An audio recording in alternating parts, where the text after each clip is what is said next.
Welcome everyone! Today we're diving into a story about a great villain. I promise this will be an exciting one. Our protagonist is reborn with many powerful skills. The world may not need him, but no beautiful woman should ever be overlooked. I hope you enjoy your time here, and don't forget to support us.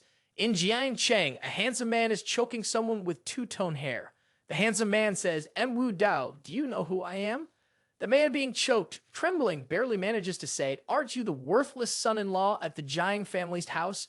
The handsome man glares down, replying, your dog's eyes can't even see straight. I am the master of Dragon King Palace, Dragon King Xiao Shen. The man, his neck turning purple, shouts, what? You're the legendary Dragon King?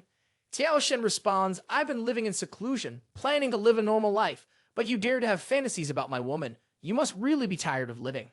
En Wu Dao stammers, I was wrong. Please spare me. Xiao Shen smirks and says, the word forgive doesn't exist in the Dragon King's dictionary. Then he tightens his grip, veins bulging, and with a sickening crack, the man's neck snaps. After En Wu Dao dies, Dragon King Xiao Shen turns and walks away. A man without legs, high up above, thought to himself, I can't accept that I lost my life just because I trusted those deceivers. At that moment, a pair of red sandals appeared. A beautiful woman spoke. The system has detected that a wicked person with grave sins has just died, so it must be. In front of her, a system appeared announcing that it was loading the Supreme Villain system. She walked up to En Wu Dao, pressed a button, and a wave of green light shot straight into his head. En Wu Dao's soul, which had been floating in the air, was immediately swept up by the swirling force and returned to his body. Suddenly, memories flashed in his mind and his eyes blazed with intensity. In what seemed to be some office, two figures appeared, the Dragon King's mother-in-law and the Dragon King. The woman said, this is a company, not a place you can just show up at. Get out of here. Xiao Shen replied, Ru Xu is my wife. If there's a problem, I'll handle it. You don't need help from outsiders. Xiao Shen's mother-in-law said, can you handle this? The giant family owes 10 billion yuan right now. What are you going to do about it? You're just a worthless guy who can only cook and do laundry. Ru Xu must have been blind to let you into this family as her husband.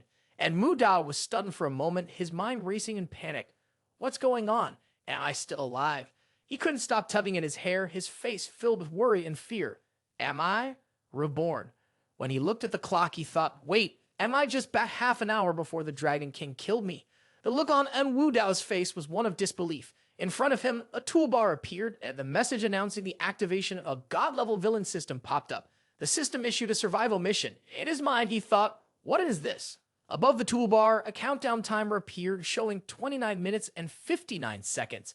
En Wu Dao anxiously looked up, realizing that the next half hour would be the moment of his death.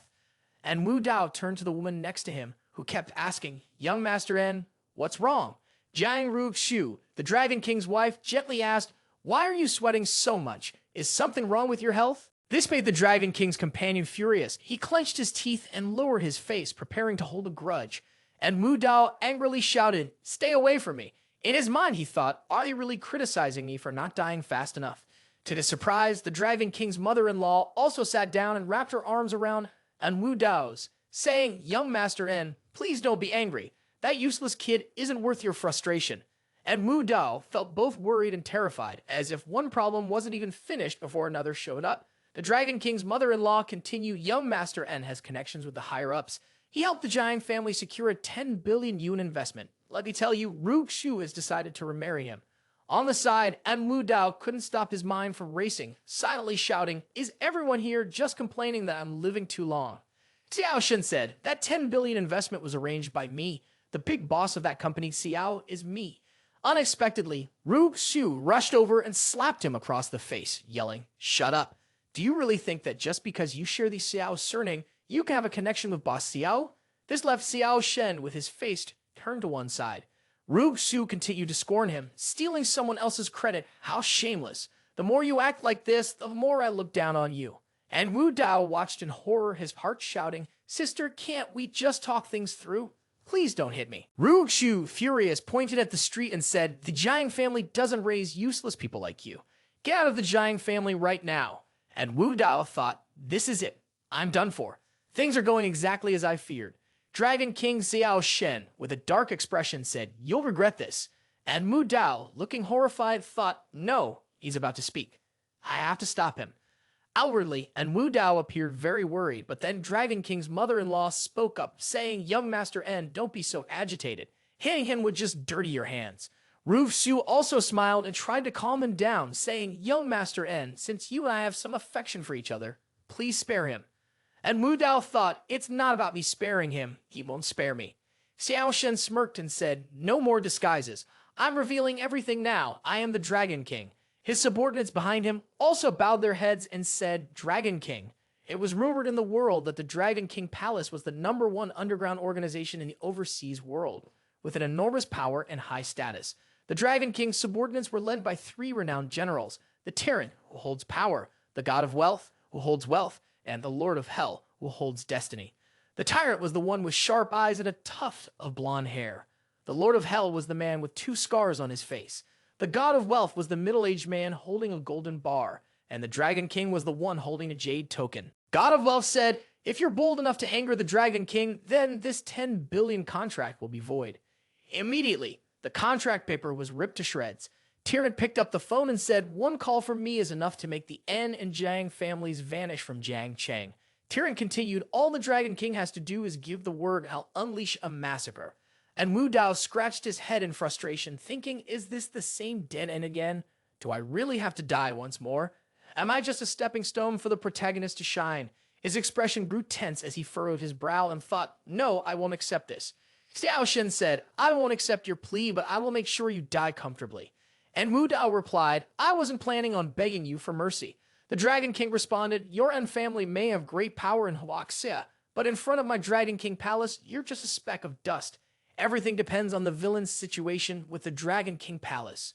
And Wu Gao said, "Is that so? Well, one call from me is enough to make you never recover." Dragon King Xiao Shen sneered and said, "Ha ha, you're really full of yourself. I'm very curious to see who's powerful enough to do that. If you've got the guts, go ahead and call them." Scene change. 15 minutes later, a pair of leather shoes appeared. A beautiful woman in tight clothes shouted, "Capture everyone." It was the anti-terrorism team, led by team captain Lu Man. Beside her, En Wu Dao was smiling with satisfaction, while Dragon King's wife and Ru Xu looked worried. En Wu Dao, with an expression showing no mercy, raised his phone, which displayed a notification. "The International Intelligence Agency is calling 12,339. Everything is under control." The soldiers shouted, "Don't move. Be honest. Hand over your weapon now." Lu Man said, "Xiao Shen, you're under arrest. You're the leader of an illegal organization overseas and have long been on Interpol's most wanted list." This caused Dragon King Xiao Shen's face to change. Lu Man continued, "If you cooperate, you'll receive leniency. Resist and you'll face severe punishment." Soon after, Xiao Shen was captured. He looked at En Wu Dao and said, "En Wu Dao, you have no sense of martial ethics. Are you still a man of honor?" And Wu Dao smiled and said, "Sorry, I'm the villain here." Lu Man, pushing Xiao Shen along, angrily shouted, "Behave yourself. It doesn't matter if you're Dragon King or Demon Lord. When you're in my place, you better know your limits." Then she turned back to En Wu Dao and said, "The reward for your tip will be coming soon, 500,000 yuan per person, tax-free." According to the explanation here, 500,000 per person means 2 million for 4 people. And Wu Dao clasped his hands together in front of his chest, smiled solemnly, and said, "It's an honor for both sides to have a mutually beneficial cooperation." Then he noticed a notification appear on the toolbar. "Congratulations, the owner has completed the mission and successfully captured a Heaven's Chosen Point." And Wu Dao thought, "I understand now. As long as I deal with these important figures, I can take their Heaven's Chosen Points. But I wonder what this Heaven's Chosen Point is used for." The system began showing another notification. It detected the Dragon King's golden hand, Xiao Shen, and prompted the owner to make a choice. Under the 9 Dragon True Energy section, there were 2 options: copy or steal. And Wu Dao thought, "This is like monsters dropping treasure after being defeated. Interesting." Then, with a malicious look on his face, he thought, "If the words forgive don't exist in his dictionary, then I can't leave any future trouble behind." He then clicked on the steal option. Xiao Shen knelt down and Lu Man said, "Be sincere. I warn you, don't try any tricks in front of me." Xiao Shen suddenly felt as if his body was being drained dry. Inside the house, En Wu Dao wrapped his arms around Ru Xu's waist and said, "Ha ha ha ha. Everything he had is now mine." Ru Xu thought to herself, "Although he's the Dragon King with such great power, How could he not be a match for En Wu Dao's treacherous ways? A notification appeared on the phone. The bank card ending in 8888 has just received 2 million yuan. The intelligence reward for the spy has been credited, and the balance is 31 billion yuan. En Wu Dao remarked, the money transferred that quickly? Impressive efficiency. Beside him, the Dragon King's wife's eyes lit up, thinking that he had over 30 billion yuan. Ru Xiu was also surprised. The Dragon King's mother-in-law said, Xiao Shen has been arrested and the previous investment can no longer be recovered. The giant family is still facing the risk of bankruptcy. We kindly ask young Master En to fulfill his previous promise. And Wu Dao glanced at Ru Xiu and teased, that depends on how Miss Jiang feels. Ru Xiu thought to herself, ever since Xiao Shen came to our house, even though we are truly married, we've never treated him poorly. Yet he never revealed his true identity to me. He's nothing but a liar. If I want to save the Jiang family today, I'll have to rely on En Wu Dao. He angrily thought, but this person is frivolous by nature and domineering. If I sacrifice for my family, this life will be over for me. Ru Xiu's face showed a humble expression as she said, I respectfully ask Master En to help save the Jiang family. En Wu Dao responded coldly, I can help the Jiang family, but I'm sure you know exactly what I want, right? Ru Xiu thought to herself, what does he mean by that? Above her head, a favorite score appeared, reading -100, meaning extreme dislike. Then a new task popped up on the notification bar, side quest. Attack the beautiful lady of heaven, Jiang Ru Xiu. The task was to be completed when the favorite score reached 90. The reward for completing the task, 1 point of genius level business talent. And Wu Dao felt a bit alarmed. No way 90 points. But right now, her score is in the negative. Ru Xiu didn't want to, but she had no choice but to speak up. She thought to herself, for the Jiang family, I guess I'll just have to endure this. And Wu Dao smirked and said, you hate me this much, but you still won't flatter me. Isn't that uncomfortable for you? This caught Ru Xiu off guard. What are you talking about? I don't hate you. And Wu Dao's expression darkened as he said, whether you do or not, you know best in your heart. You're talking about investing 10 billion like it's nothing. Do you think it's a joke? I'm not your son-in-law licking your feet. But when it comes to business, we still need to be clear. Then, En Wu Dao pointed firmly and said, I'm investing 10 billion to buy out the Jiangxi Corporation. This made Dragon King's mother-in-law scream, buy out. Meanwhile, Ru Xiu's face darkened, filled with worry, her favorite rating dropping to -120, almost to the point of hatred. And Wu Dao turned around and said, I know you may find it hard to agree for now, but this is your only option. He shoved his hands in his pockets, preparing to leave, and added, once you've thought it over, have Ru Xiu come to my villa to sign the contract. A notification popped up on the system toolbar, warning that the favorite rating was dropping rapidly and suggesting the owner changed tactics. But En Wu Dao immediately dismissed the notification, saying, when it comes to dealing with women, I'm better at it than you. At a villa, a sports car sped toward the entrance. The low-slung vehicle raced down the road and stopped. The door lifted, and En Wu Dao stepped out of the car, looking exhausted. 2 bodyguards deliberately bowed their heads and greeted him, young master. En Wu Dao said, if I had known, I wouldn't have let you guys take the day off. You've almost got me into a car accident. He handed his glasses to one of the bodyguards and shouted, Qingya, Qingya, get out here now. The shout caused the woman sitting nearby, peeling an apple, to accidentally cut her hand with a knife. She put her hand to her mouth and sucked on it. Then she ran out to greet En Wu Dao and said, I didn't know you would come back so early today, so I hadn't prepared the bath water yet. I'm really sorry. Above her head, a favorite score of 90 appeared, deeply in love, fear 80, fear. And Wu Dao thought, I didn't expect that she really loves me, but what's with the fear? He asked, what happened to your hand? King Ye quickly pulled her hand back and shyly replied, no, it's nothing. But in his memory, En Wu Dao was grabbing So King Ye's hair, pulling it. He had said in a harsh tone, I'm really irritated right now. Come here and cool me down. And Wu Dao thought maybe that incident scared her. After dying and coming back to life, thinking back on what he had done, it was true.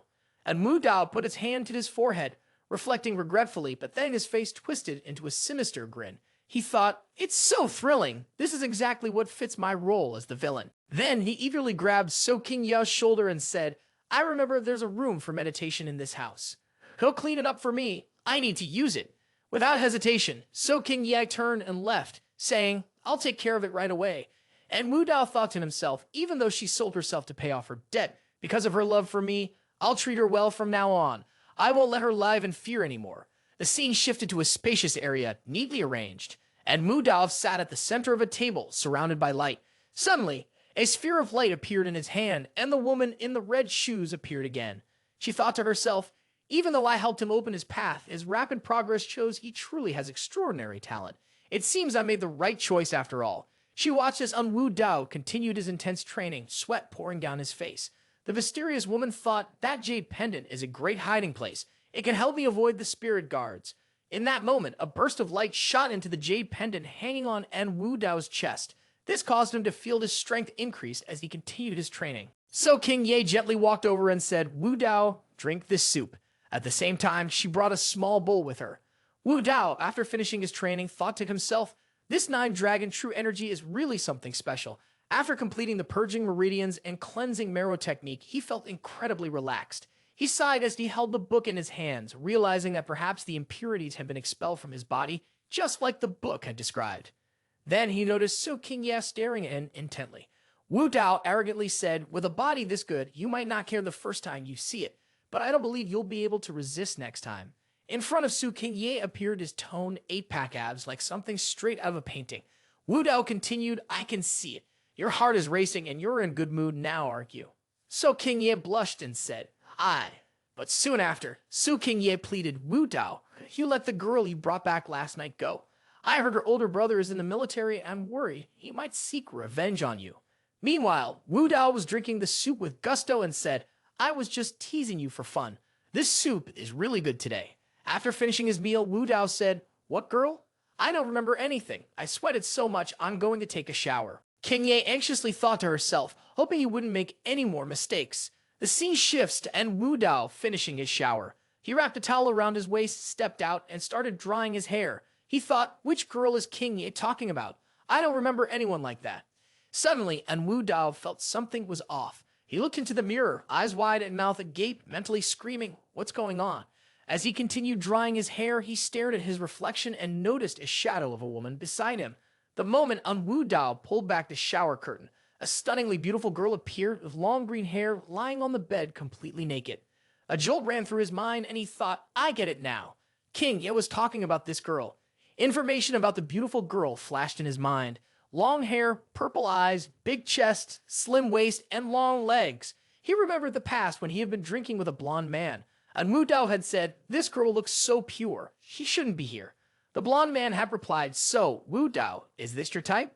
Let me take her to your place. The man who spoke was Jiang Renji, one of the 4 major heirs of Jiang Cheng, and Wu Dao's expression twisted in disbelief. He scratched his head and thought, I can't believe that brat, Jiang Renji, actually brought her here. En Wu Dao stood on the side, feeling anxious and not knowing what to do. He thought, what was I thinking? Being so careless? I've basically dug my own grave. That moment, the word danger that had appeared on the girl's bed earlier suddenly made sense. A notification popped up on the toolbar. Upon checking, he saw that a major character was approaching. The system had given him a new mission, survival mission, and Wu Dao clenched his teeth in panic. It's not over yet. Without wasting any time, En Wu Dao rushed over to the TV to check the surveillance cameras. He muttered, this isn't good. As expected, someone's breaking in from the outside. Bing Wang is taking out each of the guards. Some of them are even bleeding. Inside, En Wu Dao shouted, holy crap, they're fighting like crazy. After all the guards were taken down, Bing Wang stood alone in the courtyard staring directly at the camera. En Wu Dao froze, startled. His presence is intense. I got a bad feeling about this. This time, I'm probably not going to make it. The man, having defeated all the guards, shouted, you En, get out here. Lin Feng, Bing Wang appeared, and Wu Dao walked down in his bathrobe and said, who's the idiot who dared break into my house? Lin Feng yelled, pointing directly at En Wu Dao, I'm Lin Feng. I'm here to find my sister, Lin Yuru. En Wu Dao, still speaking boldly, said, are you an idiot? How dare you shout and make noise like this? Through gritted teeth, he added, if you even touch a single hair on her head, I'll make sure you experience a pain worse than death. Immediately, Lin Feng swung a punch straight at En Wu Dao's handsome face, and Wu Dao yelled, call me handsome. In his mind, En Wu Dao thought, now's the perfect time to test out the 9-dragon true energy. He quickly dodged the punch, and the two of them began exchanging blows. To his surprise, En Wu Dao had to step back several paces, thinking to himself, this strength is insane.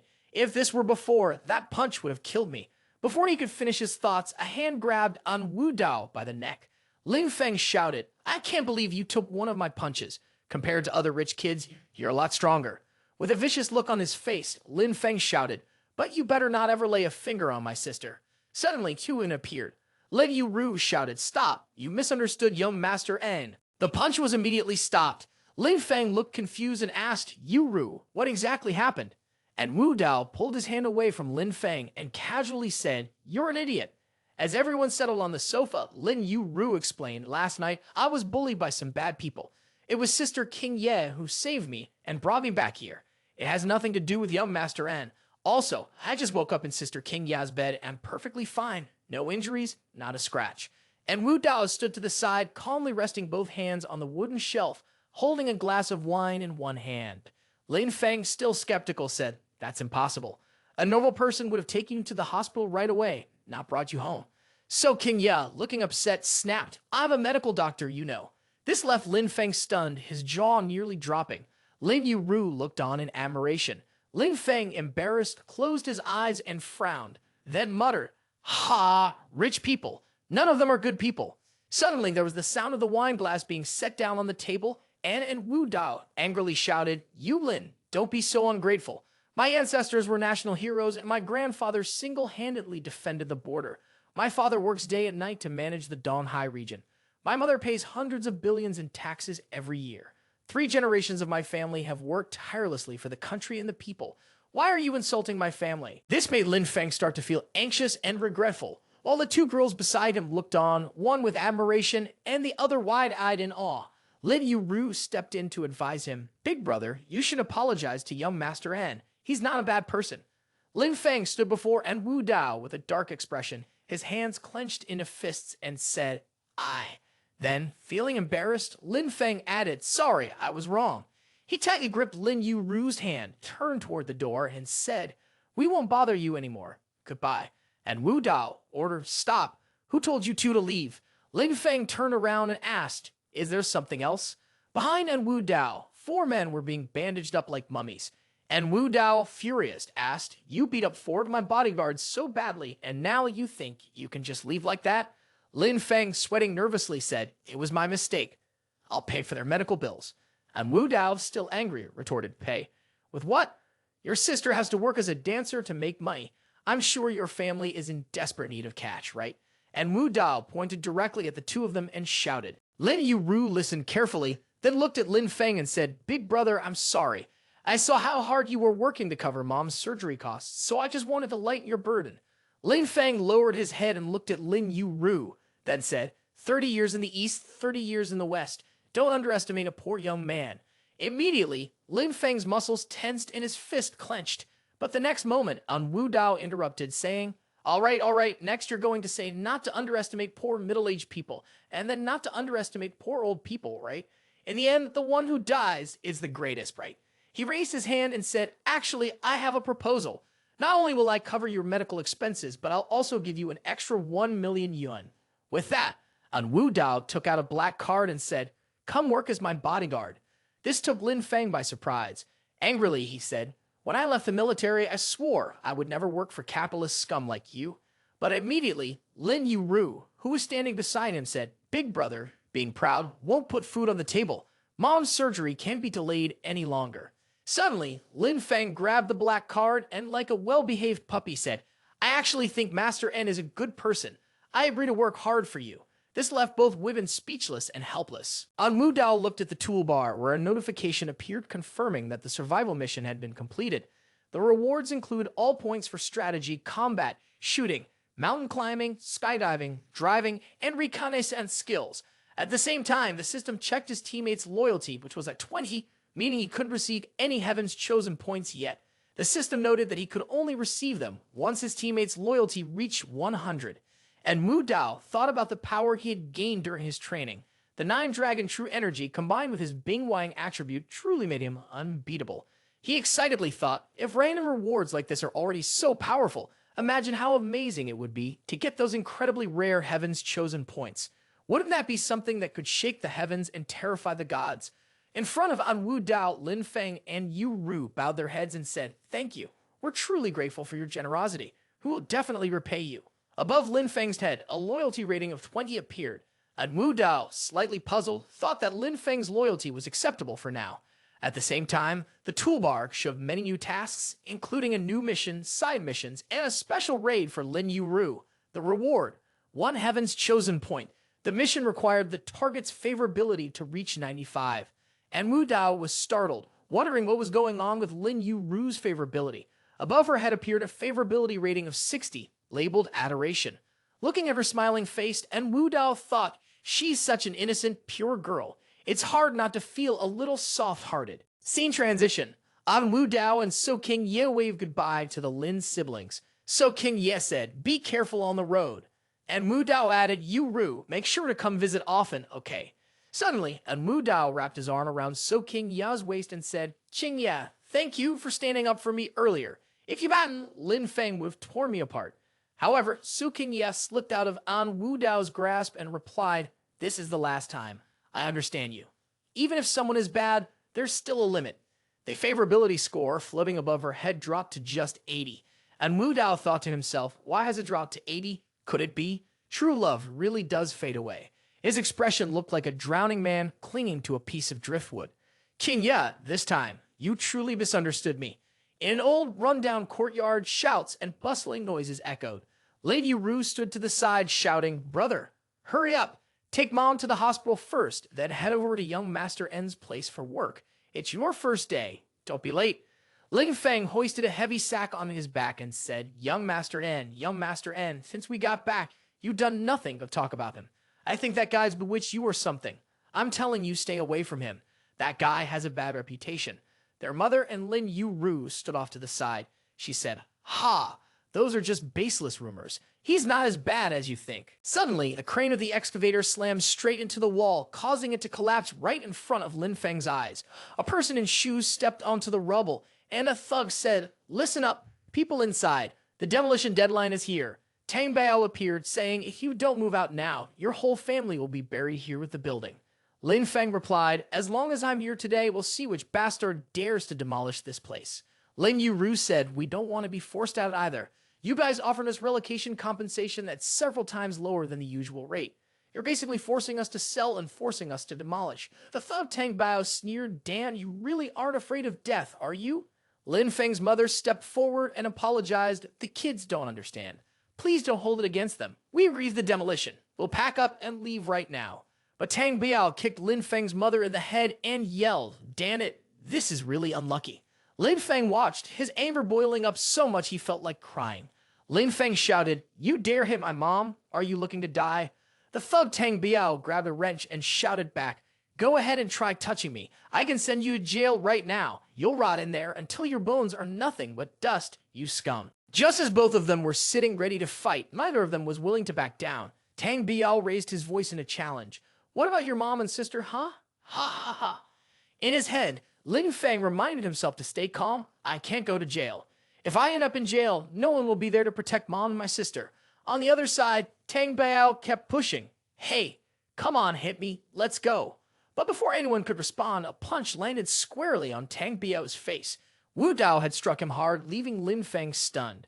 Wu Dao then calmly brushed his hair back and said, I've never seen such a twisted request before. Wu Dao appeared looking incredibly handsome, and the thug trembled with fear. Lin Yuru suddenly shouted, young Master N. Lin Feng, pale, quickly asked, young Master N, why are you here? Wu Dao answered, I didn't see you going to work, so I thought I'd come by to see what was going on. Tang Biao screamed, who dared to hit me? Wu Dao gave him a cold, dark look, and Tang Biao panicked, shouting, young Master N. Right away, his attitude changed completely as he started flattering.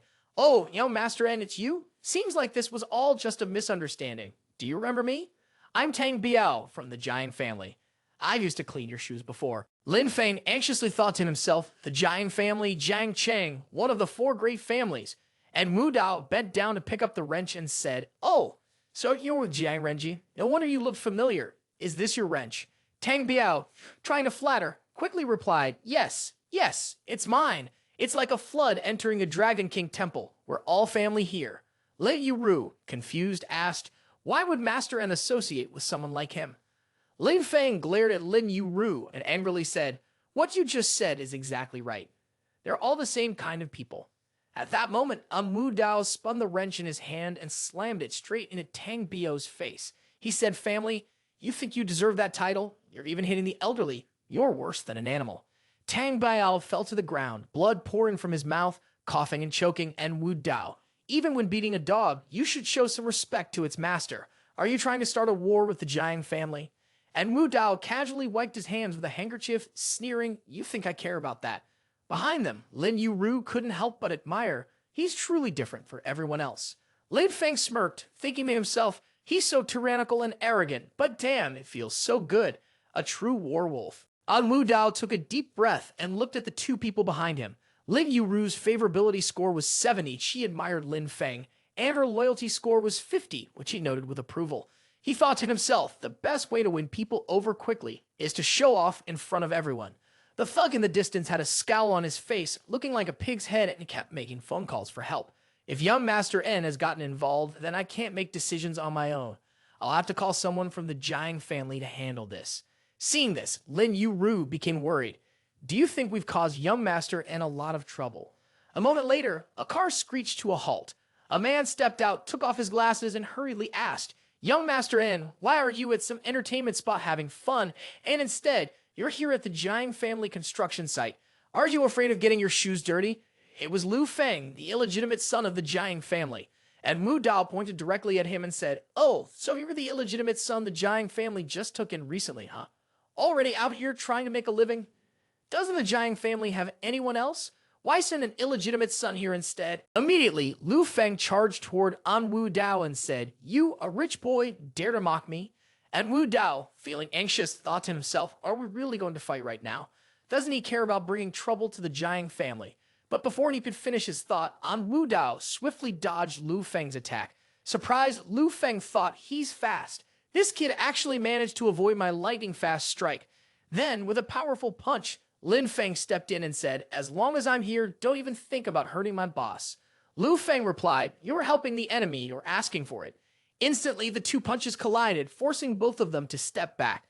Lin Feng thought, that power, it's overwhelming.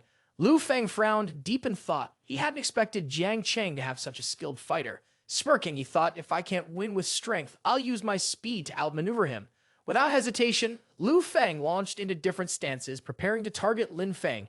Lin Feng, standing off to the side, worriedly thought, his movements are so unpredictable. With a normal eye, it's impossible to tell which one is real. Seeing this, he closed his eyes and sensed that Lu Feng was about to throw a powerful punch. He shouted, "You made a mistake." Lin Feng was still waiting for the right moment. Just as Lu Feng's fist hit his chest, he managed to dodge in time and said, "As expected, you're really fast." But immediately, Lin Feng lifted his leg and kicked forcefully toward Lu Feng. He added, "But you've left yourself open." Lin Feng's kick forced Lu Feng to take several steps back, and Wu Dao, standing nearby, thought with concern, Lu Feng is actually holding his own against Bing Wan. He's definitely not someone to take lightly. A new notification appeared on the toolbar, and upon checking, he saw a new major figure had appeared. The monster Lu Feng, alias Demon King, ranked #1 on the world's assassin leaderboard, with a mission to eliminate Lu Feng, offering a reward of one heaven's chosen blood-linked flying knife, ranked 36. He couldn't help but exclaim, so the main character is actually this assassin. And Wu Dao rubbed his chin and thought, sweating. The ghostly movement he showed earlier must have been paired with the flying knives. With 36 flying knives, can Lin Feng even defend against that? Who will the heroine be if she teams up with him? And Wu Dao thought wickedly. Suddenly, a sound of footsteps came from behind. Tang Biao was ready to strike from the shadows, but En Wu Dao noticed just in time. He thought to himself, this bastard must be trying to distract Lin Feng. Fortunately, after his body was improved by the 9 Dragon True Energy, he could sense danger approaching. He turned around and thought, sneaky, but this is actually a good opportunity. Just as Tang Biao was about to attack Lin Yuru, he shouted, "Dare to go against the Jiang family? All of you will be eliminated from Earth." Lin Yuru, still unaware of what was happening, suddenly heard a loud crash, and Wu Dao screamed, "Watch out!" And right after, a wrench struck on Wu Dao's back. Lin Yuru turned around, her face covered in tears. Lin Feng spun around in a panic and asked, "Are you guys okay?" Lu Feng reminded him, "It's been a while since I had a real fight. Now that it's come to this, focus on me." And Wu Dao took off his vest, rolled up his sleeves, and said, "Oh, I'm fine. Leave this to me." Tang Biao, holding a wooden stick, yelled, "Young Master En, Since young master Lu Feng is taking action, I guess I should apologize in advance. Before he could finish speaking, he took a punch from En Wu Dao. He said, "This is what happens when you try to leave Earth." Lin Yuru, standing nearby, couldn't help but sigh in admiration. "I really admire you." En Wu Dao continued to strike the thug, thinking to himself, no wonder he's a full Bing Wan. Though he's not fully tamed yet, his combat power has increased many times over. After knocking Tang Biao out cold, Lin Yuru anxiously asked, "Were you hurt? Does it hurt?" And Wu Dao smiled brightly and replied, "Thank you for your concern, Miss Lin. I'm fine." She said, "Just call me Yuru. It's my family's fault that this involved you, so I'm truly sorry." And Wu Dao thought as expected. A hero saves the damsel in distress, and that wins her heart. This is the shortcut to success, young ones. He said confidently, "There's no need to apologize. Even if your family hadn't had bad luck today, I wouldn't have stood by and done nothing. Bullying orphans and widows is worse than treating them like animals." Lin Yu's mother, standing nearby, kept trying to stop them. "Please don't fight anymore. Please stop." And Wu Dao kept saying, "Illegally seizing homes and land. The Jiang family are like vampires, draining the life out of this whole city. How could I just sit back and ignore this?" Lin Yuru, sitting on the side, kept increasing her number of favorites, which eventually stopped at 80. Admiring him, she thought, "He's just so handsome, so upright and noble, so kind and generous. How can there be a man so perfect in this world?" She completely forgot that her brother was fighting desperately on the other side. And Wu Dao looked at their fight and thought, they're both heaven's chosen. This match could go on until next year without a clear winner. A moment later, a car screeched to a halt and a blonde man rushed out, shouting, "Lu Feng, stop! We're all family here! Don't ruin the peace!" A short while after, An Wu Dao and Lin Yuru were sitting at a table on one side, facing a blonde man and Lu Feng. The blonde man said, "Wu Dao, isn't this the girl from the nightclub that night?" An Wu Dao, irritated, replied, "Let's get to the point." The blonde man blushed and awkwardly laughed. "I've heard the whole story. The kids below didn't know about your relationship with this family, so they acted recklessly." Then he took out a card and said, "This is 10 million yuan, half for relocation, half as compensation. What do you think?" An Wu Dao turned to Lin Yuru and asked, "Your brother already took your mom to the hospital, so now this is up to you." Lin Yuru, panicked, asked, "Me?" And Wu Dao pointed in that direction and said, "That's right. You can either accept it or reject it." Lin Yuru asked, "Are you only offering compensation to my family, or is everyone here getting the same deal?" The blonde man angrily replied, "Of course, it's just for your family. There are so many houses here. If we compensated everyone, the total would run into billions." Lin Yuru firmly answered, "Then I'm sorry, I can't accept it." The blonde man frowned and said, "Listen, girl, don't be foolish. My brother already told you our resettlement fund is no less than market value. The families here just don't want to move. They're only trying to drive up the price. How much do you want? Just say it." Lin Yuru replied, "I don't want anything." And Wu Dao took a drag of his cigarette and asked, "So that means you're refusing?" He then stood up, knocked the table aside, and said, "If you're refusing, then stop talking. Get out, all of you." Everyone was startled. The blonde man yelled angrily, "And Wu Dao, are you really turning against me over a girl? You're even willing to go against the Jiang family?" An Wu Dao laughed loudly and said, "That's right." The blonde man, furious, replied, "Fine, if you're going to do it on the first day, don't blame me for doing it on the 15th. He then shouted angrily, "Hey, little sister, do you really think An Wu Dao ran to you by chance in such a romantic way? He's actually been eyeing you for a while and even asked me to put you in his bed." This took both An Wu Dao and Lin Yuru by surprise. An Wu Dao, feeling furious inside, thought, "This bastard, do you really want to ruin me? I won't let you get what you want." But right after that, the blonde man turned and walked away. Lin Yuru asked, "Is that true?" which made An Wu Dao panic, sweat pouring down his face. Lin Yuru, tears streaming down her face, cried out, "Is what he said true?" An Wu Dao's face darkened as he thought, based on his experience with relationships, that she would slap him. But as long as he didn't dodge, he could make her fall for him in just 10 seconds. Then An Wu Dao boldly answered yes. This took her by surprise. Without warning, Lin Yuru slapped An Wu Dao across the face and yelled, "Shameless!" And Wu Dao silently started counting in his mind, keeping track of the seconds. After 10 seconds, he turned to her and spoke softly, like a gentle bird, independent and unique. "When I saw you that day, my soul never returned to my body." He looked at Lin Yuru with a tender expression, his eyes full of affection as he continued, "That day, I shouldn't have gone to that nightclub, and I definitely shouldn't have met you. If I hadn't, I wouldn't have had sleepless nights, I wouldn't have gotten involved in the demolition. I wouldn't have been hurt, and I wouldn't have had to cut off a friendship that lasted over 10 years. These words left Lin Yuru in shock, and Wu Dao stayed in character, turning away as he said, if loving someone requires shamelessness, then I'd gladly embrace that shamelessness. At the same time, the jade pendant on his chest started glowing. And Wu Dao's hand was grabbed, and Lin Yuru said, I'm sorry, I. Above her head, the favorite score appeared, 90, deeply in love. And Wu Dao secretly smirked inside, time's up. Lin Feng walked over and asked, has everyone from the Jiang family left? Lin Yuru, embarrassed, pulled away from En Wu Dao and quickly ran off. Before she left, she said, you two talk. I have something at school, so I'll leave first. As she walked away, Lin Feng, noticing her flushed face, muttered, what's up with her? Why is she so red? An Wu Dao asked from one side, is Yuru still in school? Lin Feng answered, she's a specialist in artifact appraisal at Jiangcheng University. Recently, she's been busy with her internship. And Wu Dao asked, have you taken care of things for Auntie? Lin Feng replied, thanks to you, boss, everything has been arranged. While they were together, An Wu Dao asked, Lin Feng, how do you feel about what happened today? Lin Feng answered, boss, I feel like there's definitely something shady going on. And Wu Dao fell silent and said, Lu Feng is a master of strategy. Every move he made when fighting you was calculated with great precision. Someone like him can't be a reckless fool. Lin Feng also said seriously, I agree with that. Lu Feng is secretive. Today, without saying a word, he took the initiative to attack you. It feels like he's trying to pick a fight with the Jiang family. And Wu Dao said coldly, exactly. That's why I turned against the Jiang family. Lu Feng is doing this on purpose. That idiot Jiang Renji won't stand a chance against him. I predict the Jiang family will fall into chaos, so it's best to sever ties now and stay calm while we wait for things to change. Lin Feng was stunned and said, you're so sharp, boss. I respect you, loyalty 60. And Wu Dao casually replied, Lin Feng, do you think you would stand a chance against Lu Feng if you fought him to the death?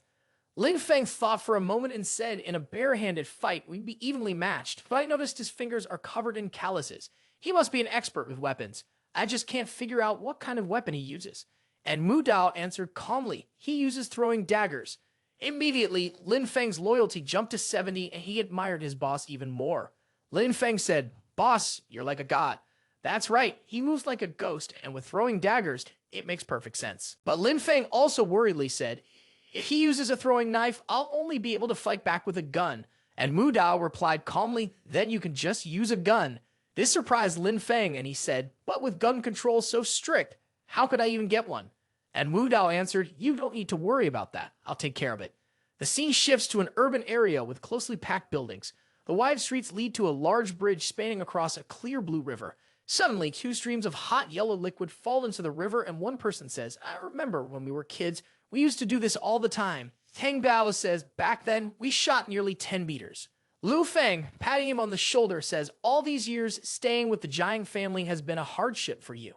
Tang Biao responds, my life was saved by you. Anything you do is worth it. But do you really have to take action against the Jiang family? Lu Feng says, back then, because my mother was a dancer, not only was she unrecognized, but she was also mistreated to death. This time, I came back to make the Jiang family pay for their blood debt. He turns his head and says, Jiang Renji is a fool, and he didn't even research the market properly. The urban renewal project in his hands is the ticking time bomb. In a few days, the old man's birthday celebration, and I'll see him off then. Also, that guy, En Wu Dao, is really tricky. I heard even Dragon King Xiao Shen got trapped by him. Looks like I can't let my guard down around him. Tang Biao's face was swollen from the beating, but he still said, young master, don't worry, I'll do my best to avoid him. Lu Feng turned around and asked, oh, that's right. I asked you to find someone. Have you found them yet? Tang Biao replied, I'm still looking, but I've got a few leads now. Lu Feng held up a photo, his mind racing. Where are you? He had spent years training abroad, and if it hadn't been for constantly thinking of her, he wouldn't have made it through. But now, this time, he would never let her go again. King Ya. Scene change. King Ye knelt down and said, you're back. Change your shoes. Then she helped En Wu Dao take off his jacket and said, today, the Jiang family sent an invitation. They're celebrating the 60th birthday of the head of the Jiang family, Jiang Lian Cheng, in a few days. They've invited you to the party. And Wu Dao said, oh, I'll go with you. Then, as if remembering something, he added, right, in half a month, our contract will be over and you'll be free. Back then, your father handed you over to me, making you sign a contract to be my girlfriend for 3 years. I really appreciate everything you've done for me over the years. When the time comes, I'll keep my promise and set you free." So King Ye heard this and the vest fell to the ground. She cried uncontrollably and said, "Exactly 14 days, 8 hours, and 42 minutes left." In a finely decorated place, many people dressed in formal clothes were chatting with each other in the lobby. High heels clicked as En Wu Dao and So King Ye entered. En Wu Dao said, "Hello, everyone." Someone greeted them. "Hello, young master En. Hello, young mistress." A woman in a blue dress commented, "Wu Dao brought his wife to the party. The young mistress En is really beautiful." So King Ye, feeling nervous, said, "They're talking nonsense. I'm not." And Wu Dao asked, "What's wrong? Don't you like it?" So King Ye, flustered, replied, "Ah, no, no." In her heart, she thought, "What am I saying? I'm about to leave him. Why would I care if someone calls me young mistress?" Jiang Renji walked up, sneering, "Well, so young master En is here?" Jiang Renji, with Ru Shu, who had a big chest, approached. He sneered again. "Wu Dao, I heard you took advantage of the chaos at Jiang Shi's company. That's pretty low." Then he shouted, "But your schemes have failed. Tonight, I'm officially taking over the Jiang family. After that, I'll protect Jiang Shi and Ru Shu. If you try anything with her, I won't hold back." Ru Shu said, "And Wu Dao, even without you, our Jiang Shi corporation can still rise again, just like before. Your ambitions will definitely not go as planned." And Wu Dao replied, "Oh, really?" Then both of them walked forward, and he added, "I think it won't be long before you'll be begging me on your knees." Jiang Renji, furious, shouted, "Are you delusional? Even if I die here, I will never beg you." Ru Xu sneered, "You arrogant bastard, I'll never bow down to you." Suddenly, a bell rang and someone announced, "The banquet hosted by the Jiang family has begun." Jiang Lian Cheng raised his hands and said, "Thank you all for attending my birthday celebration. Someone like me is getting old and my health is declining. I've invited everyone here today because I hope you can bear witness to something important." He pointed toward his sons and said, "I've decided to retire and pass on the position of head of the Jiang family to my son." Jiang Renji, the eldest son, was overjoyed, ready to take over. Meanwhile, his half-brother, Lu Feng, stood to the side with a serious expression. The next words echoed through the room. "Lu Feng, the next head of the Jiang family. Lu Feng." This announcement hit Jiang Renji like a thunderbolt. Ru Shu gasped in shock and exclaimed, "So, it's not Jiang Renji after all?" People began whispering, "What's going on? They're giving the position of head of the family to the illegitimate child." A woman in green remarked, "Even though Jiang Renji is a bit strange, he's not unworthy of inheriting the position." Jiang Renji pointed directly at Jiang Lian Cheng's face and said, "You old bastard, what's broken is your legs, not your brain. Do you even know what you're saying? How could you give the position of head of the family to some illegitimate child? Are you so old now that you've lost your mind?" Meanwhile, the head of the Jiang family was coughing incessantly. Just as Jiang Renji was about to yell, "You old bastard," he was stopped by Lu Feng. Lu Feng said, "Don't cause a scene during your father's birthday celebration." En Wu Dao, watching the drama unfold, muttered, "What an idiot." On the side, Su Qingye didn't know what to say, but suddenly spoke up, "Lu Feng, he's back." En Wu Dao sensed something was off. A notification popped up on his screen. Side mission, successfully seduce the beautiful So Qingye. The mission requires the target's favorability to reach 98 to be completed. Mission reward, +1 heaven's chosen modern medical talent. En Wu Dao thought to himself, so the female lead of the Demon King Lu Feng is Qingye. Suddenly, En Wu Dao panicked and thought, "Oh, so who exactly is wearing this green hat?" Out of nowhere, a figure appeared. It was Chu Yi. She said, "You, illegitimate child, let my son go." But right away, Lu Feng shoved her aside and shouted, "You're the shameless one." Everyone was stunned and muttered, "The illegitimate child dares to hit an elder? That's outrageous. How could Jiang Lian Cheng let such a disrespectful child become the heir?"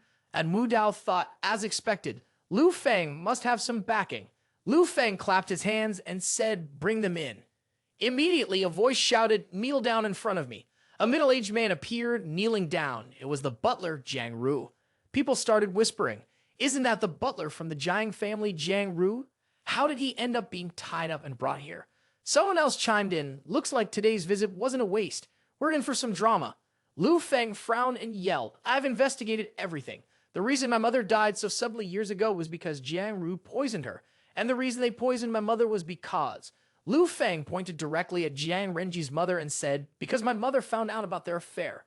This made both of them nervous, trembling like leaves in the wind.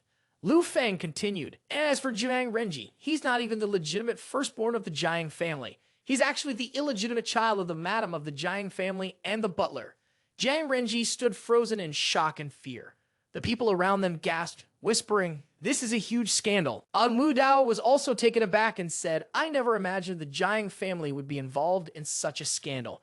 This is truly beyond belief. It's eye-opening." Jiang Renji angrily shouted, "You're talking nonsense. I am the eldest son of the Jiang family." Lu Feng sneered and handed over a document, saying, "How ridiculous. You should take a look at this paternity test result." Jiang Renji looked at the confirmation that they weren't father and son, stunned, as if struck by a thunderbolt. He stammered, "How could this be? Why? Why is this happening?" The Jiang family's madam and the butler were worried. Ru Chu thought to herself, "It's over. Just when I found a support, it's already falling apart." En Wu Dao, did you really prepare everything? Jiang Lan Cheng yelled in fury. From today, Jiang Renji will no longer carry the Jiang surname.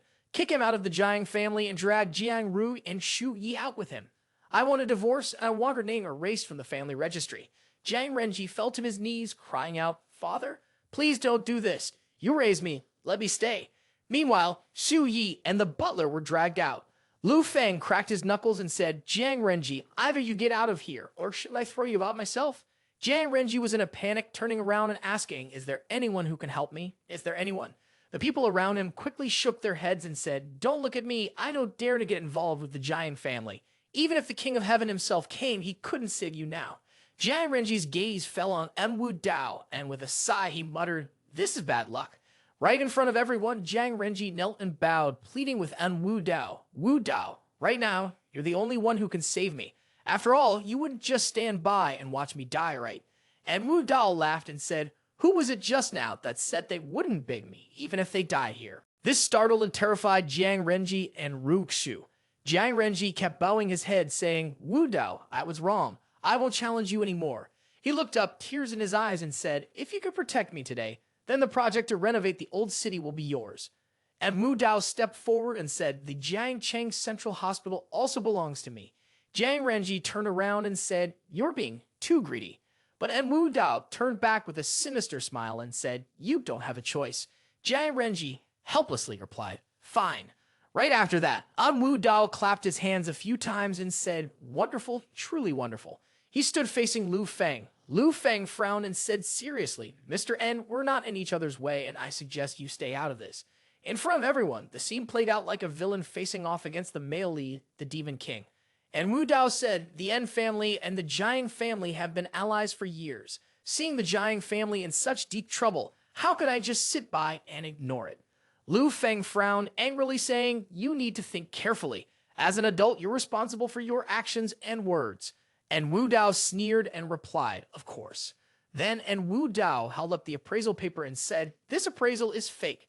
This made Lu Feng gasp in worry. Lu Feng sneered, "This is the appraisal confirmed by the Jiang Cheng Central Hospital, the most authoritative place in the city. Don't talk nonsense." En Wu Dao slapped the paper and said, "Really? Well, let's prove it right here, right now." Then he pointed directly at a man in a white shirt neatly tucked in, wearing a tie, and with graying hair. "Director Dong, could you please tell everyone if this certificate is genuine or not?" Dong Hao, the director of the Central Hospital's Medical Certification Department, thought to himself, "Even watching the drama isn't safe. This is such a headache. Why do I have to get involved with En Wu Dao?" En Wu Dao, smiling brightly, walked up and said, "I think your son, Dong Fi, works at my Shang Tang group, doesn't he?" Dong Hao nervously asked, What are you planning to do?" En Wu Dao smiled wickedly and replied, "I'll make sure to take good care of him." Dong Hao broke into a nervous sweat and said, I understand." Immediately after, Dong Hao shouted in anger, "This certificate is fake. Our hospital has never issued this kind of certification." Everyone was stunned, surprised. "What's going on? So it's fake," they murmured. Lu Feng, standing nearby, asked, "And what's the point of tearing up the certificate? What does that change?" Jiang Rui had already spoken up. "It's fine. We can just do another round of testing." And Wu Dao, still tearing the certificate, added, "Oh, what did Jiang Ru say?" "I didn't hear anything." Tang Biao continued to torture Jiang Ru, shouting, "Say again what you said yesterday." Jiang Ru, kneeling on the floor like a dog, pleaded, "Please don't hit me. Don't hit me. I admit, I've been involved with Zhu Yi for the past 20 years. And Wu Dao snapped, "Shut up. Miss Xu is the daughter of the Chen family from the capital, with a noble background. How could she ever have a relationship with someone like you? You've been a servant in the Jiang family for generations and have received so much kindness. How dare you speak ill of your masters and try to harm the young master? Such treason and ingratitude. You're not even fit to be called a man. With a dangerous look on his face, En Wu Dao continued, the pain of the body is temporary. A loyalty and righteousness will be remembered forever. That's what a man should do. When words carry hidden meanings, death may come in an instant, but protecting your wife and son, that's what you should truly be doing. Jiang Ru's face darkened as he understood the gravity of the situation. He then firmly stated, it was Lu Feng who forced me to harm the mistress and the young master. I've never crossed the line with the mistress, and I've never had any kind of relationship with the young master. I am absolutely loyal to the Jiang family. Lu Feng, standing off to the side, yelled, you bastard, that's not what you said yesterday. Immediately, Jiang Ru stood up and shouted, I will prove my innocence with my death. With a loud bang, Jiang Ru slammed his head into a pillar and exited the game. Lu Feng, worried, thought to himself, this person can change the truth with just a few words and even cause the butler to commit suicide. In the blink of an eye, everything I spent years carefully arranging has been undone. His face darkened as he looked at En Wu Dao in front of him. No wonder this man was able to eliminate the Dragon King. He truly is exceptional. Across from him, En Wu Dao confidently looked at the tangled situation. Suddenly, he calmly clasped his hands and said to Jiang Lian Cheng, Uncle Jiang, the infighting, the schemes against the madame. What happens next is up to the Jiang family. I won't interfere. This left Jiang Lian Cheng, the head of the Jiang family, shocked and surprised. Lu Feng, standing nearby, was seething with anger, mentally yelling, damn it, how dare you set me up like this? You really think you're something special. Immediately, the head of the Jiang family clutched his chest and screamed, where are they? Someone, get a stick and throw Jiang Lu Feng out of the Jiang family. I don't have to sound like this. His subordinates rushed forward at his command. Lu Feng, with a dark expression, said nothing. In the blink of an eye, he had knocked all of them down with just 2 punches. Taking advantage of the situation, he charged toward Zhu Yi and grabbed her by the neck. Lifting her off the ground, he threatened her. Who dares? He said. I don't care about your Jiang family scandals, and I'm not interested in some worthless position as the head of the house. I came back to do one thing. The people around them froze, holding their breath in suspense. Lu Feng clenched his fists, his eyes sharp, and shouted to take revenge and settle the score. Immediately, there was a sickening crack from Su Yi's neck, and she spat out a mouthful of blood. Jiang Renji screamed, Mom! En Wu Dao, standing by, couldn't help but sigh. So brutal. It's such a shame. The head of the Jiang family, Jiang Lian Cheng, watched the scene unfold and suffered a heart attack, his face turning purple as he collapsed on the spot. Jiang Renji shouted, Dad, don't die. Lu Feng let go of Zhu Yi, gritting his teeth. I just threatened her and she's already dead. She really can't handle any pressure. He slowly walked up to stand face to face with En Wu Dao, his voice full of anger as he said, Now it's your turn, you bastard who ruined my chance of legally inheriting the Jiang family estate. En Wu Dao stood his ground, sneering, You talk about revenge and getting back at me, but what you really want is the Jiang family's $100 billion fortune. You're just trash. Lu Feng frowned, preparing to make his move. With a cruel tone, he said, Someone about to die has no right to say anything. I'll use my ultimate move to send you on your way. Just as he lunged toward En Wu Dao, Su Qingye suddenly rushed out to stop him. I will let you kill him, she said firmly. En Wu Dao, surprised from behind, watched as Lu Feng gasped in shock. Qingye, is that you? In the midst of this tense moment, Tang Biao rushed in urgently, shouting and breaking the heavy atmosphere. Boss, Lu Man and his army are here. Lu Feng was equally shocked. That was fast, he muttered. Without wasting another second, he and Tang Biao jumped out of the window to escape. Before they left, Lu Feng couldn't resist leaving one last line. En Wu Dao, I'll come find you again. The words made En Wu Dao freeze for a second. He looked at So Qingye, wondering, does he have some other intention? At the same time, both En Wu Dao and So Qingye watched as Lu Feng fled, while Jiang Renji, holding a knife, chased after him, shouting and crying out in rage. You bastard, don't go. I'll kill you. En Wu Dao casually shoved his hands in his pockets and said calmly, He's been running for who knows how long already. Jiang Renji stopped, dropped the knife in his hand, and knelt down, crying and complaining, All my family is dead. I'm an orphan now. En Wu Dao, standing to the side, said, Now's not the time to mourn. The Jiang family can't fall apart.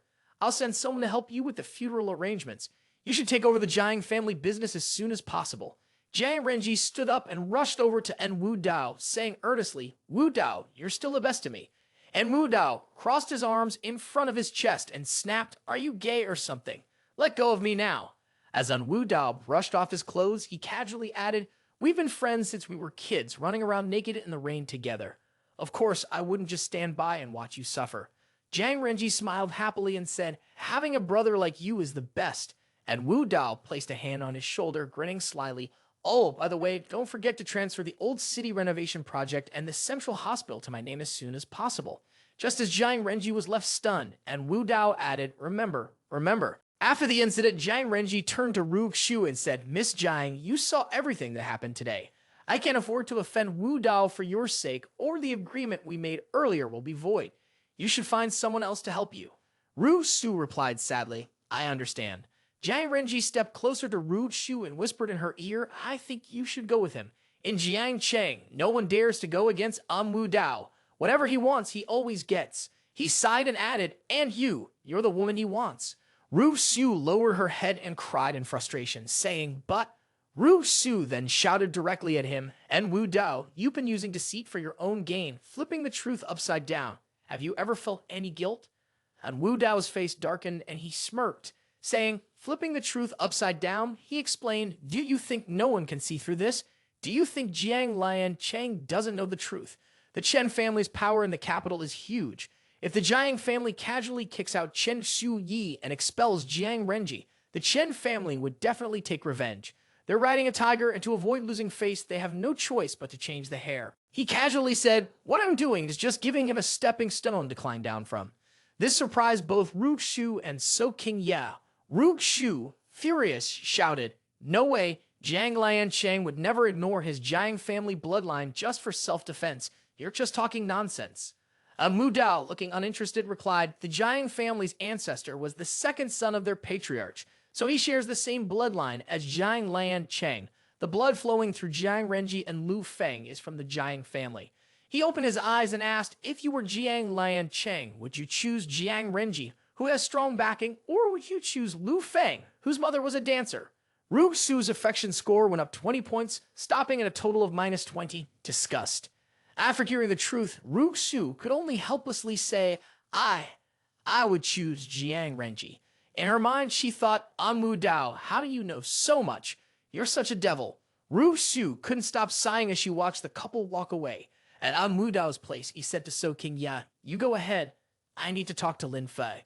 So King Ya, looking indifferent, replied, "Okay." Lin Fei stood to the side, puzzled, and asked, "What's wrong with sister-in-law? Is she just scared? She looked like she was in a daze on the way back." At Wu Dao's side, Ugh women. So King Ya, looking troubled, silently walked into the house. En Wu Dao and Lin Fei followed her to the car. And Wu Dao said, "Just leave her be. Look at what I've got for you instead." A large suitcase appeared from the trunk. As soon as it was opened, Lin Fei was surprised and said, "A desert eagle? Where did you get this?" And Wu Dao grinned and replied, "If I want something, I'll find a way." Before them lay a finely crafted gun, along with 5 bullets. Lin Fei, excited, said, "This familiar feeling, it makes me wish I could go back to being a soldier." He placed his hand on the gun, gently caressing it. "Ha ha, too bad. I don't have a gun license. Looks like my sharpshooting skills will never get a chance to shine." After hearing that, En Wu Dao casually pulled out 2 gun licenses. Lin Fei was stunned and broke into a sweat, asking, "Wait, you have 2 gun licenses?" And Wu Dao answered nonchalantly, "I told my grandpa I was worried about being bullied, so he got them for me." Lin Fei, still skeptical, asked, "Who would dare to bully you?" Suddenly, a loud scream echoed from So King Ye's room. No. This startled the 2 people downstairs, and Wu Dao anxiously shouted, "It's King Ya." Immediately, Lin Fei grabbed his gun and rushed up to the balcony of So King Ye's room. He nervously asked, "Sister-in-law, what happened just now?" So King Ya, with a pale expression, replied, "Ah, maybe I saw a cockroach. I'm really scared of insects." As she turned away, Lin Fei prepared to put his gun back, saying, "Ha, well, if that's all, it's good. I'll have someone come later to take care of the insects." Suddenly, En Wu Dao stepped forward and said seriously, "I don't think it was a cockroach. It looks more like a bedbug." So King Ya, seeing En Wu Dao approach, became extremely nervous. He raised her arm high and asked, "Why is there still smoke coming from the cigarette butt in the ashtray? Could you have been careless?" So King Ye turned her head away and snapped, You're hurting me." And Wu Dao responded, "The ash was loosely collected. It hasn't fallen off at all." So King Ye froze in shock, then quickly denied it. It must have. It must have been the wind that blew through. He pushed So King Ye aside and demanded, "So, how do you explain this beach sand?" "This is sand from the beach outside, behind the window," En Wu Dao said seriously. "It was him, right? He was once your childhood friend." So King Ye looked up at En Wu Dao with her big, bright green eyes and said, No, it's not like that. Please don't misunderstand." En Wu Dao closed his eyes and a golden energy surged between his hands. He spoke, "You dare come into my house and cause trouble, you?" Without finishing his sentence, he launched a powerful strike toward the glass door, and a golden claw shot forward, heading straight for the hidden figure. The blond man, caught off guard, only had time to raise his hand to his throat before blood sprayed out, splattering everywhere. He coughed up a mouthful of blood. Lu Feng suddenly shouted, "Tang Biao." At the same time, his cry revealed the location of the hidden figure. A warning appeared on the tool screen. "Warning, warning, the Demon King is angry. It is advised that the master quickly flee." Seeing the alert, En Wu Dao grew anxious. Immediately after, Lu Feng threw a throwing knife toward En Wu Dao, shouting, "En Wu Dao, I want you to pay for this with your life." En Wu Dao, not wanting to turn into a pincushion, started using his defensive moves as the throwing daggers flew toward him. He said, "So this is the anger of the heavens chosen one? Doesn't seem all that impressive. I broke through to the second level of the 9 Dragons' true key last night. I'll use my hardened energy to block your 30 sticks throwing daggers." A dragon-shaped light shield appeared in front of him, blocking the daggers and sending them flying in different directions. Lu Feng, seeing this, got even more furious and shouted, "You want to take it, huh? Then try my ultimate move." He immediately threw a punch, sending a red light toward En Wu Dao, shattering his protective shield. En Wu Dao, propping himself up with one hand, coughed and said, "Cough, cough." As expected of the main character, you always have that main character aura protecting you. So King Ye stepped in front of him, and En Wu Dao yelled, "No, don't kill him." Lu Feng, his expression changing, asked, "Why? He's the man who took you away, but you're still willing to risk your life to protect him twice." En Wu Dao, still panting behind her, said nothing. So King Ye replied, "I don't hate him. If it weren't for him, I wouldn't have made it this far. And also, he didn't take me." Lu Feng trembled with anger and shouted, "Su King Ye, have you fallen in love with him? Have you fallen for this bastard?" He cried out in pain, "You betrayed me." So King Ye, crying, said, I don't know what's wrong with me. I just didn't want him to die." And Wu Dao coldly said, "Betrayal." Lu Feng continued, "Su King Ye, you and this bastard have a special connection, don't you?" So King Ye quickly tried to explain, "No, it's not like that, Wu Dao. Please don't misunderstand. I only see him as a brother." Lu Feng, disappointed, said, "A brother?" He laughed maniacally, his face turning twisted as he shouted, "En Wu Dao, not only have you taken her body, but you've also stolen her heart. This is the hatred of a man who has lost his wife and the vengeance of a brother killed." In an instant, he struck, sending a sharp dagger flying through the air, yelling, "Today you must die." At the same time, the sharp dagger headed straight for En Wu Dao with the cry, "Die." And Wu Dao called out, "Where's Lin Fei?" Immediately, Lin Fei appeared and answered, "Lin Fei is here." Along with the sound of gunfire, Lin Fei's bullet hit Lu Feng's throwing dagger. Thanks to that shot, En Wu Dao and So King Ye managed to hide behind a cabinet. Immediately, Lin Fei raised both guns, taunting Dan, "This is for messing with my sister-in-law." The gunshots kept ringing out, but there was something strange and almost magical happening. Lu Feng was dodging them with incredible skill. Lu Feng shouted, "Lin Fei, you're supposed to be a soldier king. Why are you siding with the enemy and acting like a lapdog for this trash?" At that moment, 2 magazine clips flew out of place. In an instant, the guns were loaded. Lin Fei responded, "En Wu Dao is a true gentleman. How could be trash? On the other hand, you killing your own mother, pushing your father to death. You're worse than an animal." Lu Feng flew toward Lin Fei with 5 throwing daggers, shouting, "You're helping the enemy. You deserve to die." But that didn't stop Lin Fei. He shouted back, "With a gun in my hand, I can shoot anywhere. I'll take down these daggers, throwing them off their path." He continued, "They're just throwing daggers. What are they really worth?" Lu Feng wasn't backing down either. He yelled, "Let's see what you can do next." Lin Fei was ready for the challenge, his bullets flying precisely at the tips of the throwing daggers. The toys scattered and clattered to the ground. Lu Feng frowned and said, "No doubt, Soldier King Lin Fei. He's an expert marksman." Lin Fei was standing right next to Lu Feng, holding a huge, powerful gun. He said, "Thanks for the compliment." Then he turned and asked, "Boss, what should we do with this guy?" Lu Feng stood tall, chest out, and said, "Do whatever you want with him. Kill or spare him. It's up to you." So King Ye, standing nearby, pleaded, Wu Dao, please don't kill him. Please let him go.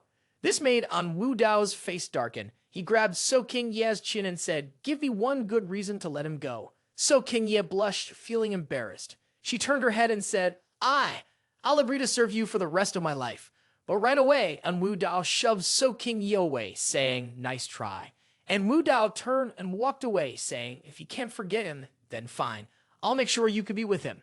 Go ahead and leave with him. So King Ye reached out towards En Wu Dao, pleading, please don't.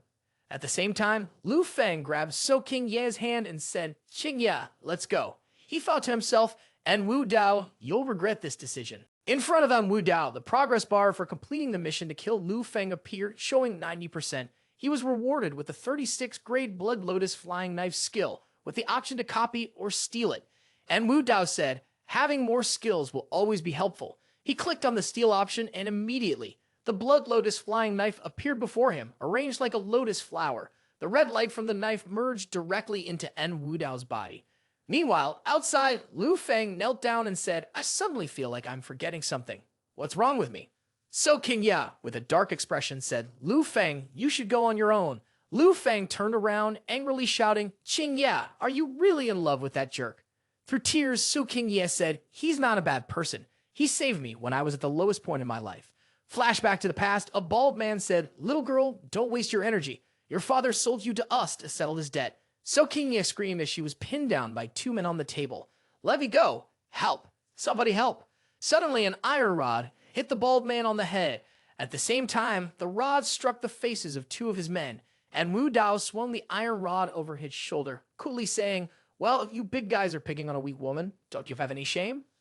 So King Ye had seen, and Wu Dao looked so heroic back then. Back in the present, she cried and said, and what about you? Where were you back then? This made Lu Feng break into a cold sweat, stuttering, I'm sorry I didn't protect you better. Then he turned and walked away, saying, Qing Ye, I will come back. I'll win you back from him, and I'll do it the right way. I'll also make up for everything I've owed you all these years. So King Ye cried as she thought, Lu Feng, we could never go back. Suddenly, En Wu Dao appeared right behind her. She turned to explain, Wu Dao, but En Wu Dao wasn't interested. He simply said, if you can leave, then come with me. This made Su King Ye feel a sense of relief. She thought, Wu Dao, I haven't done anything wrong to you. No matter what you ask me to do, I will agree. As Su King Ye sat on the sofa, and Wu Dao made her a glass of water. The packaging showed a seductive woman, large chest, curved hips, blonde hair, and wearing two fake ears. Su King Ye anxiously thought, is he really going to do this right in front of me? And Wu Dao leaned his hand on the armrest beside her and said, drink it. Su King Ye thought, is this his punishment for me? Does he really have to do this to me? As she drank, she thought, I can't let this happen. I absolutely can't let him see my true face. Above her head, the affection level reached 95, completely captivated. After finishing the drink, So King Ye asked nervously, why do I feel so dizzy? She passed out, and Wu Dao looked at her with a loving expression and said, a woman's heart is truly like searching for a needle in a haystack. Too bad, you're only 3 points away from completing your task. As Su King Ye slept soundly on the couch, Wu Dao covered her with a blanket and said, this is something between the men, it has nothing to do with you. Just sleep. When you wake up, everything will be fine. After settling everything, Wu Dao raised his hand and said, weaving grass without pulling it out by the root, the wind blows and everything is revived. Let's go. Lin Fei, standing behind, was speechless and thought, he really is the villain, isn't he? The scene shifted to another place by the riverbank. Lu Feng thought, Zhang Cheng, I will be back. When I do, I'll take everything that belongs to me and kill anyone who dares stand in my way. A boat with two people wearing wide-brimmed hats appeared. Lu Feng thought, finally, the boat has arrived. It was En Wu Dao, his bright and handsome face emerging. Lu Feng, shocked, shouted, En Wu Dao, why are you here? You promised King Ye you'd let me go. En Wu Dao, with a dangerous tone, replied, don't worry, she will never know I killed you. Immediately, a flying dagger shot through the air, accompanied by a scream. Coward. And Wu Dao said seriously, make sure you aim properly. Lin Fei, standing aside, was stunned, wondering why Lu Feng's signature flying dagger technique suddenly stopped working. And Wu Dao's hand appeared a snow lotus flying dagger, spinning with golden light and energy as he casually said, using the 9 dragons' inner key to control these 36 flying daggers. It's truly a perfect combination. Wu Dao asked in a low voice, does this look familiar to you? Lu Feng was startled and blankly replied, "It does seem a little familiar, but I can't quite place it." Immediately, the Blood Lotus flying knife and the light of the nine dragons, Shu Kai, shot toward Lu Feng, piercing through his body and causing him to kneel, dying on the spot. Lin Fi, standing nearby, asked, "How did you end up with 36 Blood Lotus flying knives?" And Mu Dao smiled and said, "I just finished learning them." Lin Fi, looking speechless, responded, "Who are you trying to fool?" But inside he thought, "Still, that's pretty impressive." On the loyalty meter, En Wu Dao had a rating of 80, showing admiration. A message appeared on the progress bar. Mission to eliminate Lu Feng completed 100%. Reward, 1 Heaven's Chosen 1 point. And Wu Dao thought to himself, "What's this? Even the system's being too forced now. I remember meeting a beautiful woman right before I was killed by the Godslayer. I wonder if that was her. The system might be that beautiful woman. No wonder it's so unforgettable. That mysterious woman had been wearing a cheongsam." And Wu Dao, with a dreamy look, thought, "It seems like it's time to look into the system's appearance. No, what I really need to understand is the system's functions." Somewhere, in a room with a pig's head and a dog's head on the altar, and Wu Dao sat in front of a huge tablet, lighting incense. He said, "I, En Wu Dao, respectfully bow and ask the system to descend and enlighten me." The tablet had the words, "System's Divine Truth Sovereign," engraved on it. And Wu Dao continued, "On that day when you helped me, your peerless beauty left me dreaming for many nights. If you could take care of me, I humbly ask the esteemed one to appear and fulfill this humble wish of mine." At that moment, a beam of light emanated from a jade pendant, and a beautiful woman, like a flower, appeared. She spoke, "My master cherishes me so much I'm ashamed. I was planning to wait until you unlocked the king level before I appeared. But seeing your sincerity today, I'll make an exception." After admiring the stunning beauty of the mysterious woman, En Wu Dao drooled with admiration and said, "Whoa, you really showed up right on time." The mysterious woman responded, "Your aura is perfect. No wonder you're the villain. I'm very pleased." Suddenly, En Wu Dao lowered his head and said, "I humbly ask you to unlock all the hidden features of this villain system. I'm incredibly grateful for such a piece of junk." Immediately, the beautiful woman grew angry and shouted, "Are you dreaming?" She explained, "The system needs to develop step by step. You could only unlock new functions after continuously completing tasks and meeting the necessary conditions." This made En Wu Dao frown. He said, "Is this your hideout then?" The mysterious woman seemed to realize something. She asked, "What are you trying to do?" Without hesitation, En Wu Dao grabbed his super strong box and said, "This box is so sturdy, even nuclear radiation can't get through. A spirit like you couldn't escape, right?" Just then, En Wu Dao snapped his fingers and a super durable wall surrounded both the mysterious woman and him. She asked, "En Wu Dao, what exactly you want?" En Wu Dao replied seriously, "This is a special shield I created. Light can't get through it. A spirit like you must have traits similar to light, right?" But immediately the mysterious woman soared into the air to check. She bumped into this and that, but couldn't break free. In a panic, she said, "What is this? Why can't I get through?" The mysterious woman clasped her hands and began chanting, "The 3 mountains and 5 sacred peaks break the law and dominate." But En Wu Dao simply stomped his foot, and she trembled in fear. En Wu Dao took slow, deliberate steps toward her and said, "Stop wasting your energy. I've reinforced the ground and the air with steel-reinforced concrete. With your appearance, even iron walls won't be any stronger than this." He sneered and added, "Stop resisting. Obey and activate all functions now." The mysterious woman shouted, "Despicable! You're going too far." She glared with her beautiful eyes, and her fox fur stood on end as she opened her blood-red eyes. "You dare to insult the great system. You'll pay dearly for this." Her figure began to flicker and then disappeared. And Wu Dao said, "Invisibility technique. This system has quite a few tricks." Immediately, the mysterious woman appeared behind him, thinking, "You bastard, go die." Just as her hand reached for En Wu Dao's bat, he swiftly turned around and said with certainty, "As expected, according to the system's rules, as long as the master doesn't fail the mission, the system can't attack the master." Then En Wu Dao made his move, saying, "You think hiding will save you?" A scream of pain echoed. En Wu Dao remarked, "I tried to teach you, but you kept resisting. Now let me show you the power of science." The temperature of -40 degrees appeared on the control panel, and everything froze. And Wu Dao said, "When the temperature reaches absolute zero, everything in the world will freeze, including light.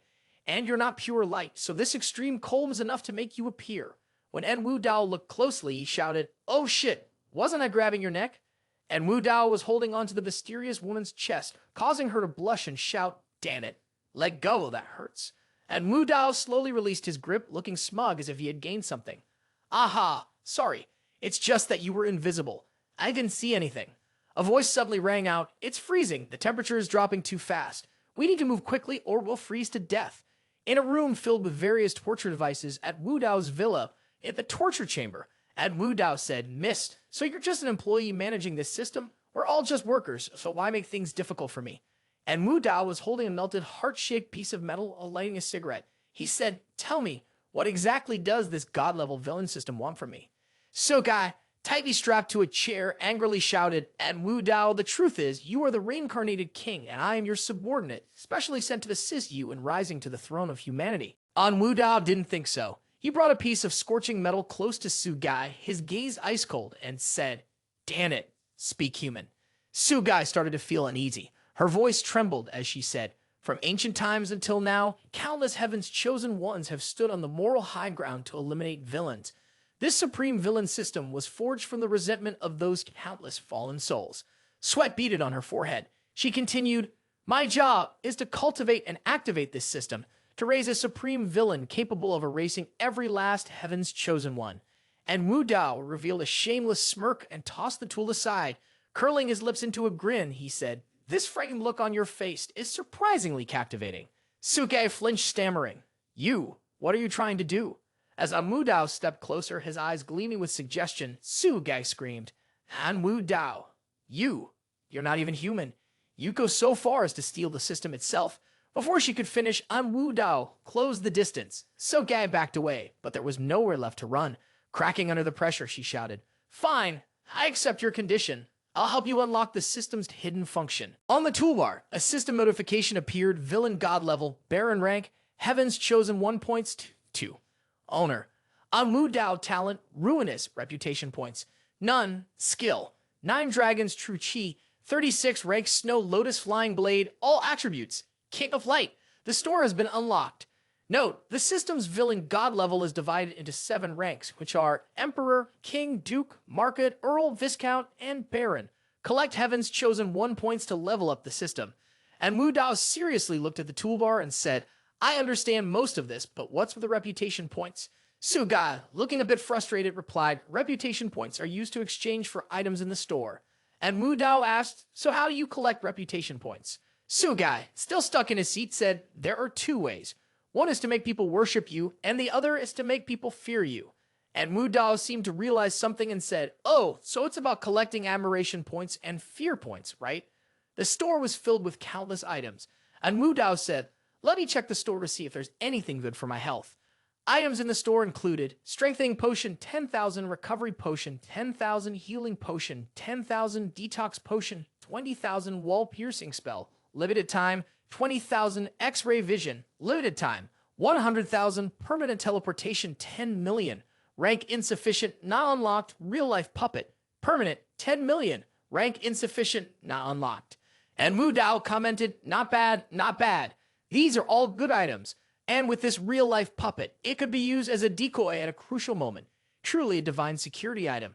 He focused on the real-life puppet, durable version, 1 million, rank insufficient, not unlocked. Su Gai's face darkened when she heard En Wu Dao say, Miss Su, I apologize for offending you earlier. I hope we can become closer and work together sincerely in the future.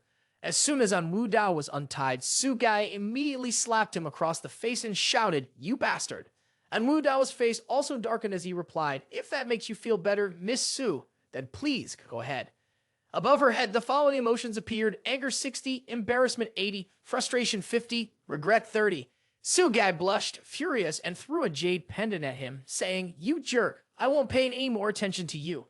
En Wu Dao sighed, oh women. The scene shifted to En Wu Dao's castle. In a room, En Wu Dao was on the phone, listening to a frightened female voice. Wu Dao, I broke the antique. They're demanding that I pay for it. What should I do now? Yuru.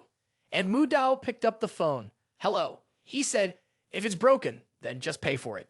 Recognizing the voice, En Wu Dao seriously asked, wait a second, is that you, Yuru? Don't be scared. Tell me where you are, I'll come right away. The scene shifted to Yun Xi Jai. The boss, Lai Bin, yelled, damn it, are your hands useless? The antique was so important, and you couldn't even catch it. What can you even do now? Lady Yuru was sitting on the ground, surrounded by broken pieces. Boss Lai kept yelling in anger, "Do you have any idea how much that Ming Dynasty porcelain cup is worth? Can you even afford to pay for it?" Lin Yuru, feeling embarrassed, said, I didn't touch anyone, Chai Duel. It was because you let it go that it fell and broke." Liveden's boss grabbed Lin Yuru by the hair and shouted, "You filthy thing! How dare you talk back?" He raised his hand, ready to strike Lin Yuru, yelling, "I'll kill you." But just in time, a hand stopped him. En Wu Dao shouted, "Stop." Lin Fi, standing behind, cracked his knuckles and said, "Damn it, let me smash him to death." En Wu Dao frowned and said, "Don't rush. Let me handle this." He helped Lin Yuru up and asked, "Yuru, tell me what really happened." Lin Yuru explained, "A while ago, someone came to the shop to pawn a Ming Dynasty Chenghua Yi Chi dual cup. Today, Boss Lai took it out to check, and he also showed it to me for study. Looking back in time, Boss Lai held up the cup and said, 'Yuru, wasn't it you who always wanted to study Ming Dynasty Chenghua porcelain? Come, take a good look.' As soon as Lin Yuru saw this, she immediately warned Boss Lai, 'You can't hold it with one hand. Be careful.' The dirty hand of Boss Lai started to touch Lin Yuru's skin. With a lecherous look on his face, he said, 'Yuru, your hands are so smooth and fair. What kind of skincare products do you use?' But immediately, Lin Yuru pulled her hand away. He gave her a dangerous smile and then, without warning, dropped the cup right in front of her, causing it to shatter into pieces. Lin Yuru explained that it was an accident. He had dropped it on the floor by mistake. Boss Lai pointed at her angrily and shouted, 'Petty person, how dare you lie and blame me? You're the one who broke this cup. You'll have to take responsibility for it, whether you want to or not.' And Wu Dao frowned and sneered, saying, 'What a big show of power. The more arrogant he gets now, the worse it'll be for him later.' Not far away, there was a female stringer named Sen Xiaoxiao. She was filming everything on her phone. She commented, 'Wow, looks like the girl who's being bullied has found two handsome guys to help her. Things are about to get out of hand. A fight is coming.' The comments kept popping up on the phone screen. 'Wow, this handsome guy must be the one, because a good-looking appearance represents justice. 6-year VIP, a true Superman. This handsome guy is way too gentle, though. His girlfriend is being bullied, and he doesn't even dare to fight back. America, are you scared? If it were me, that damn shop owner would already be in the hospital. My husband, Xiaoxio's husband, Xiaoxio, is the most beautiful.' On the top of the toolbar, a notification appeared showing that the community had given a favor, adding 1 point in prestige. And Wu Dao looked around and thought to himself, 'Looks like this is being live-streamed. Well, that's good. Perfect timing to earn some prestige points.' Not far away, Sen Xiaoxio was still focused on recording. En Wu Dao said, 'Aren't there cameras? Whoever broke it will know soon enough.' This made the shop owner, Mr. Lai, panic, his face turning pale. He hurriedly said, 'Sorry, the camera broke down at just the wrong time.' At that moment, a young man with a worried expression stood behind them, and Wu Dao waved his hand. 'You there, come here.' The young man, nervous and his face changing color, yelled, 'I don't know anything. Don't ask me.' Immediately, En Wu Dao slapped down 2 stacks of money and said, 'Tell me the truth, and this money is yours.' This made even Boss Lai jump back in shock and fear. Panicking, Boss Lai said, 'Xiao Chang, say what you need to say, but don't just talk nonsense. Don't let a little money make you betray your conscience.' After hearing this, En Wu Dao tossed out a few more stacks of money and said, 'If you don't speak, I'll just give this to someone else.' Lin Fi, standing nearby, angrily said, 'Boss, why don't you just take action already? This isn't your usual style.' The honor points kept adding up, +3 on the toolbar. And Wu Dao replied, 'No need to rush. You'll get your chance to act soon.' Xiao Chang was shaking all over, but immediately put on a bright face and said, 'I'll talk.' After reviewing the footage from the camera, he said Lai Bin was the one who broke the cup and then blamed it on Lin Yuru. In the video from the camera, Boss Li could be seen holding his head shouting, 'What? What do we do now? This is the legendary Qi duel from the Ming Dynasty, worth hundreds of millions.' And he came up with a plan. After putting everything together, he dangerously said, 'Got it. I'll frame the girl who just arrived.' On the live stream, the comments from Jun Win were clear. There really is no such thing as absolute loyalty. If there is, it's only because the benefits aren't enough yet. The girl would rather cry and BMW. That ability to use money, huh? A father is still a father, and this is how people with money do things. They use money to solve everything without ever forcing anyone. And Wu Dao said, 'Lin Fi, weren't you the one who couldn't hold back anymore? Smash everything for me.' He turned, his face serious, frowning as he said, 'Go ahead, smash everything for me.' At the same time, Lin Fi grabbed an iron rod and charged forward, relentlessly smashing everything around the shop. The shopkeeper Lai shouted, "Are you all crazy? Do you know whose business this is?" He pointed at Yuru and threatened, "You damn girl, tell them to stop, or I'll make your life a living hell." This made Lin Yuru worry. En Wu Dao tightened his grip on the shopkeeper Lai's wrist and said, "I've been holding back with you long enough. Wasn't this the same hand that touched my Yuru earlier? And you even hit her, didn't you?" En Wu Dao's expression turned serious as he said, "Then it doesn't need to exist anymore." Immediately, Boss Lai's hand shattered into pieces. He screamed out in pain. On the side, Lin Yuru felt a mix of happiness and fear. Her favorability rating with En Wu Dao jumped to +3, reaching a total of 93. She was deeply in love. She thought to herself, "Yuru, my man? Wu Dao is so impressive, so handsome." On the toolbar, the fame points started to increase. +1,000, +2,000, +5,000. And Wu Dao was surprised. "Wow, live streaming can earn this many fame points?" Sensei Oxio, astonished, thought 20,000 viewers, 30,000, 40,000. Oh my god, my live stream channel number 18 is getting really popular. The comments kept flooding in. The 5 Super Sentai heroes all stood up and apologized to the male lead. "This script isn't half bad, guys." Doctor Strange, 10 points to the shop owner for fully supporting the male lead. The Flash, "Let's boost those views, everyone. We're about to catch up to Huacha." Batman, "This script is so outdated, but I like it." Sioxio's husband, Mike Sioxio, is the most beautiful. Wanting and descending to Earth, even though the male lead is righteous, his actions are too ruthless. Not so good. The crowd from County Cow, "I just saw a ray of Buddha light shine down. The Holy Mother should leave now." Sioxio thought, "Doesn't seem like he's acting. That man's hand is really broken. Should I call the police?" Boss Lai angrily shouted, "You're all done for. This is the Bai family's business. If you offend the Bai family, you'll all face serious consequences." At the same time, En Wu Dao kicked Boss Li's leg and said, "I'll handle the consequences on my own." Boss Lai cried out in pain, "Ah, my leg. It hurts so much. You'll regret this." The VIP comments on the live stream kept flooding in. The 5 Supermen are here. Is this the Bai family from Jiangcheng? Oh, they're one of the 4 major families in Jiangcheng. If you offend the Bai family in Jiangcheng, it's like asking for death. Superman, the main character, is doomed. 10 seconds of silence. Then a woman's voice rang out, "Who dares to make trouble in my Yun XXI? You don't want to live in Jiangcheng anymore." Boss Lai, who was sitting on the ground, shouted, "The young lady is here. The young lady is here. You're all doomed now." Lin Yuru quietly pushed on Wu Dao's shoulder and said, "Wu Dao, you should leave quickly.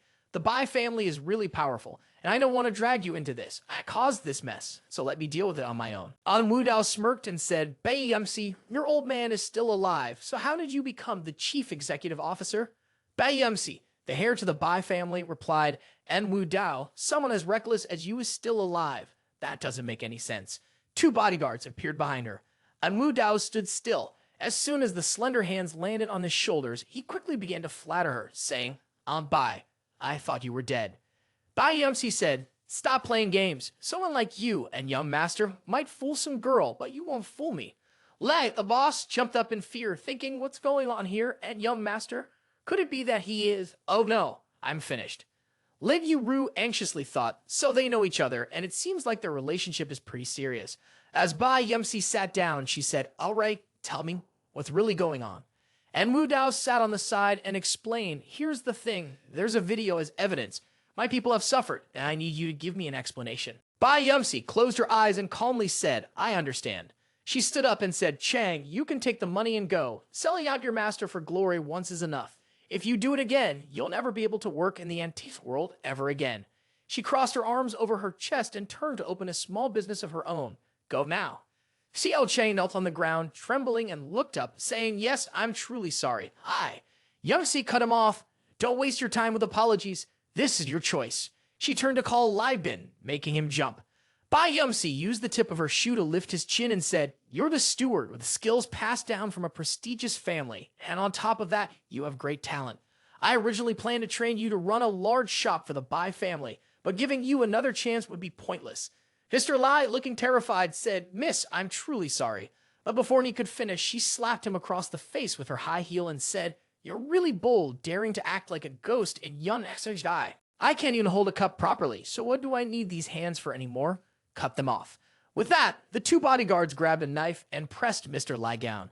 Bai Yumsi turned around and asked, "Wu Dao, Is this explanation enough? But right after that, En Wu Dao turned to ask Lin Yuru, Yuru, are you satisfied? She quickly answered, I'm satisfied. On the small screen, the 5 superhero brothers all knelt down and bowed to the elder. Good doctor, what position does the male lead actually hold? Even the Bai family has to show respect. The Flash, wow, that's painful. The male lead really is like a king of darkness. The little demon boss, 666,666. Xiao thought, it's happening. Suddenly, a notification popped up on the tool. Your live stream has been banned due to violent content. The total number of viewers was over 280,000, and she received a reward of 21 million coins. Xiao thought, those damn censors dared to ban my live stream. If it weren't for that 200,000 yuan reward, I wouldn't let this slide. On the toolbar of En Wu Dao, 2 prestige points appeared, plus 4 additional points, bringing the total to 215,004. En Wu Dao thought to herself that the prestige points seemed to have suddenly stopped increasing. Has the live stream ended? Sugai appeared and asked, why did the prestige points suddenly increase by so much? Could it be that there's a bug in the system? En Wu Dao thought to herself that Sugai clearly didn't know much about live streaming. En Wu Dao stood up and said to Bai Yangxi, this bowl is really expensive, isn't it? Yangxi replied, over 10 years ago, this Qi Hang Bo bowl was auctioned for a sky-high price of 280 million yuan. According to the contract, we would have to pay 10 times that amount in compensation. You know, as a woman, managing everything at home from top to bottom isn't easy.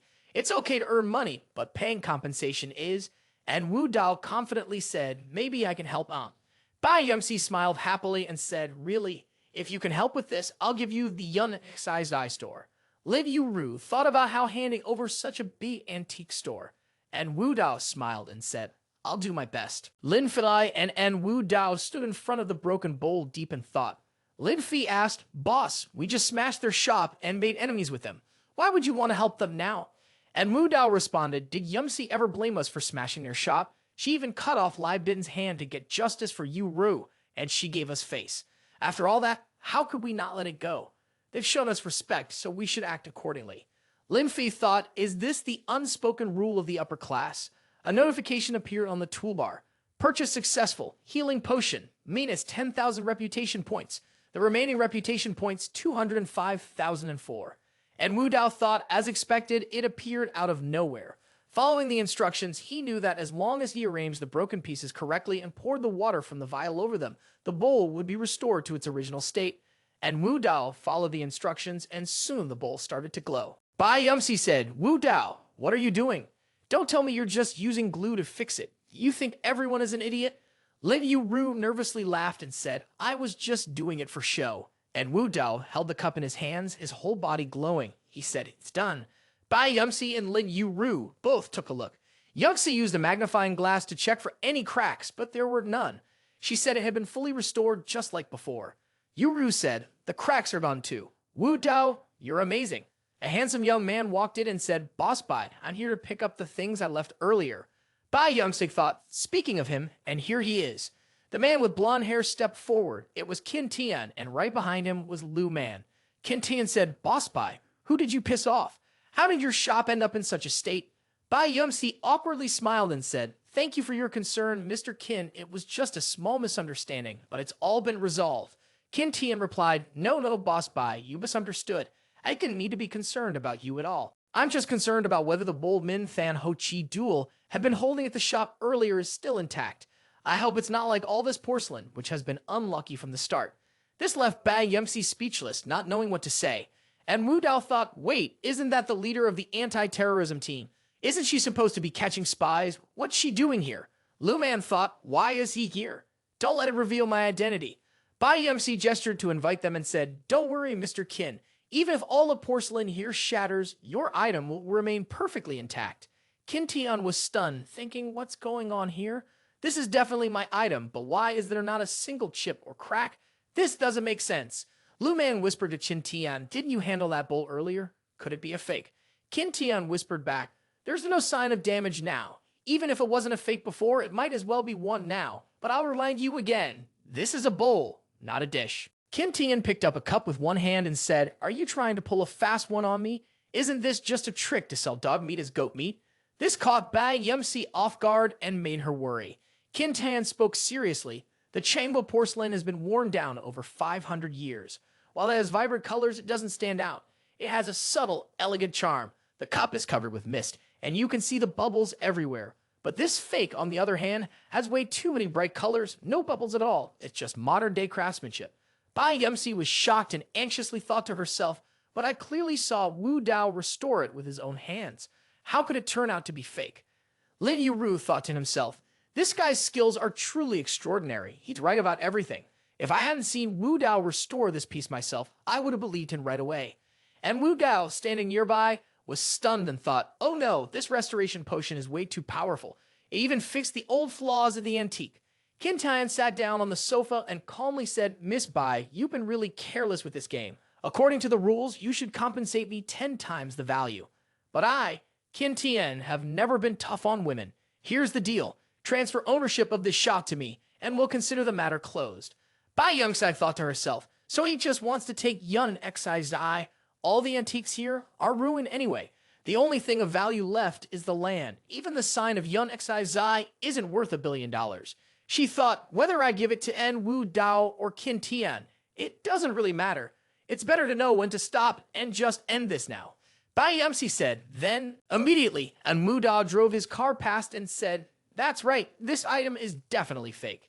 Qin Tian replied, you guys have already admitted to faking it, so why are we still talking? Just hand over Yun Exai's Dai to me already. And Wu Dao stepped forward and said, I said this item is fake, but I never said we were the ones who faked it. Qin Tian stood up, clenched his fists, and asked, what do you mean by that? And Wu Dao pointed directly at Qin Tian and said, because you are the one who faked it. Qin Tian flinched, then responded, don't make wild accusations. Be careful, I'll sue you for defamation. And Wu Dao explained there are a total of 19 Mingqing Ha Ai Chai dual cups in the world. 4 of them have been personally kept by individuals. Is that correct? Qin Tian frowned and said, that's right. Of those 4, 3 are personally kept, while 1 is still missing. And this cup, it's mine. The one that's missing. An Wu Dao looked at Lin Fi and said, you're like an old lady stuck in the blankets, can't even kick your way out. To explain, stuck in the blankets is a popular internet expression that describes falling flat on your face with your legs spread out, unable to move, as if you're not using any strength. And Wu Dao continued, Lin Fi, go to the garden behind my villa and bring me the bowl I usually use to feed my cat. Lin Fi respectfully replied, yes, sir. Qin Tian's face changed and he yelled, feeding the cat? Are you insulting me?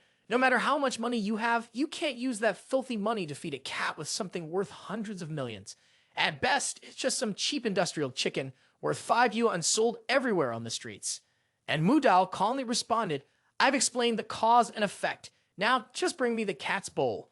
Meanwhile, Xiao was setting up for a new live stream from a distance. She said this time there wouldn't be any violent images, so she probably wouldn't get banned again. In the comments, a fan named 5 Superheroes Gao wrote, I absolutely don't believe that the cat's bowl is actually a special gold-plated thing. Clearly, they're just exaggerating.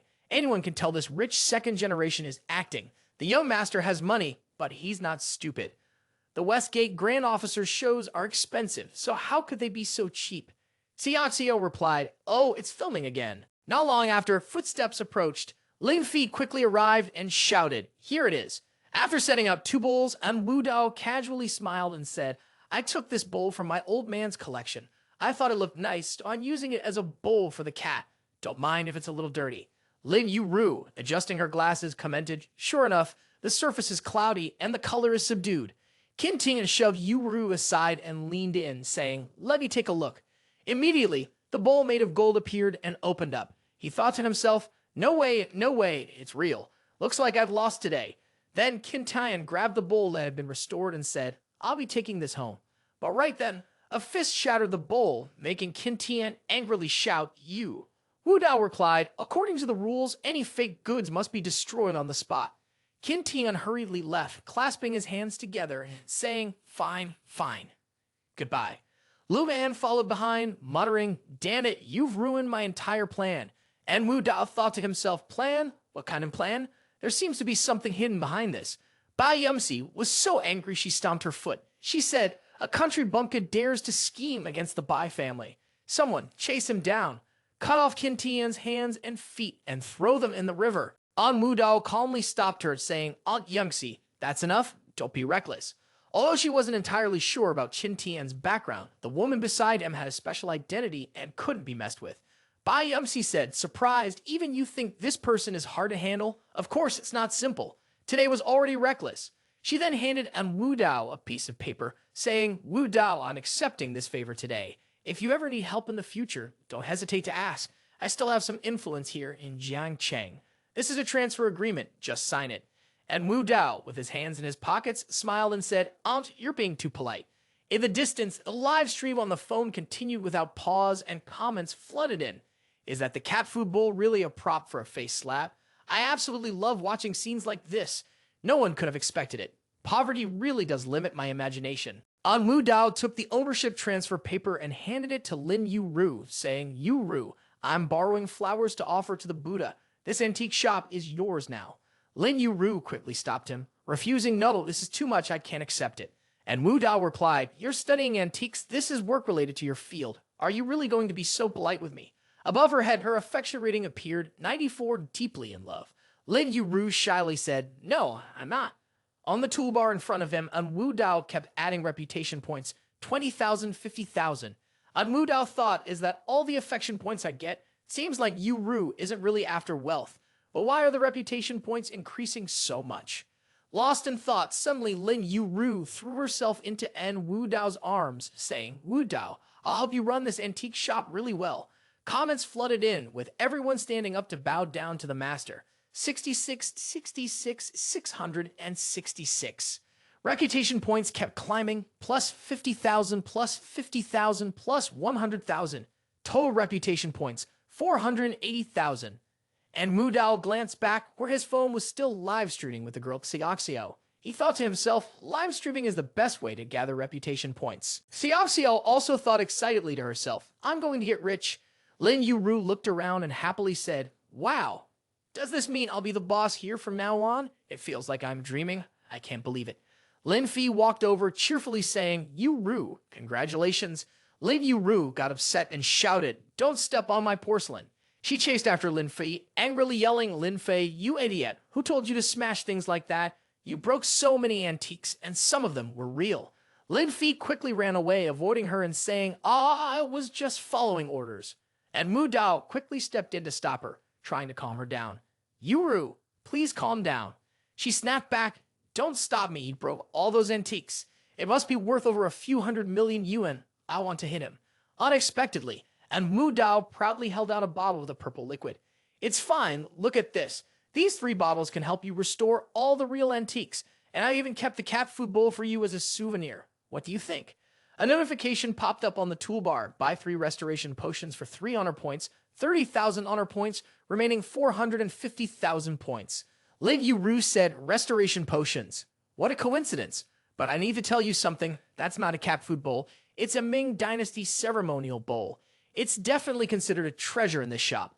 Lin Yuru explained carefully, leaving En Wu Dao speechless and unsure of what to say. A notification appeared on the toolbar. Successfully purchased X-ray vision, 100,000 points deducted from your reputation. Remaining reputation is 350,000. And Wu Dao thought Qin Tian didn't even care about the billions in compensation, yet he insisted on getting this store. Even though I broke down its door, he still wanted it. If there's nothing hidden inside this store, I'd be the last person to believe it. Immediately, En Wu Dao activated his X-ray vision and thought, all right, I need to see what kind of shocking secret is hidden here. As soon as the ability activated, the surroundings left En Wu Dao stunned. Is this really the power of X-ray vision? He looked toward the source of the light and shouted, found it. And Wu Dao then turned his attention to several open wooden chests and suddenly moved closer. Lin Yuru said, look, Wu Dao, I've already restored the first one. This made En Wu Dao exclaim, wow, that's huge, really huge. Lin Yuru raised the jar and said, huge? Yes, this is the heavenly cauldron, it's really big. But for some reason, En Wu Dao gave a lecherous, almost dirty look, his face turning red, eyes wide open, mouth agape, thinking to himself, is this real? Suddenly, a figure walked by and she said, sorry, can I bother you for a moment? She stepped closer and introduced herself, saying, hi, I'm the streamer Sem Xiao. I have a project I'd like to discuss with you about collaborating. But En Wu Dao still looked flustered, his face turning red, his eyes wide open, and his mouth hanging agape. He immediately started having a nosebleed. En Wu Dao said, I I can't take it anymore. Everyone, it seems, is getting the best nutrition these days. Sensei Oxio asked, what happened to you? Are you okay? Once En Wu Dao realized he had made a fool of himself, he quickly wiped away the blood from his nose and casually said, so, are you planning to stream about me every day from now on? Sensei Oxio cheerfully replied, that's exactly it. We'll split the rewards equally. No, I'll take 40%, and you get 60%. And Wu Dao looked serious and started thinking carefully. Sensei Oxio kept negotiating. How about we go with 70% for you, and I take 30%? No, wait, let's finalize it at 80% for you and 20% for me. I can't go any lower. In the end, she said, tearfully, all right, 90% for you and 10% for me. This is my final offer. I can't work for free, can I? En Wu Dao leaned on his hand and laughed, saying, do you think I'd care about that share of the prize? Xiao, Worry replied, it's not a small amount though. After the 2 live streams earlier, the reward has already reached hundreds of thousands of yuan. But En Wu Dao waved his hand and said, you can record me all you want, but the reward belongs to you. However, I have one condition. Xiao was surprised and asked, all of it belongs to me. Then En Wu Dao handed her a piece of paper and said, you have to sign a 10-year contract with me. Whenever I call, you have to come. No days off, no excuses, unless it's due to an accident, an earthquake, or giving birth. In his mind, he thought to himself, this girl is my steady source of fame points, and I can't let her slip out of my grasp. Xiao turned to her pets for advice, but both the dog and the cat shook their heads, wagging their tails. Xiao asked, the cat shakes its head, the dog shakes its head, but why do I feel like this isn't so bad? She kept live streaming the scene ahead and said, Mr. N, I'm willing to sign the contract. The comments flooded the screen. Little Demon Tower, the silly girl's been tricked. Aircraft carrier maintenance engineer, isn't this just like selling herself? Simon Su, Master has already made a move on Xiao. Please, I beg you, spare my goddess. The scene shifts and Lin Fai, Lin Yuru, and En Wu Dao are standing outside the antique shop. En Wu Dao says, Lin Fai, stay here and help Yuru clean up. I'll be back later tonight. Lin Yuru eagerly responds, En Wu Dao, I'll wait here for you to go get some late-night snacks. En Wu Dao agrees, then turns and leaves, thinking to himself, there are too many people around during the day. I'll come back at night to collect the treasure. And Wu Dao approaches a flashy red supercar, and Xiao exclaims, wow, this car is amazing. And Wu Dao coolly opens the car door and says, get in. Comments start popping up on his phone. Oh my god, that's a Lamborghini. I think it's a limited edition, probably worth millions. My poverty is really limiting my imagination. Xiao sits in the car looking thrilled, almost like she's live streaming, thinking to herself, wow, this is such a fancy car. Suddenly, she notices En Wu Dao getting closer, causing her to get carried away as she screams, ah, no, please, boss, I'm selling art, not my body. En Wu Dao calmly responds, you're overthinking it. I'm just helping you buckle your seatbelt. After the seatbelt was securely fastened, the comments started flooding in. Oh, this is the bittersweet taste of love. The boss is online now. The streamer's taking the lead. Xiao thought to herself, this is so embarrassing. The notification bar kept showing updates on reputation points minus 20,000, 50,000. En Wu Dao, driving with excitement, thought to himself, the system never hands out reputation points easily, making countless villains struggle to earn them. But in this entertainment era, all it takes is one live stream, and you can earn them so effortlessly. The scene shifted to a beach with seagulls flying across the sky, creating a beautiful view. Right next to the dock were 2 high-end canoes. En Wu Dao was with Sensei Oxio, he said. I'm taking you to meet my personal advisory team. They're gathering on this river right now. In the distance, several young women in bikinis ran over, shouting, hey, everyone, the boss is here. Hurry and greet him. This left Sensei Oxio in awe. En Wu Dao spread his arms wide, and the young women rushed up and crowded around him. One of them said, boss, we've missed you so much. A beautiful woman in a blue bikini said, this month, I only managed to lose 20 million yuan. By the end of the month, I need a double bonus, okay. Another woman said, sorry, boss. I had a bit of a rough month, ended up losing 80 million yuan. En Wu Dao, lost in a sea of colors, casually said, it doesn't matter whether the losses are big or small. The bonuses will be doubled anyway. This made the beautiful women in bikinis cheer joyfully, shouting, long live the boss. The comments on the phone began to pop up. Whoa, so many beautiful women. The main guy is so lucky. I'm so jealous. Sensei Oxio angrily glanced at the phone and said, you guys act like wolves spotting blood just because you see some pretty girls. After taking care of the personal advisors, En Wu Dao sighed deeply and several lipstick marks appeared on his face and neck. He said with satisfaction, "Oh man, I'm so tired. I can hardly breathe." The comments flashed again. "I really wish I could be the main guy." It wasn't a team of advisors at all. It was more like a harem. Then a pair of high heels appeared. Xiao and Wu Dao's personal secretary showed up. Dressed in a neat, form-fitting outfit, she said, "Boss, could you stop spoiling them? You keep giving them money to mess things up. The capital is losing a lot right now." En Wu Dao smiled happily and said, "It's fine. How can there be losses when there's profit?" This made Xiao angry. She thought, spoiled rich kid, the clueless son of a landowner. But she quickly regained her usual serious expression and said, "There's one more thing. Jiang Ruochu came to the company looking for you today. But since you weren't here, she went to your villa." And Wu Dao's face became serious as he said, "Jiang Ruochu." In the end, she had to swallow her pride. He then turned to Sen Xiao and said, "Let's go. I'll show you my house." Xiao asked, "Are we stopping by the dock to switch vehicles?" But just then, the spaceship zoomed forward, and Wu Dao replied, "My house has its own private dock." Sen Xiao thought, "Is this the life of the rich?" Cut to En Wu Dao's villa, where Jiang Ruochu is standing on the balcony waiting. En Wu Dao walked in and asked, "Ruochu, what's the matter? Why did you want to see me?" Jiang Ruochu turned around and said, "En Wu Dao, you've won. The Jiang Family Council has unanimously approved the plan. You can now buy us out with 10 billion yuan. But En Wu Dao waved his hand and said, "Sorry, I changed my mind. I don't need it anymore." Ruochu shouted, "En Wu Dao, what are you trying to pull this time? The Jiangxi group already agreed to sell for 10 billion yuan. What more do you want?" And Wu Dao replied seriously, "Jiang Ruochu, I'm really disappointed that you partnered with Jiang Renji halfway through." He walked past Ruochu and added, "You should reflect on your own mistakes."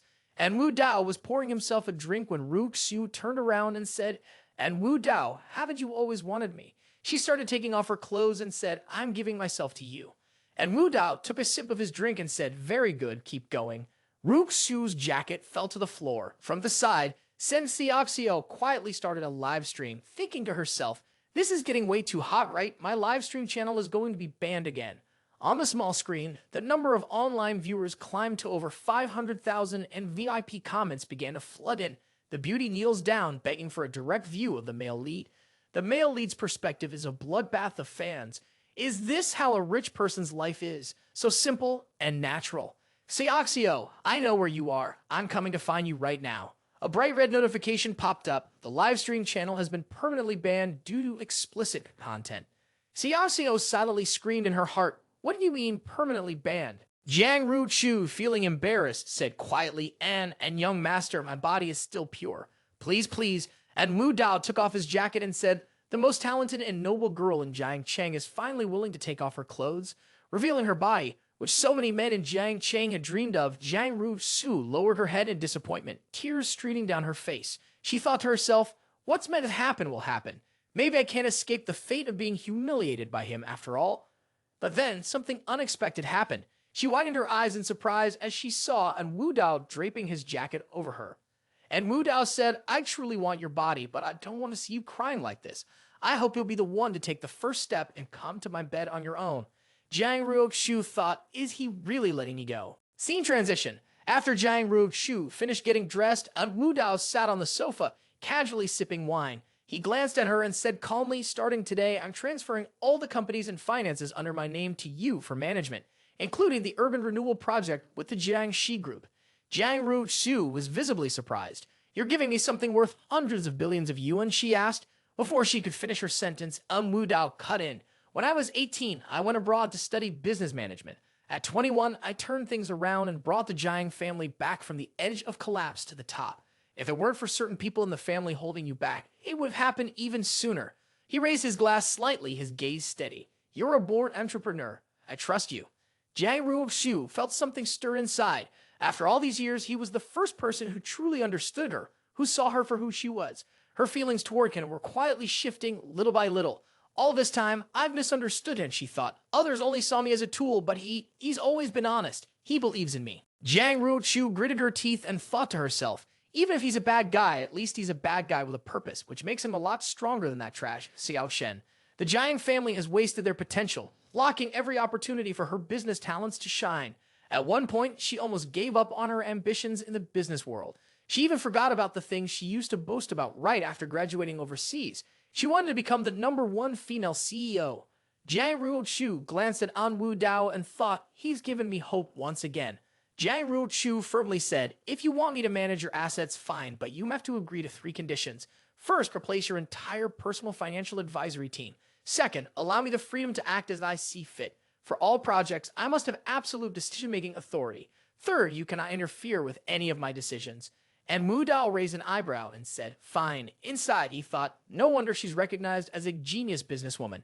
Just look at how professional the conditions she said are. Jiang Ruochu's favorability reached 50. Feeling grateful, she thought to herself, he agreed without even thinking about it. Why does he trust me so unconditionally?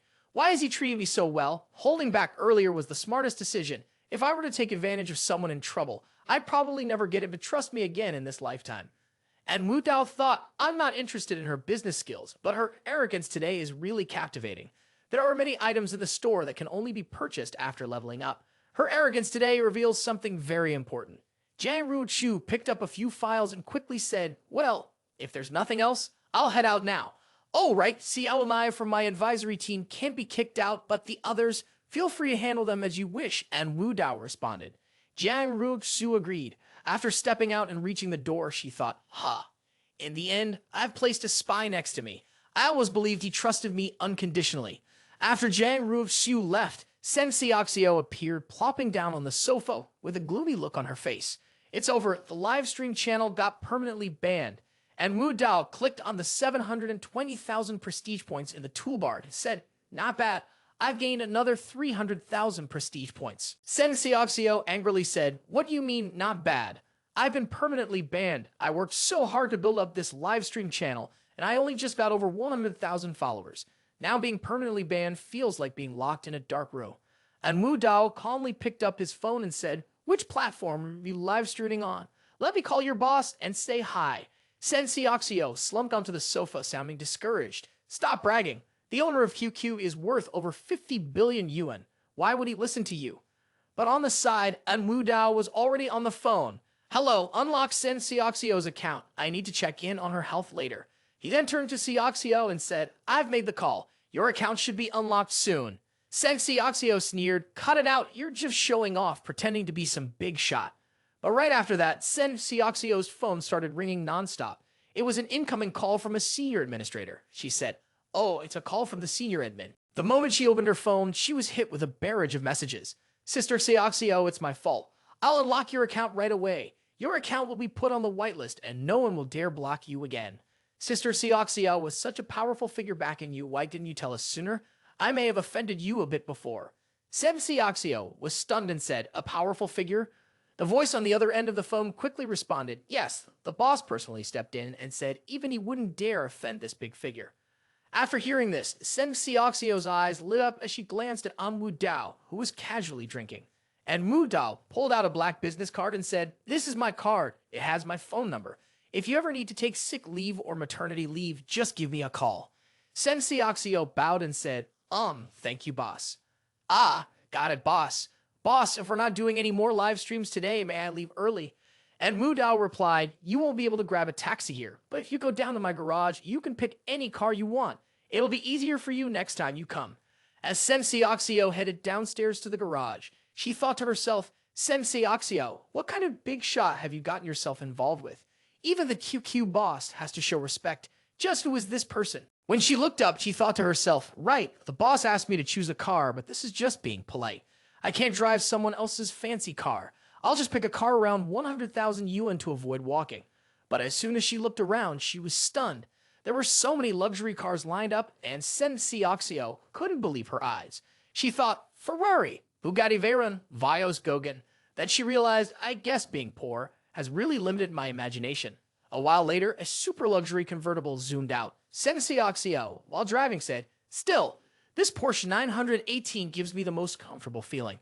Suddenly, an unattractive man started following Sen Xiaoxiao. He said, Xiaoxiao, how could you casually get into someone else's car and go into their house? Are you betraying me? His nickname was Husband to Xiaoxiao. He continued, Xiaoxiao, let's end it here today. The neighborhood was quiet on a breezy evening, with lots of bright stars and old apartment buildings. On her live stream, Sen Xiaoxiao said, hey everyone, I've got the channel back, but you might want to check out a few other live streams too. I'm going to take a shower now. Talk later. The comments started piling up. Look, they're treating us like outsiders now. This is so boring. Just let us into the bathroom. I promise we won't peek. Seoxio, I'm outside the door. Open it for me. On January 15th, that obsessive guy showed up again. Doesn't he know how annoying he is? Seoxio anxiously glanced toward the door and thought, that creepy guy who knocked last time isn't really coming back, right? The police officer said that if he bothers me again, they'll arrest him. He shouldn't dare to come anymore. Wrapped in a towel, Seoxio thought, what am I even worried about? She kept showering while humming a song. You were the one who wanted to break up, so fine, let's break up, la la la. Her singing echoed in the bathroom, but suddenly, the lock on the door clicked open. The ugly pervert snuck in and said, Seoxio, your husband's here. Do you remember your husband? The live stream was still running, and one viewer commented, what's going on here?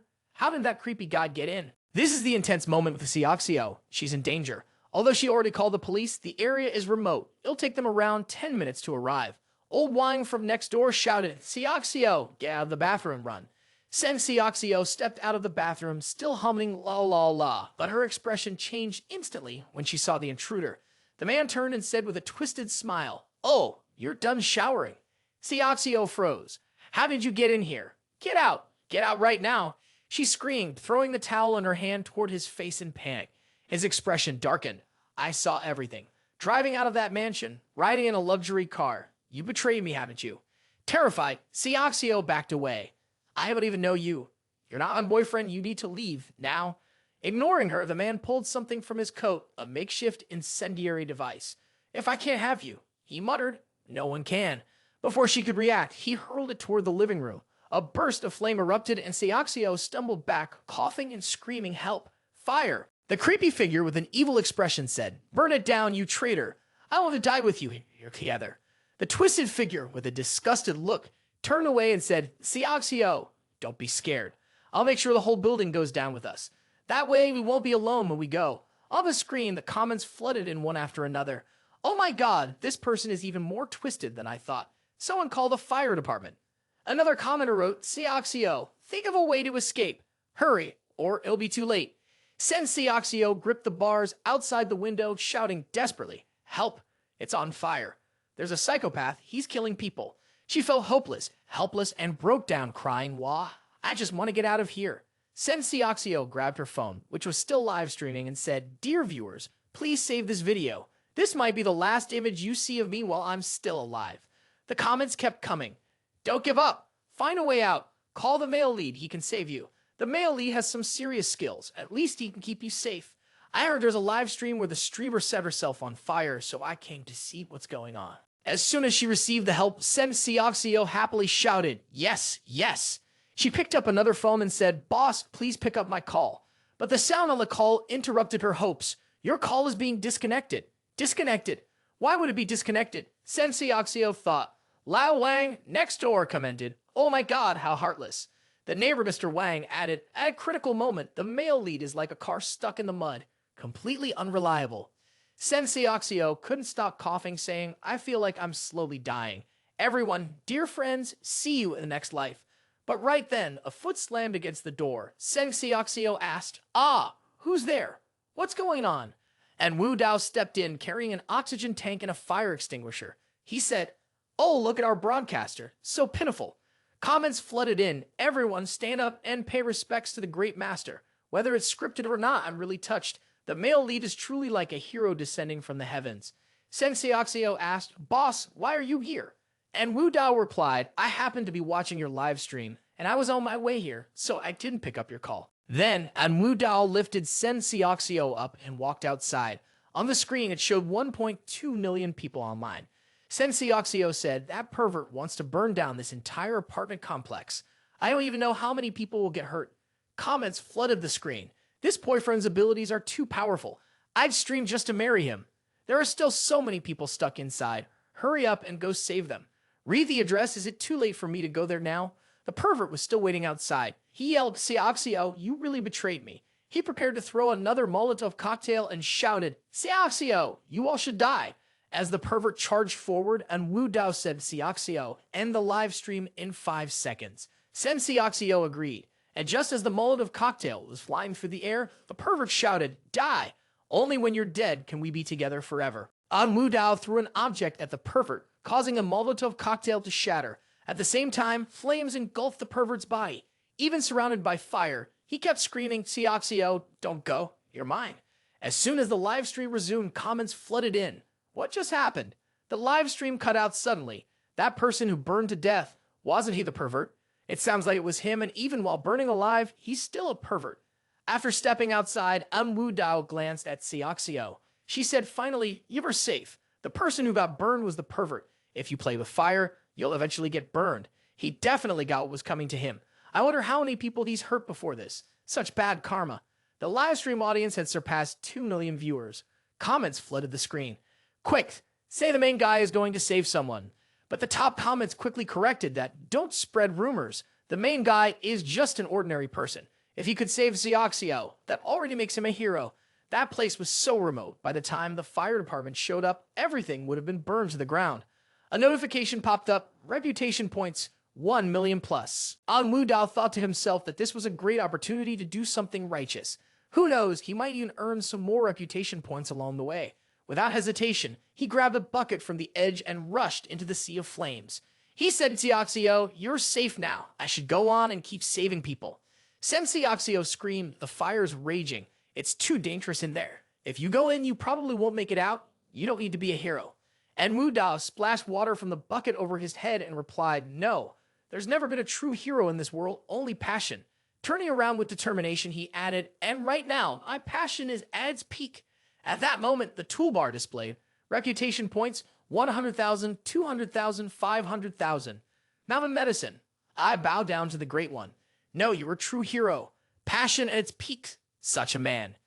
Anti-hero. The justice of this world has been awakened again. He is a lone hero.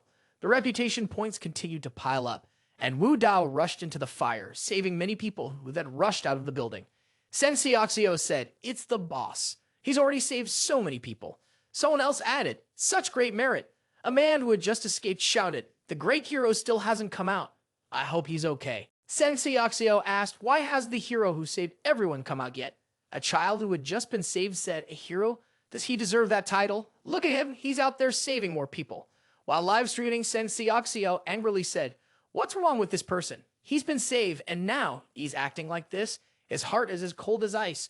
Juboki sighed, "People these days have no gratitude. It's truly a tragedy our time. I really hope he doesn't want to be a hero. I just hope nothing happens to him." But the truth was, a red axe appeared, and En Wu Dao shouted, "Damn it, there's only one door on fire, and you're all letting it stalk you. Get out of here now, or I'll chop you down where you stand." A woman stretched her arms and legs out like a bird and said, "You're making it too hard for people. You'll burn yourself." A man nervously said, "I'm scared. What if we turn to dust?" And Wu Dao snapped, "Quit talking and get moving." Then, with a murderous look, En Wu Dao asked, "What about you? Why haven't you jumped out yet?" A disabled man sitting in a wheelchair stammered, I. And just as he spoke, En Wu Dao swung his axe directly at him, forcing a disabled man to jump out and scream, "He's crazy. This guy's insane." "There's a woman hanging from the window," En Wu Dao yelled. "Why aren't you jumping?" "Hurry up and jump." The woman said, "I'm scared. I'm afraid I'll fall and die." En Wu Dao shouted, "This is the first floor. How could you die from falling? If you don't jump now, I'll chop you to death." The woman cried and said, "What kind of hero are you? This is the opposite of being a hero." En Wu Dao, carrying an axe over his shoulder, thought to himself, most of the people who died in the fire did so because they hesitated and wasted the best chance to escape. If they could decide on their own, he would help them. Fortunately, he had the 9 dragons Troop Shui to protect his body. Otherwise, he'd be burned to a crisp by now. Just as the flames were roaring, a figure prepared to step out. Sensei Xiao shouted, "Boss, get out, boss." En Wu Dao confidently carried the red axe outside. Everyone commented, "The great hero is back. Finally, we can breathe easy. 66,666. We pay our respects to the great deity." The entire apartment complex was engulfed in flames, soaring all the way up to the clear blue sky. En Wu Dao turned to Lin Fi and said, "Lin Fi, please arrange a place for Miss Sen to stay at my villa." Lin Fi responded, "Got it, boss." Then Lin Fi was about to leave, but he paused and said, "Oh, by the way, boss, Yuru is still waiting for you at that shop." And Wu Dao replied, "All right, I'll go meet her right now." As the Porsche sports car drove off, Wu Dao glanced at the notification bar and saw that he had earned nearly 4 million reputation points. He smiled and said, The reputation points are enough for now. It's time to go treasure hunting. The scene shifted to Yun Xi Zai, where Lu Man and Qin Tian were standing at a distance, holding binoculars. Lu Man asked, why is there still someone in the shop? When are they going to close? Qin Tian replied, there's only that pretty employee inside. Should I go in and drag her out? Then Lu Man spotted Lin Yuru and En Wu Dao standing at the door. Lu Man said, wait a minute, why is he back again? Lin Yuru greeted, Mr. Wu Dao, you're here. Qin Tian muttered, is this beauty waiting to date this trash? What a waste. Lu Man said, our plan won't be delayed again, right? The higher-ups are pushing hard. Qin Tian replied, don't worry, I've already agreed to help you. I promise that item won't slip out of our hands. With a victorious look, he added, we just need to wait patiently. No need to rush. On the table, there was a hot pot full of meat, vegetables, and mushrooms making one's mouth water. Lin Yuru said, today's meal is a bit simple. Not the most special dish, but I still want to invite you to eat Wu Dao. She was holding a plate of beef belly wrapped in mustard greens. And Wu Dao smiled and said, that's perfect. I'm actually hungry. Lin Yuru carefully picked up a piece of beef and said, Wu Dao, try this. The beef was sent from my family back home, and it's really tender. And Wu Dao responded, using those old-fashioned hot pot pots in the restaurant, it's really amazing. Then Lin Yuru happily showed off a special treat. Wu Dao, look what I have. It's a 100-year-old medicinal wine I dug up from behind the storage shed. I've already tried it, and it's really good. The piece of meat on En Wu Dao's chopsticks fell to the ground with a thud, and Wu Dao's face changed as he said, what, that's... Yuru asked, what's going on? Immediately, En Wu Dao began looking around, searching everywhere. Lin Yuru, her face flushed as if she were drunk, asked, Brother Wu Dao, what are you looking for? And Wu Dao replied, I'm looking for a mechanism. Yuru, drunk and giggling, said, a mechanism, a gun. And Wu Dao answered, a secret passage mechanism. It was clear that he sensed there was a hidden room underground, but he had no idea where the entrance was. Lin Yuru's full chest brushed against En Wu Dao. She said, Brother Wu Dao. When En Wu Dao turned around, Lin Yuru had already leaned on him, dreamy-eyed, saying, you're so handsome, really, you're so handsome. And Wu Dao was startled, thinking, how could a beautiful, innocent, and gentle girl like her turn into someone like this when drunk? Does alcohol really change her personality this much? He quickly stood up, grabbing Yuru's hand and saying, you need to sober up. Yuru, in a daze, asked, sober up? I don't understand. And Wu Dao said, with how wild you're acting, little one, you're not a female thug, are you? Then, by accident, the work was turned off by En Wu Dao, and in the darkness, a soft sobbing sound could be heard. Brother Wu Dao, I really love you. I love you so much. Ha ha. And Wu Dao said, can you stop being so intense? It feels a little weird. Suddenly, the window made a clicking sound. Qin Tian and Lu Man quietly sneaked in. Qin Tian said, finally, those two are gone. I was almost falling asleep while waiting. And Wu Dao, pinned down, thought to himself, what's going on? Do they think no one's left in the shop? Is that why they snuck in to steal something? Lu Man looked around and said, Qin Tian, I checked earlier during the day and I didn't see any traps. Do you know how to get the treasure? Qin Tian replied, it's simple. Immediately, his eyes gleamed with a golden tint. He added, all I need is my golden compass to see the way. The violet golden-eyed one opened, and Qin Tian said, found it. The trap system spiraled a few times and was hidden in the ceiling. A finely carved unicorn statue appeared along with a small sword and countless other valuable items. Lu Man gasped, wow, so many antiques. You really found it. Qin Tian, you're amazing. She picked up the green unicorn and said, not bad. This is the Chang Te blue unicorn, exactly like the one in the picture. It's the same one that was stolen not long ago. Qin Tian picked up the small green sword and said, according to our agreement, I'll take this and the rest is yours. The two items they were holding were called the Chang Tai Blue Unicorn and the Green Dragon Sword of Lady Xi. En Wu Dao quietly stood behind, speaking with a hint of sarcasm. Oh, have you two finished dividing the loot? Anyone who sees it should share some with me too. You nearly scared me to death. I thought a ghost appeared. Lu Man and Qin Tian quickly moved aside, asking, and Wu Dao, you're still here. And Wu Dao immediately threw a throwing knife towards them, saying, daring to steal from my shop, are you asking to die? Qin Tian swiftly dodged, but then En Wu Dao used his blood bond throwing knives and said, the green dragon blade is indeed sharp, but what good is that? Can you break 3 of my throwing knives in the blink of an eye? Qin Tian responded, holding the green dragon blade, I have to admit, I'm a bit impressed that someone from a rich family like you has skills like that, but unfortunately for you, you're up against me.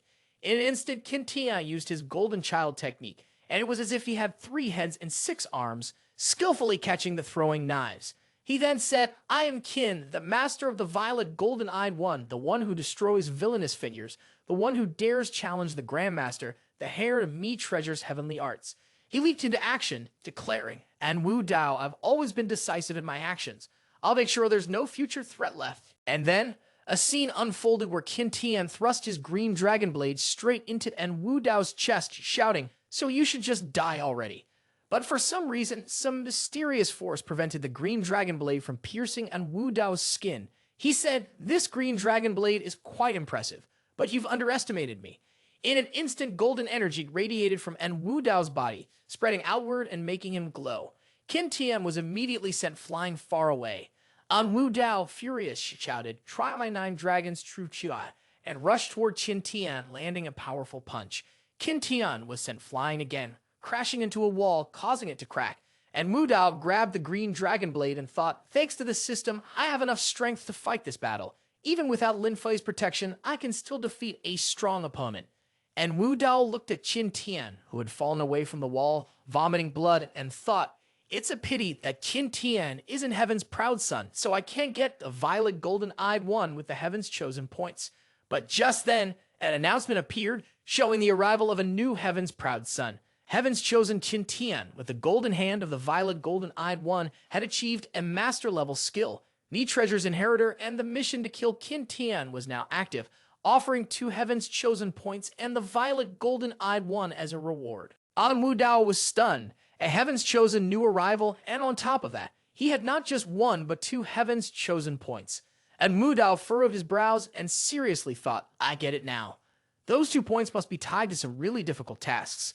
I can't underestimate the main character's aura. While En Wu Dao was thinking, a gun was pointed directly at him. Lu Man said, Mr. En, please stay calm. There must be some misunderstanding here. I'll explain everything to you. And Wu Dao angrily shouted, you 2 broke into steal, and he even tried to kill me. Do you really think your explanation is going to help? Lu Man nervously said, I'm truly sorry. Qin Tian acted rashly. The truth is, there's a reason we're here to take these antiques. She explained, these antiques are national treasures that were lost abroad. After many years of overcoming countless obstacles, a great hero donated them back to our country without expecting any compensation. But on the way back, the treasures were stolen. A mysterious person in black, casually holding a suitcase, took them. On the other side, Qin Tian was coughing up blood.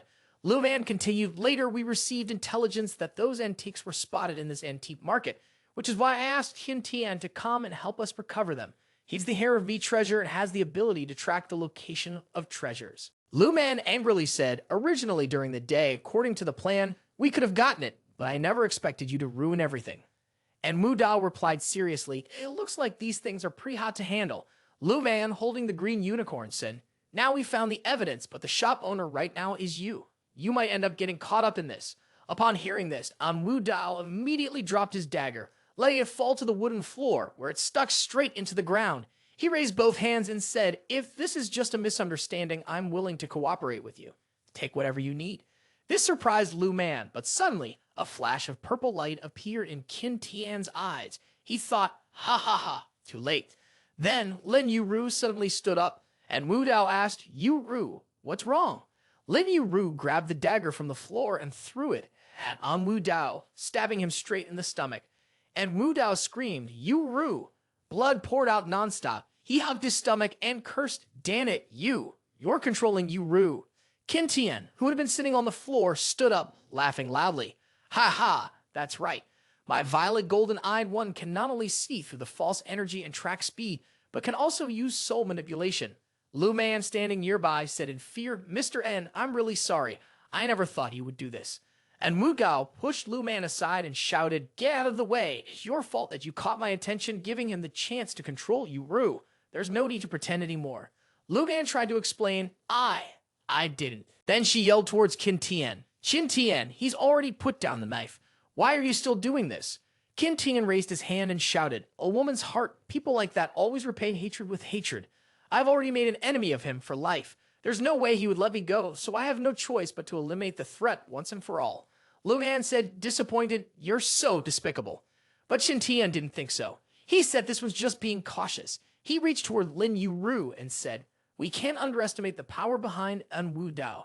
I absolutely cannot let my identity be exposed, so I have no choice but to completely wipe out the problem, kill him, and silence him." Lu Man, terrified, screamed, "What are you going to do?" Qin Tian's eyes turned a sharp purple, his face full of danger as he ordered, "End your life." Immediately, Lin Yuru lifted the green dragon knife to her neck, made a quick motion, and collapsed right in front of En Wu Dao. And Wu Dao screamed, "No!" He clenched his fists, his pain unbearable, and shouted, "I'm going to kill you." Qin Tian and Lu Man were about to leave when he arrogantly said, "Ha ha, the green dragon blade is coated with a deadly poison. Whoever gets hit by it will die. If you want to kill me, you'll have to wait for the next life." Lu Man turned around and kept apologizing. "I'm really sorry. I'm so sorry. I truly am." And Wu Dao bowed his head before the body of Lin Yuru. In his heart, he was filled with anger and thought, "Even if I become a ghost, I won't forgive you bastards." Outside, Qin Tian urged, "Hurry up. Don't let anyone find out." But Lu Man aimed her gun at him. Qin Tian asked, "Lu Man, are you planning to betray me now?" Lu Man replied, "Qin Tian, you killed someone, and I have to arrest you." Qin Tian still refused to admit his fault and said, "If you don't say anything, and I don't say anything, no one will know I did it." Lu Man angrily shouted, "But En Wu Dao and Lin Yuru are dead, and they didn't deserve to die."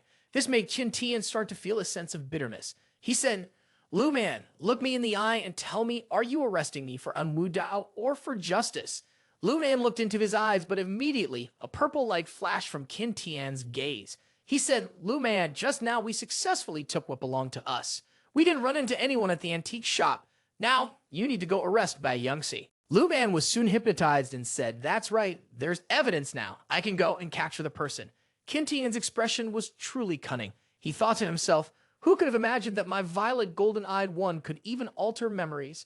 Inside the shop, En Wu Dao was trembling as he called out Yuru's name. Blood kept flowing from his mouth, and a shop window appeared on his toolbar. And Wu Dao said, "I won't let you die, I swear." But right after that, a message popped up, slapping him in the face. "Sorry, your shop has been closed and is unavailable." And Wu Dao screamed to the sky, "Miss Su, how could you do this? Yuru is about to die." Su Gai appeared in front of En Wu Dao and said, "Wu Dao, you're finally getting what you deserve." She spoke triumphantly. "Did you ever think about this moment when you were keeping me locked up?" But right after that, En Wu Dao seemed to realize something. He immediately started bowing down to Su Gai, desperately pleading, "Miss Su, our grudge has nothing to do with Yuru. I know I'm a terrible person, I can die, but please, you have to save Yuru." This made Su Gai wonder, is he really begging for a woman? Does he truly love Yuru? Or has my villain system chosen the wrong person? But then, Su Gai's heart softened and she made the payment. On the toolbar, she successfully exchanged for 2 great reversion pills, spending 2 million reputation points. She had 1.8 million reputation points left. The great reversion pills were used and the poison was successfully cured. The recovery was successful, and healing was in progress. En Wu Dao thought, even though Su Gai is the manager of the villains, she's also running away from the gods. That means she can't escape the will of heaven either. This time, even though I bet she would save Yuru, she'll end up saving me too. It's like having an 80% chance of success. At the hospital, Lin Yuru had a terrible dream. When she woke up, her eyes were filled with tears as she shouted, "Wu Dao, be careful." And Wu Dao, sitting beside her, gently comforted her, saying, "It's okay. Everything's over now." With tears in her eyes, Lin Yuru's voice trembled as she said, "Wu Dao." Then she threw herself into his arms and continued, "I'm so sorry, Wu Dao. I really didn't want to hurt you, but I couldn't control myself. When that knife stabbed you, my heart broke. I'm so relieved you're all right." Lady Yuru looked into En Wu Dao's eyes and softly said, "Wu Dao." Suddenly, a watermelon fell to the ground. Lin Fi saw Lin Yuru and En Wu Dao kissing, and he was shocked. He asked, "What are you two doing?" Immediately, Lin Fi yelled, "I treat you like my boss, and you're flirting with my sister." And Wu Dao and Lin Yuru quickly pulled away from each other, feeling embarrassed. He said, "Lin Fi, don't pay attention to small details like that." But immediately, En Wu Dao's expression turned serious as he said, "You rush here in a hurry. Something urgent must have come up, right?" Lin Fi suddenly remembered and replied, "Yes, someone from the Bai family came to see you earlier. They said that Lu Man brought people to take Bai Yangxi away and asked for your help." And Wu Dao thought to himself that this was going to be a bit tricky. Behind Lu Man was the Red Shield team. If he got involved in this, it would only escalate, and sooner or later, it would draw attention from the old man. On the surface, Bai Yumsi seemed polite, but the fact that she chose to send Yun and Xi Zai to him at this time meant she was trying to drag him into this mess. En Wu Dao said to Lin Fei, "Go tell the people from the Bai family to wait." But just then, Su Gai interrupted. She said Lin Yuru only needs 2 more favor points to succeed, and with the 3 points above, it's enough to level up to become a lord. Are you really willing to throw that away? And Wu Dao shot her a glare and replied, "So, what if I level up? It's just unlocking a few more items. But if I lose the entire game just for that, it's not worth it." Su Gai didn't agree. She said, "You should check the details of the level up. The upgrade details will show up on the toolbar, unlocking new items, leveling up all skills, and enhancing your body to a superhuman level." And Wu Dao thought about it. If all of his skills leveled up, wouldn't his 9 dragons, true chi, and the 36 flying daggers improve as well? That would definitely give him a better chance of beating Qin Tian. And right after that, on Wu Dao flashed a sly smile. He said, "Yuru, I have to go avenge you." But Lin Yuru tried to stop him. And Wu Dao, "Don't go. Qin Tian is really terrifying, and I'm a little scared." Immediately, An Wu Dao comforted her. He gently stroked Lin Yuru's cheek and said, "Don't be afraid. Qin Tian has already killed you once. If I don't take revenge, I wouldn't be worthy of being a man." Lin Yuru's affection for him reached 95, and she felt a deep sense of attachment. She thought, he still cares about me, even after everything that's happened. I'm so happy. On the notification bar, Lin Yuru's affection hit 95, completing the flirting task. She received 1 point of Heaven's Chosen and a Talent Guardian. A beam of blue light appeared in En Wu Dao's hand, and the system notification popped up. "Congratulations, Master. You have leveled up to Lord. You need 10 points of Heaven's Chosen to level up to a title." Next, the system began to enhance his body to the ultimate level and upgrade all of his skills. On the notification bar, En Wu Dao's upgrade stats appeared.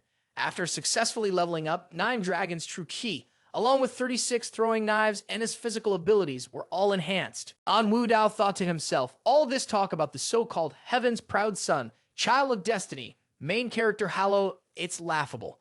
What gives you the right to act like you're above everyone else? Without your so-called lucky breaks, you're no different from anyone else. My own master will make sure you all face the consequences. His gaze darkened as he continued thinking. Breaking into homes, committing crimes, justifying it all in the name of protagonist justice, cold-blooded actions masked as strategy and caution? Ridiculous. Qin, you were right about one thing. Someone like me never forgets a debt. Cut to a distant city. A Toyota sped down the highway. Bai Yumsi said calmly, "Miss Liu, you didn't let me hire a lawyer, and we're not headed to any legal facility. This doesn't seem right." Liu Mei responded sharply, "That's enough. Stay quiet." She was under suspicion for involvement in a serious crime, including illegal dealings with high-level cultural artifacts. Despite her composed exterior, a storm brewed inside. Bai Yumsi remained silent, managing a polite smile, but he was clearly concerned. It must be someone from within the family trying to set me up, he thought. They can't get me with regular accusations, so now they've escalated it to national-level charges.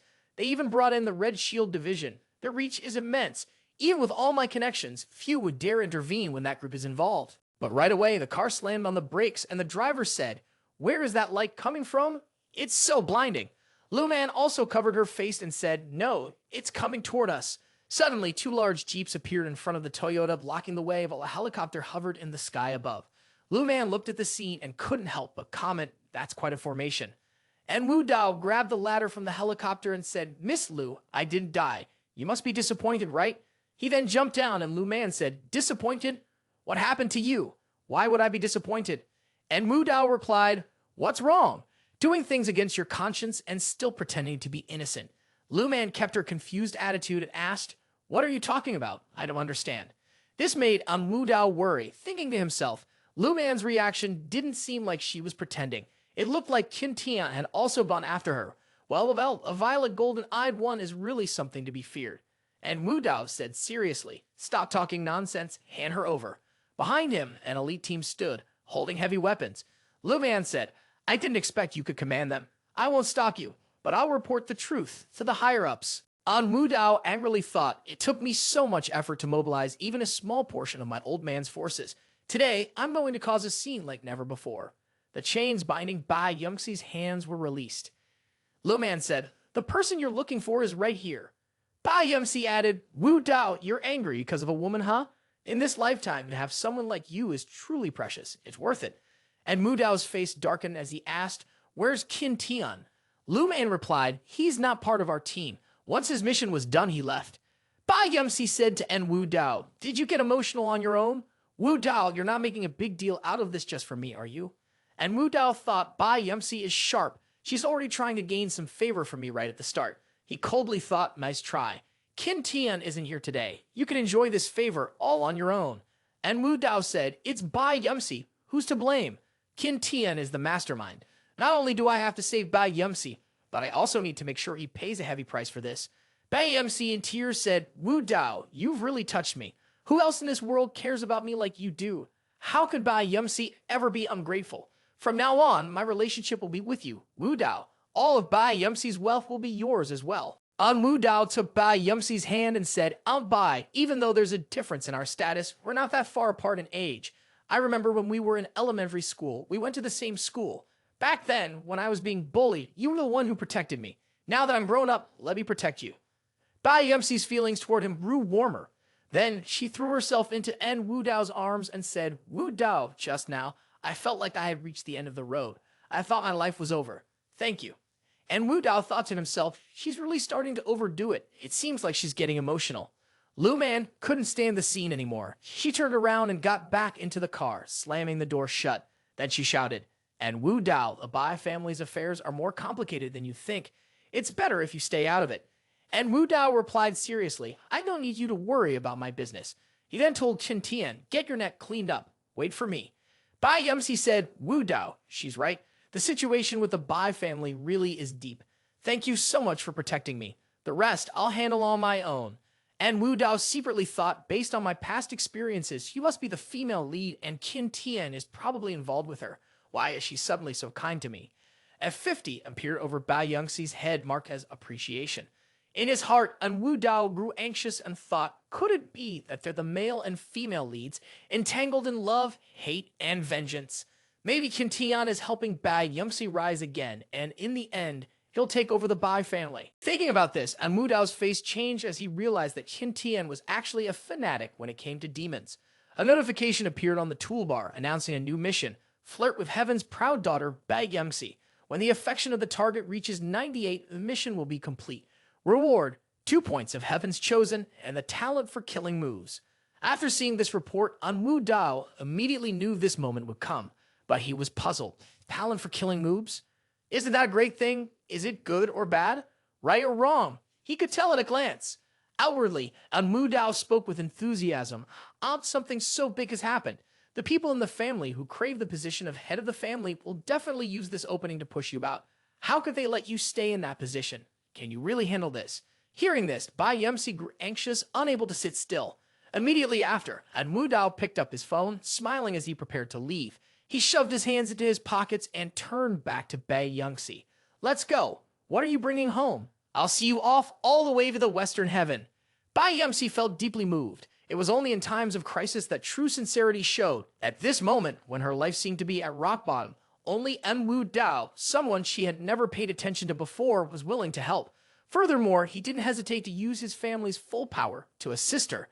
How could she ever repay such a favor? On the phone, there was a message exchange between Sen Xiaoxiao and En Wu Dao. He told Sen Xiaoxiao to come quickly and send her the location. Xiaoxiao agreed. The scene then shifts to the Bai family home, where the two of them stood in front of the grand hall, but the bodyguard wouldn't let them in. He said, "Miss, the family has a rule that women are not allowed in the meeting room. Only the men of the Bai family can enter." Bai Yumsi, furious, stomped her foot and said, "I was in there yesterday leading a meeting. Why can't I go in today?" The bodyguard remained calm and replied, "I don't know. Anyway, young master just announced that no women are allowed inside. Anyone who tries to force their way in." Before he could finish, Bai Yumsi slapped him hard, making his head jerk to the side. She shouted, "You bastard, get out of my way." Without hesitation, both of them entered the meeting room in front of everyone. The second young master, clearly irritated, changed color and confronted her. "Bai Yumsi, how did you manage to get in?" Bai Yumsi walked in with En Wu Dao and sneered, "I can get in just fine. You must be so disappointed, huh?" But the man sitting at the head of the table, clearly enraged, shouted, "Bai Yumsi, you've been secretly dealing in cultural relics and breaking the family rules. I've called for this family meeting to remove you from your position as the deputy chief. Today, I am the head of the Bai family, and you no longer have any authority here. A few people were sitting under the table talking. How could a woman possibly show her face? One of them said, "It's truly ruining the family reputation." An older man with a white beard responded, "The secret trade of cultural artifacts. This is a major taboo for the Bai family." Another person chimed in, "A woman as the head of the household only brings shame. It's only when the second young master takes charge that everyone will follow." Bai Yumsi, furious, shouted, "I don't want to talk to a bunch of old men like you. Where is my grandfather?" But the second young master, Bai, coldly replied, "Last night, your grandfather died of anger because of you." Upon hearing this, Bai Yumsi's face changed instantly and tears started to fall. She couldn't believe her ears and said, "I don't believe it. Where's my brother? He would never let you treat me like this." Then a man in black shoes and all white approached and said, "Uncle is right. Grandpa died from the anger you caused. Now leave." Leaving the Bai family, Bai Yulong, the Bai family's adopted son, appeared. Bai Yumsi saw Bai Yulong and screamed, "Brother, why are you helping them?" Suddenly realizing something, she felt utterly disappointed and said, "I understand now." At the Bai family home, Bai Yumsi was crying as she said, "You betrayed me." The blonde man laughed loudly. "Ha ha, now that you know, it's too late." Bai Yumsi, did you really think you'd never fall from grace? He angrily continued, "Back then, when I proposed to you, you rejected me in front of so many people. Today, I'm going to return all the humiliation you made me suffer." This caused Bai Yumsi to freeze in shock. She responded, "Do you think you can bring me down? It's not that easy." She turned to the people around her and said, "Bai Yumsi has treated all of you well. If you remember any of the kindness I've shown you, now is the time to help me. If I manage to turn things around, I will never forget what you've done for me." The bodyguards surrounding her spoke up, "Mistress Bai has always treated us well. We can't just stand by and let her be bullied." The man in the middle said, "A person should stand by their principles. Mistress Bai has always been good to me." The man on the right added, "Even though young master Yulong is strong, I'm still willing to risk my life for her." Then the bodyguards charged forward, shouting, "Young master Yulong, give up and surrender." Yulong cracked his knuckles and then threw a punch, saying, "Is that all you've got?" The next day, one of the bodyguards was knocked down by a punch from Yulong. He arrogantly said, "A bunch of rats." Standing on the cracked ground, he threw a few punches, making the bodyguards feel like they were getting hit with blows. Then he aimed to strike at Bai Yumsi, saying, "Bai Yumsi, it's your turn now." Her words made her nervous, but just as quickly, a hand blocked the strike, sending Yulong flying back. He said, "Internal and external power combined, you're actually a hidden master." En Wu Dao stood proudly in front of Bai Yumsi, making her feel a deep sense of gratitude. The men with beards from the Bai family shouted, "En Wu Dao, this is the Bai family's council room. How dare you cause chaos here?" Another man spoke up, "Do you realize what will happen now that you've done this?" A scumbag yelled, "En Wu Dao, the Bai and En families have always kept their distance. Are you really trying to interfere in our family matters and declare war on the Bai family?" En Wu Dao calmly replied, "Declare war? Good suggestion. Let's declare war then." The scumbag shot back, "Others may fear the An family, but the Bai family is not afraid." He shouted, "If we're declaring war, then let's fight." Then he stood behind the chair and encouraged Yulong, pushing him forward, which left Yulong speechless. Immediately, both sides engaged in a fierce battle. After a while, Yulong's face changed and he thought, his inner strength is really impressive. Is he really just an ordinary person? And Wu Dao on the other side also thought Bai Yulong is relying solely on his physical strength, but he's still holding his ground against my upgraded 9 Dragons True Ki. This skill isn't like a typical dragon suit at all. To explain the dragon suit, it refers to people who usually play background roles. A dragon suit actor can play many different parts in movies. Suddenly, the system made an announcement recognizing a major character. Adopted son Bai Yulong, a mountain cannot have 3 boxes. Kill him. Mission reward, 2 villain points, Dragon Rising Fist. And Wu Dao thought, Jin Tian has already been pushed out of the main mission line by me. Dealing with this villain who's just pretending to be tough. I'll take care of it instead. Without hesitation, and Wu Dao launched another attack. "Hey, come here and try my 36 blood." Some members of the Bai family murmured, "Well, Yulong is a well-known expert here in Jiangcheng. He's definitely going to win. Looks like we'll have to rely on Yulong more in the future." Another person nodded in agreement. However, one person said thoughtfully, "People have been gossiping about Wu Dao, calling him immoral and reckless. Who would have thought he'd have such skill? It's really beyond expectations." And Wu Dao had his secret weapon. He threw the green dragon dagger at Yulong and said, This dragon rising fist isn't bad at all. With this, I got it in the bag. In the next moment, the green dragon dagger pierced straight into Yulong's heart. He collapsed to the ground, his voice trembling. You attacked from behind. How cowardly. The Bai family members screamed in shock. How could this be? Yulong was defeated. A notification appeared. Successfully defeated villain Bai Yulong. Reward: 2 villain points, dragon rising fist. A red light shot straight toward En Wu Dao. The system announced, successfully learned dragon rising fist. En Wu Dao then asked Su Gai through the artifact, Miss Su, what are villain points? Are they useful? Su Gai's voice came from the Jade tablet. Villain points can be exchanged for Heaven's chosen points at a 0.5 ratio, or for fame points at a 1 to 100 ratio. En Wu Dao said, villains like us really are pathetic, always one step below the Heavens chosen. As for fame points, I already have the items to buff myself. I can earn more points this way than by killing a villain and exchanging them for it.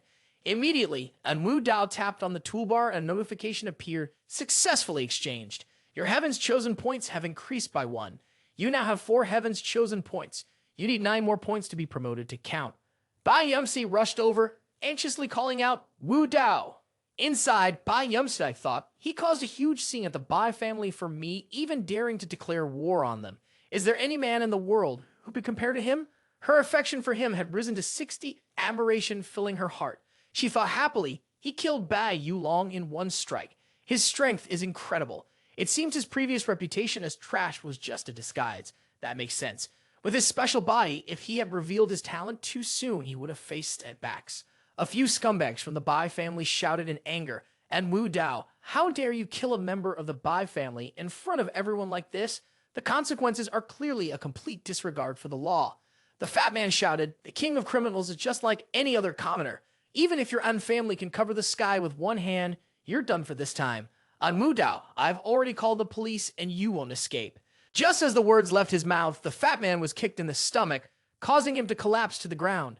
En Wu Dao coldly said, quiet. In front of a family ancestor's tablet of the Bai family, En Wu Dao slipped his hands into his pockets, looked at Lu Man and said, the witness and evidence are all here. Arrest him. Lu Man, stunned, responded, are you saying this person killed the guard and stole the cultural relics that were on their way back to the country, and that it was all because Bai Yaozong was drunk? And Wu Dao replied firmly, that's right. The cultural relics still have fingerprints on them. A quick check will confirm it. Bai Yaozong lifted his head and shouted, this is an injustice. I never touched those cultural relics. It was all Bai Yulong's doing. But immediately his face changed as he realized, I've messed up. I've said too much. He quickly tried to backpedal. That's not true. I don't know what you're talking about. What cultural relics? This has nothing to do with me. And Wu Dao, with a cold and menacing tone, said, so you're not going to admit that you personally killed your own father? He frowned and responded, of course not. That's slander. I'm suing you for defamation. I've always been respectful to my father. Let God be my witness. If I lie even once, let my father come and punish me. But at that moment, the coffin with the Bai family name on it suddenly shook violently, causing everyone to panic. Their faces turned pale as they exclaimed, what's going on? Without making them wait any longer, the head of the Bai family slowly sat up and stood up. The old man suddenly jumped down in front of Bai Yaozong, causing him to be so scared he nearly peed his pants. Bai Zhao said, you wicked son, you poisoned and killed your father. Now that you see I'm still alive, you try to smother me with a pillow. How could someone be as heartless as you? The old man's gaze seemed controlled, making Bai Yaozong so terrified that tears filled his eyes. He coughed up blood, then dropped dead. And Wu Dao said calmly he was so scared he literally scared himself to death. A notification popped up on the tool. Scared the villain Bai Yaozong to death earned 2 villain points. And Wu Dao thought, so you can earn villain points from this? Not bad. The scene shifted to a little later. Steam was rising from a freshly brewed pot of tea. Bai Zhao sat on the sofa with Bai Yumsi beside him. Lu Man, who was taking notes, asked, Mr. Bai, was Bai Yaozong really the one who killed you? Bai Zhao sighed twice. My family has always been unlucky. Then Lu Man turned to En Wu Dao, lowered her head, and said, the case of the stolen cultural relics ends here. You were wronged. I'm officially apologizing to both of you. I'm truly sorry. And Wu Dao, you were right. After everything was settled, Lu Man left, calling out, withdraw. Bai Yumsi and En Wu Dao stood off to the side. Bai Yumsi, frustrated, shouted, ha, just wait until you're scolded. At the Bai family home, Bai Zhao said, From today on, I am no longer the head of the Bai family. Bai Yumsi will take over as the new head. No one is allowed to question this decision. Everyone agreed in unison. Bai Zhao continued, change the ancestral tablet to reflect the ungrateful one. Let everything return to normal. Consider this my last act of dignity as a father. His subordinates agreed, and Bai Zhao soon left. Bai Yumsi watched him leave and asked, Wu Dao, didn't my grandfather already pass away? How is he alive again now? Do you have the ability to bring people back to life? En Wu Dao replied, the En family has the Great Reversion Pill, a family treasure. It can even bring back a skeleton to life. This made Bai Yumsi's face flush as she thought to herself, he used such a precious elixir just for me. A notification appeared on the tool. Great Reversion Pill used, 1 million prestige points deducted. En Wu Dao thought to himself, even though I regret losing these prestige points, it's worth it to get the 2 Heavens Chosen points and the Dragon Ascension power. This time, it's totally worth it. As for the prestige points, it should have been a quick surge as usual, but after Wu Dao carefully checked, the toolbar appeared. Because the prestige points had increased so much, the system froze and was restarting. Then, a notification popped up. Added 100,000 prestige points, added 200,000 points, added 1 million points. Xiao was still secretly watching and live streaming. She thought, is it finally over? On the small screen, comments started popping up. Today was amazing. The plot of the show was so tight. I jumped with a coffin lid popped open. I thought the corpse was about to get up. But the best part was definitely the battle in the conference room. Is this the Great Master? On Bai Yumsi's head, the affection level showed 80, admiration.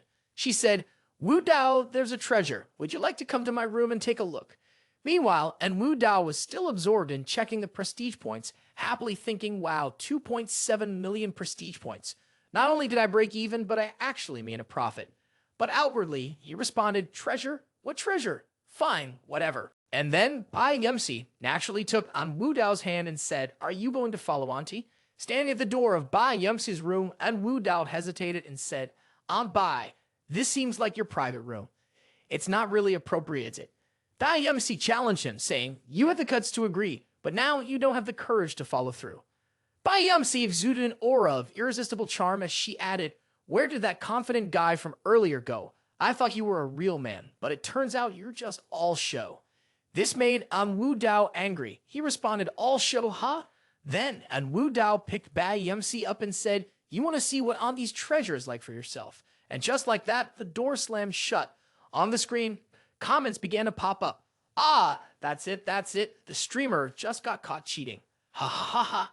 A huge plot twist. Be careful or you might get banned from live streaming again. Next up is a VIP video. Pay up if you want to see more. This left Xiao speechless, not knowing what to say. In the room, Bai Yumsi was panting still in her clothes, not even having had time to take them off. But En Wu Dao had already taken his shirt off, revealing his impressive muscles. He said, Aunt, you shouldn't tease me. This left Bai Yumsi at a loss for words, and she simply focused on the task at hand. As the two kissed, the room was filled with a sweet scent. A progress notification appeared on the toolbar. 80% completion for the task of winning Bai Yumsi over, granting the talent Heaven's Fury. However, due to insufficient affection points, Bai Yumsi didn't receive the Heaven's Chosen point. The scene shifts to the next day at the Bai family home. Bai Yumsi stood by the balcony wearing a shirt that barely covered her back. And Wu Dao had just finished showering and came out wrapped in a towel. He shyly said, I didn't expect Aunt's first time to be so captivating. Bai Yumsi looked back and said, don't worry, you don't need to take responsibility. This was my choice. As they stood facing each other, Bai Yumsi spoke, today there's a jade trading fair. There's a batch of fine raw stones from the old Long Chang. Do you want to come with me to check it out? And Wu Dao thought to himself, today I've gained the talents of Guardian and Heaven's Fury. It's a good time to test out this butcher's knife. It's a solid plan, but I'll need to bring a few people along. The scene shifts to a jade market where Lin Yuru and Wu Dao and Bai Yumsi appear. Lin Yuru eagerly explores the surroundings. Bai Yumsi calmly says, a few years ago, the jade mine was shut down because of the war. This is the first year. The trade fair has been held again since the war ended, and they've brought some really good items here. Lin Yuru responds, the top-tier Tew King Jade is the biggest attraction this year. Jade tycoons from both home and abroad are all coming for it. There are also many large stones nearby. Lin Yuru walks up to an immortal stone and excitedly says, this is the Tew King, a stone priced at 500 million. For inquiries, contact Qin Tian at 134,853x. Immediately, En Wu Dao spots the silver price tag and says, "This stone belongs to Qin Tianhe. It's rare to find, but once you do, it's not a hassle." In his mind, he thinks this person truly deserves to be the main character, able to get the two king. Lin Fi, standing nearby, reports seriously, "Boss, I've noticed Qin Tian is outside, but since he doesn't have an invitation, security is blocking him at the door." Hearing this, En Wu Dao spits out in surprise, thinking to himself, another overused dramatic twist. But immediately, En Wu Dao seriously reconsidered. Based on how things were going, someone would quickly hand him a VIP invitation card so he could show off in front of the door. It might be better to let him feel smug about it. And Wu Dao said to Lin Fi, "Go tell the staff to give him a VIP invitation so he can come in." Then Lin Fi left, and Wu Dao turned to the two women behind him and said, "Let's go, we'll head to the monitoring room." Outside the gate, Qin Tian was furious, glaring at the guards with disdain. "This place is mine. Why won't you let me in?" The two security guards blocking the gate apologized. "Sorry, sir, no entry without an invitation. It's the rule."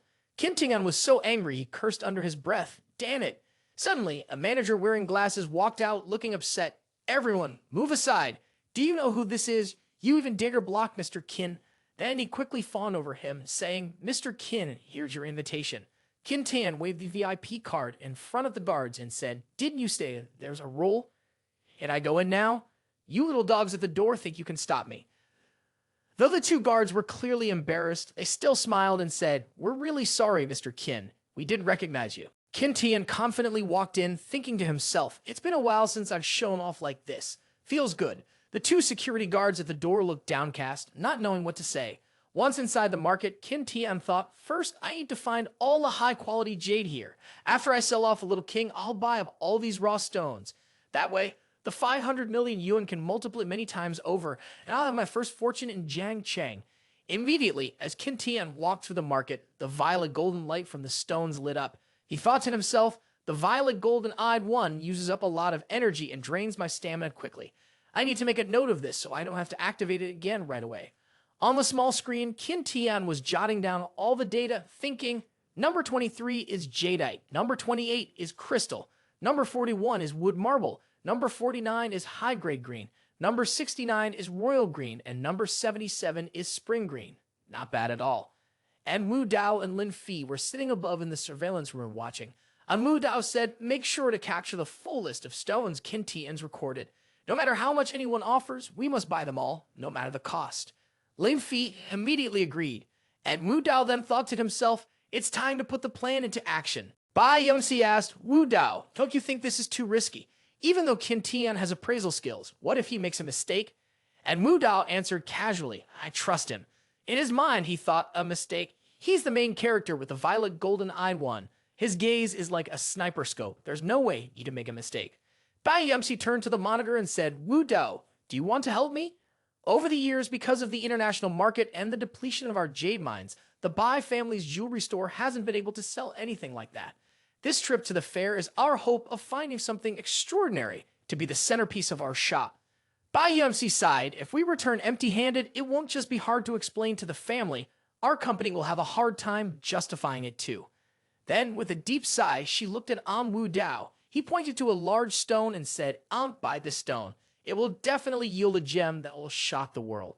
And Wu Dao pointed to the stone again and said, "I won't give a price for this one. It's a gift for you." This surprised Bai Yongxi. She said, "The listed price is 500 million yuan, but after the auction, it'll probably end up around 1 billion yuan. If we try to cut it and don't get anything, we'll lose everything." And Wu Dao said, "Trust me." He thought to himself, Qin Tian's things will never be a loss. Bai Yongxi gritted her teeth and said, "All right, I'll buy it." In her heart, Bai Yongxi thought, "En Wu Dao, you're the first man I've ever trusted. I believe in you just as much as I believe in my own judgment. If we lose, it'll be like my eyes were blind all along." Then the auction began. A host announced, "The gemstone exhibition officially starts. The starting bid is 500 million yuan." A group of men in the crowd below the stage seemed to be pumped up, eagerly shouting, 520 million, 530 million, 580 million. From a distance, and Wu Dao said, "The competition for the King of Destruction stone is fierce this time. It'll probably go for over 800 million yuan." A man with blonde hair said, "Exactly. I've heard all the representatives from the 4 major families are here, so of course it's going to be a battle." A man with silver hair asked, the four major families. The representatives of the four major families this time are the playboy young master En Wu Dao from the En family, Jiang Renji, the newly appointed head of the Jiang family, Bai Yumsi, the heir of the Bai family, and Ji Wu Ji, the eldest young master of the Jai family. Qin Tan frowned and smugly said, "What's so great about the four major families? Sooner or later, I'll crush all of them under my feet." Below the stage, Jiang Renji spoke fiercely. "Stop raising it! Stop raising it! That king of destruction's stone will belong to the Jiang family today." 700 million. Bai Yumsi stepped forward and said, "Jiang Renji, are you dreaming? The thing I've already set my sights on. Don't even think about taking it from me." Behind her, En Wu Dao and Lin Fi stood. Qin Tian's expression changed as he thought En Wu Dao is still alive. The short dragon dagger should have killed him on the spot. How is he still alive? This is strange. Lin Fi saw Qin Tian and said, "Qin Tian dares to show up. I'll go kill him right now." But En Wu Dao seriously stopped him, saying, "Why rush? The real fun is just beginning." Then En Wu Dao put on a dangerous expression and said, "Qin Tian, let's take our time." This made Qin Tian feel a real sense of danger, and he broke out in a cold sweat. Bai Yumsi called out 750 million, leaving Qin Tian speechless. An unknown man stepped in and said, "I bid 800 million. Ji Wu Ji appeared and said, "Aunt Bai, I know the Bai family really needs the King of Destruction's stone, but my father has already given his orders. Sorry." Yixu also showed up behind him. Bai Yumsi responded, "Looks like your old man will be disappointed this time. 850 million. Ji Wu Ji shot back, "Well, let's see, who's got the better skills? I bid 900 million. Qin Tian thought to himself with a smug look on his face, "Exactly. This is how it's going to go. You guys can keep fighting it out, but in the end, you'll just end up with dog fur in your mouths, and I'll be the one benefiting from it." And Wu Dao, standing behind, said, "Aunt Bai, raise it to 1 billion. Immediately, Bai Yumsi shouted, "1 billion," which left En Wu Dao and Jiang Renji speechless, not knowing what to say. Suddenly, Bai Yumsi felt the wave of regret and thought, before coming here, the company's experts calculated that the maximum value of this stone was only 800 million, and yet I listened to him and shouted out 1 billion. Am I out of my mind? She glared at the two people, her face turning dark with frustration. She said nothing, but thought, "Why aren't you two raising your paddles? What are you waiting for? Are you really not going to raise them?" Just as both of them were about to announce, En Wu Dao, who was standing behind, released an overwhelming pressure that stunned them both. After a moment, Jiang Renji, with a dejected expression, said, "I haven't been feeling well lately, so I won't raise my paddle."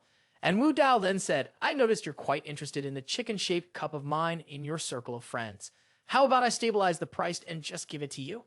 Ji Wu Ji replied, "Well, then I'd have to thank you sincerely." He then slipped his hands in his pockets and added, "I'll withdraw too." The MC announced, congratulating Bai Yumsi for purchasing the King of Destruction's stone for 1 billion. Bai Yumsi stepped up to receive the flowers, her face subtly changing as she broke into a cold sweat. She walked up to claim the stone, her expression grim, while the crowd cheered.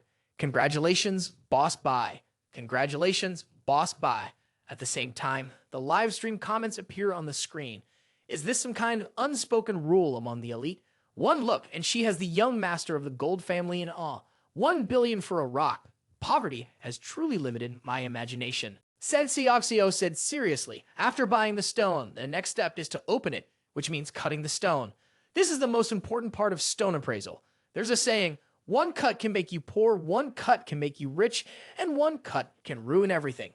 In front of En Wu Dao and Bai Yumsi, a large saw appeared, preparing to slice the King of Destruction stone. Sensei Oxio commented, "If a cut is too rough, the stone will split in half, and its value will drop by half. But if we don't find any jade within the first 3 cuts, then that stone is worthless." Bai Yumsi took out a pencil and said, "Choosing the right spot to cut is a skill in itself. For this, my aunt had to learn from Grandpa for 8 years. And Wu Dao thought with a sense of pride, "Looks like her talent for cutting stones comes from all that experience." Immediately, Bai Yumsi drew a few basic lines on the stone and instructed the operator, "Cut from this point vertically downward." After the cut was made, Bai Yumsi exclaimed, "Oh no, it's all white, completely white." Bai Yumsi, feeling anxious but serious, said, "Just 1 cut. There's still a chance. Keep cutting." On the screen, Sensei Oxio explained, "As long as there's no color, it's not worth much. Aside from white, the biggest worry is the stone being mixed with impurities. That shows the stone hasn't fully undergone the process of becoming jade, and the chances of getting real jade will drop significantly." During the second cut, the stone remained completely white. Bai Yumsi anxiously exclaimed, "It's over, it's over." It shattered into pieces. "Is this king of destruction stone full of impurities?" Bai Yumsi said in disappointment, "It's all over." En Wu Dao, "I've really made a mistake believing in you," she said, as countless comments appear on the screen. Black Crow's beak. "I was wrong to trust En Wu Dao." But then, for the final cut, Bai Yumsi firmly declared, "Cut it. Keep cutting. I refuse to believe that there's no jade in here." Qin Tian stepped in to stop her. "Miss Bai, if you cut it any further and there's still no jade, the King of Destruction's stone won't be worth a single penny." Bai Yumsi asked, "Then what should I do?" He replied, "Miss Bai, I'll offer 200 million to buy the remaining piece of stone." In her heart, Bai Yumsi thought the stone showed no signs of having jade in it. It seemed like she had bought a worthless rock. There was nothing else to do now. Stopping before things got worse was the only way to avoid a loss. The moment Bai Yumsi frowned and said, "All right," En Wu Dao spoke up, "Wait a minute." En Wu Dao said, "Qin Tian, you just sold this King of Destruction stone for 1 billion yuan, and now you're buying it back for only 200 million yuan. You're really making a profit without doing anything. 800 million yuan just like that. You've got quite the business sense."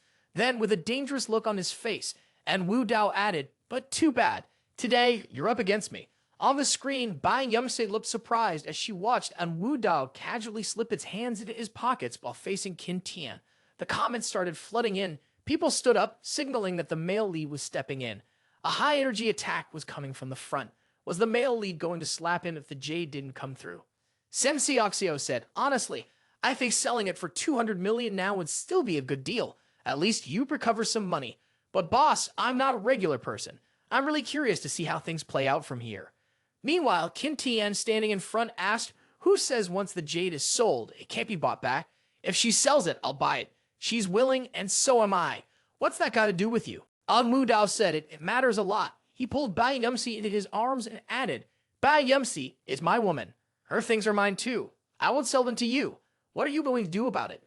This made Qin Tian frown and think, "That's strange. Why do I feel so humiliated, like I've been cheated on?" And Wu Dao looked at him with a mocking smile. Qin Tian said, "I'll buy it for 500 million. How about that? I already lowered the amount you lost to the minimum."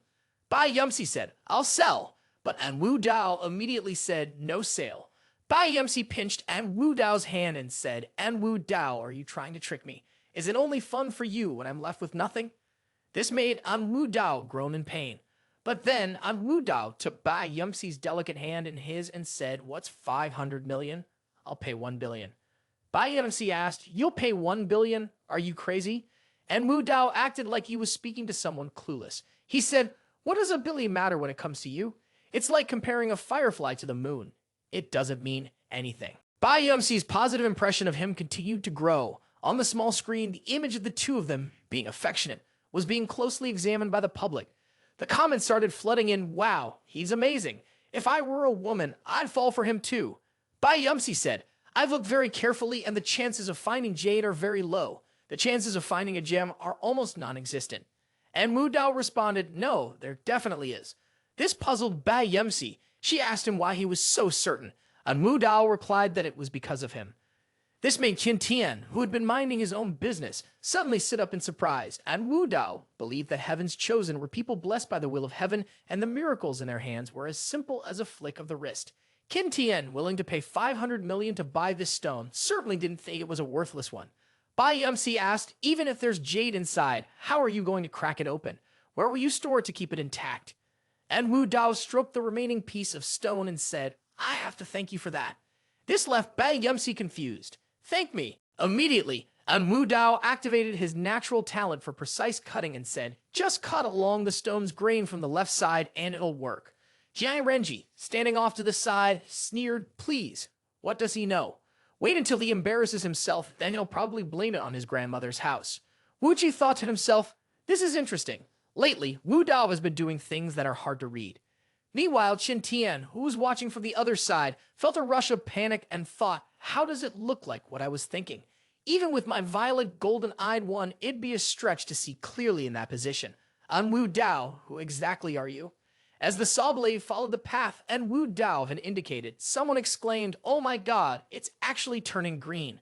With many people watching, including Qin Tian, En Wu Dao, Bai Yumsi, and Jiang Renji, Bai Yumsi excitedly shouted, Holy crap, Wu Dao Dan, you've struck gold. That's a flawless emerald, no cracks at all. It's super rare. And Wu Dao calmly replied, Wu Dao's luck really isn't bad. Just then, a blinding light flashed and Qin Tian screamed, no, that's not an emerald. Bai Yumsi gasped in shock and exclaimed, this is even rarer than the world's rarest emerald. It's blue garnet. She added, legend has it that blue garnet was used to make palace lamps, and at night, it could light up the entire palace. She gently stroked the gemstone and continued, a complete piece of blue garnet like this, if carved into a palace lamp, would be an incredibly rare treasure. If any of it were left over and carved into earrings or a pendant, it would still be worth a fortune. Sweat started to bead on her forehead as she said, if I had to put a price on this priceless treasure, even 100 billion would be just a small amount. Then Bai Yumsi smiled with pure joy and said, I'm so foolish.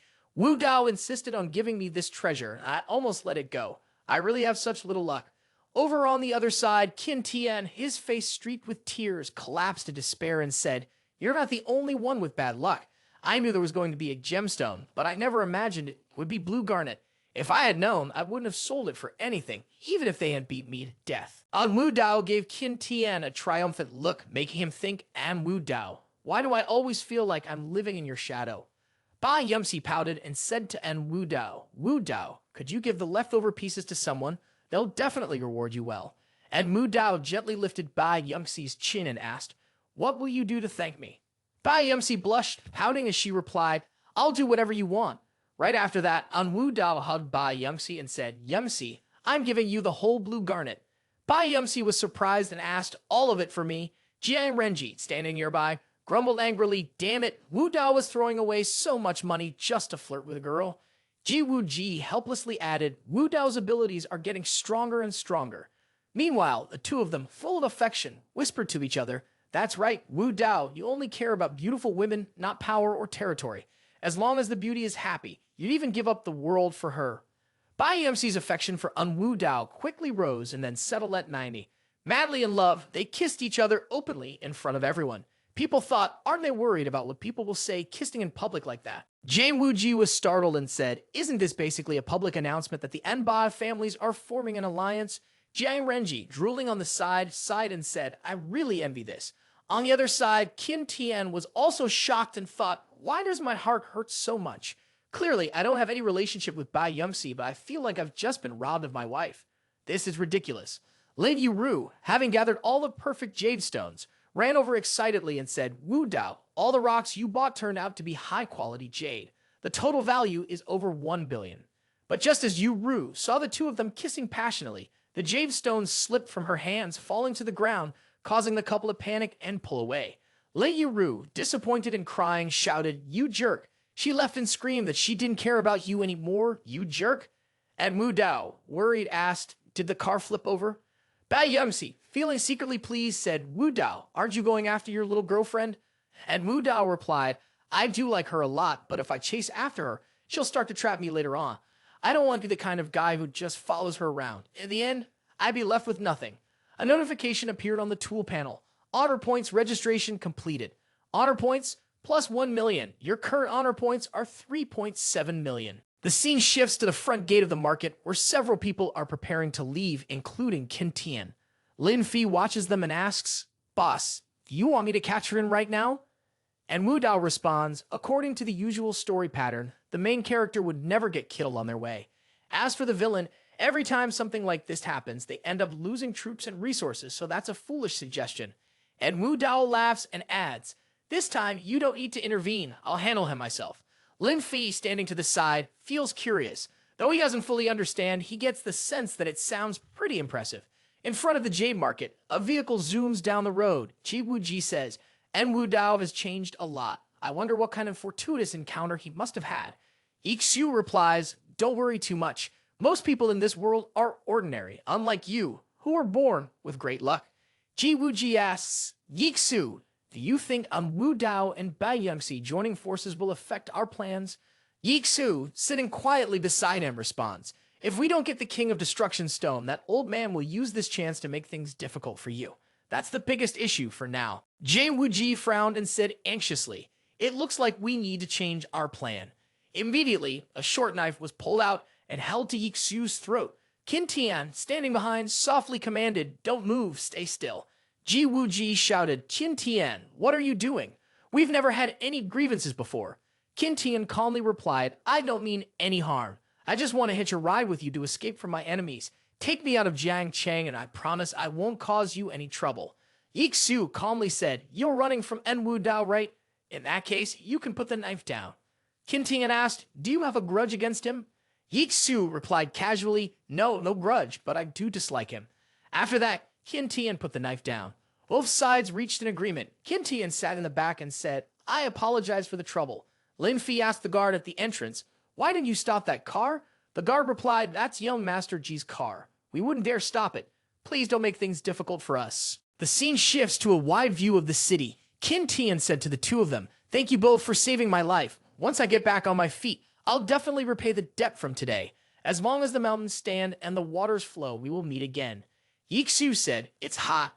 Drink some water." Qin Tian took the water and replied, "Thank you, Miss Yi." Then she happily added, "Qin Tian, I believe you will rise again. I'll be waiting for the day you come back to repay your debt." But immediately, Qin Tian's violet golden eyes activated. He thought to himself, "Even though I'm very handsome and often have women trying to get close to me, I can't let my guard down. I need to understand what they're really thinking." In Ji Wuji's mind, he thought, "If I wasn't forced into this, I wouldn't want to offend someone like you just to deal with someone like En Wu Dao." But as for Yi Xu's thoughts, there was nothing. Only then did Qin Tian feel at ease and take a drink. He thought, she's really a kind and gentle beauty. Even after using my mind-reading technique, there's nothing there. Her heart is like a blank sheet of paper. But just as he finished drinking the water, he suddenly collapsed to the ground. Ji Wuji was stunned and asked, "Yi Xu, what's going on? What did you do?" Yi Xu replied, "Qin Tian really is just as En Wu Dao predicted. He's very careful with his actions." She said, "Luckily, I used the special contact lenses that En Wu Dao prepared for me earlier, or I wouldn't have made it through today." Then she took one of the lenses out, and Ji Wuji reminded her, "Since when have you been making deals with En Wu Dao behind my back? He's not exactly a good guy. You better stay away from him." Then a step came closer and a voice said, Hey, young Master Ji, I don't like what you just said. Yi Xu did this because of you." This made both of them freeze, and Ji Wuji shouted, "En Wu Dao." En Wu Dao then extended his hand and said, "Pleasure doing business." Yi Xu replied, "I've already done what I promised you, so it's time for you to keep your part of the deal."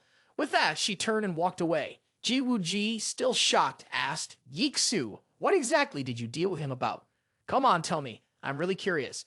But Yi Xu responded, "A deal's something no one can know about." From a distance, En Wu Dao thought to himself, "This girl is really something." At the scene, En Wu Dao stepped on Qin Tian's head and said, "Qin Tian, I'm going to make you feel what it's like to suffer so much that you think you've died and come back to life. Only then will the anger in my heart be gone." The scene shifts to a cool, moonlit night in an old apartment building. Lin Fi says, "Boss, following your instructions, I made him eat this basket of mushrooms. The rest of them, he won't be able to eat anymore." En Wu Dao praises him, "Well done." He then picks up one of the small purple mushrooms with white specks on top and says, "These brightly colored mushrooms were handpicked by me. They have a powerful hallucinogenic effect. I've heard that after eating them, people can see beautiful women dancing." While staring at the mushroom, En Wu Dao continues, "Doesn't Qin Tian like to mesmerize others? Let him experience this sensation too."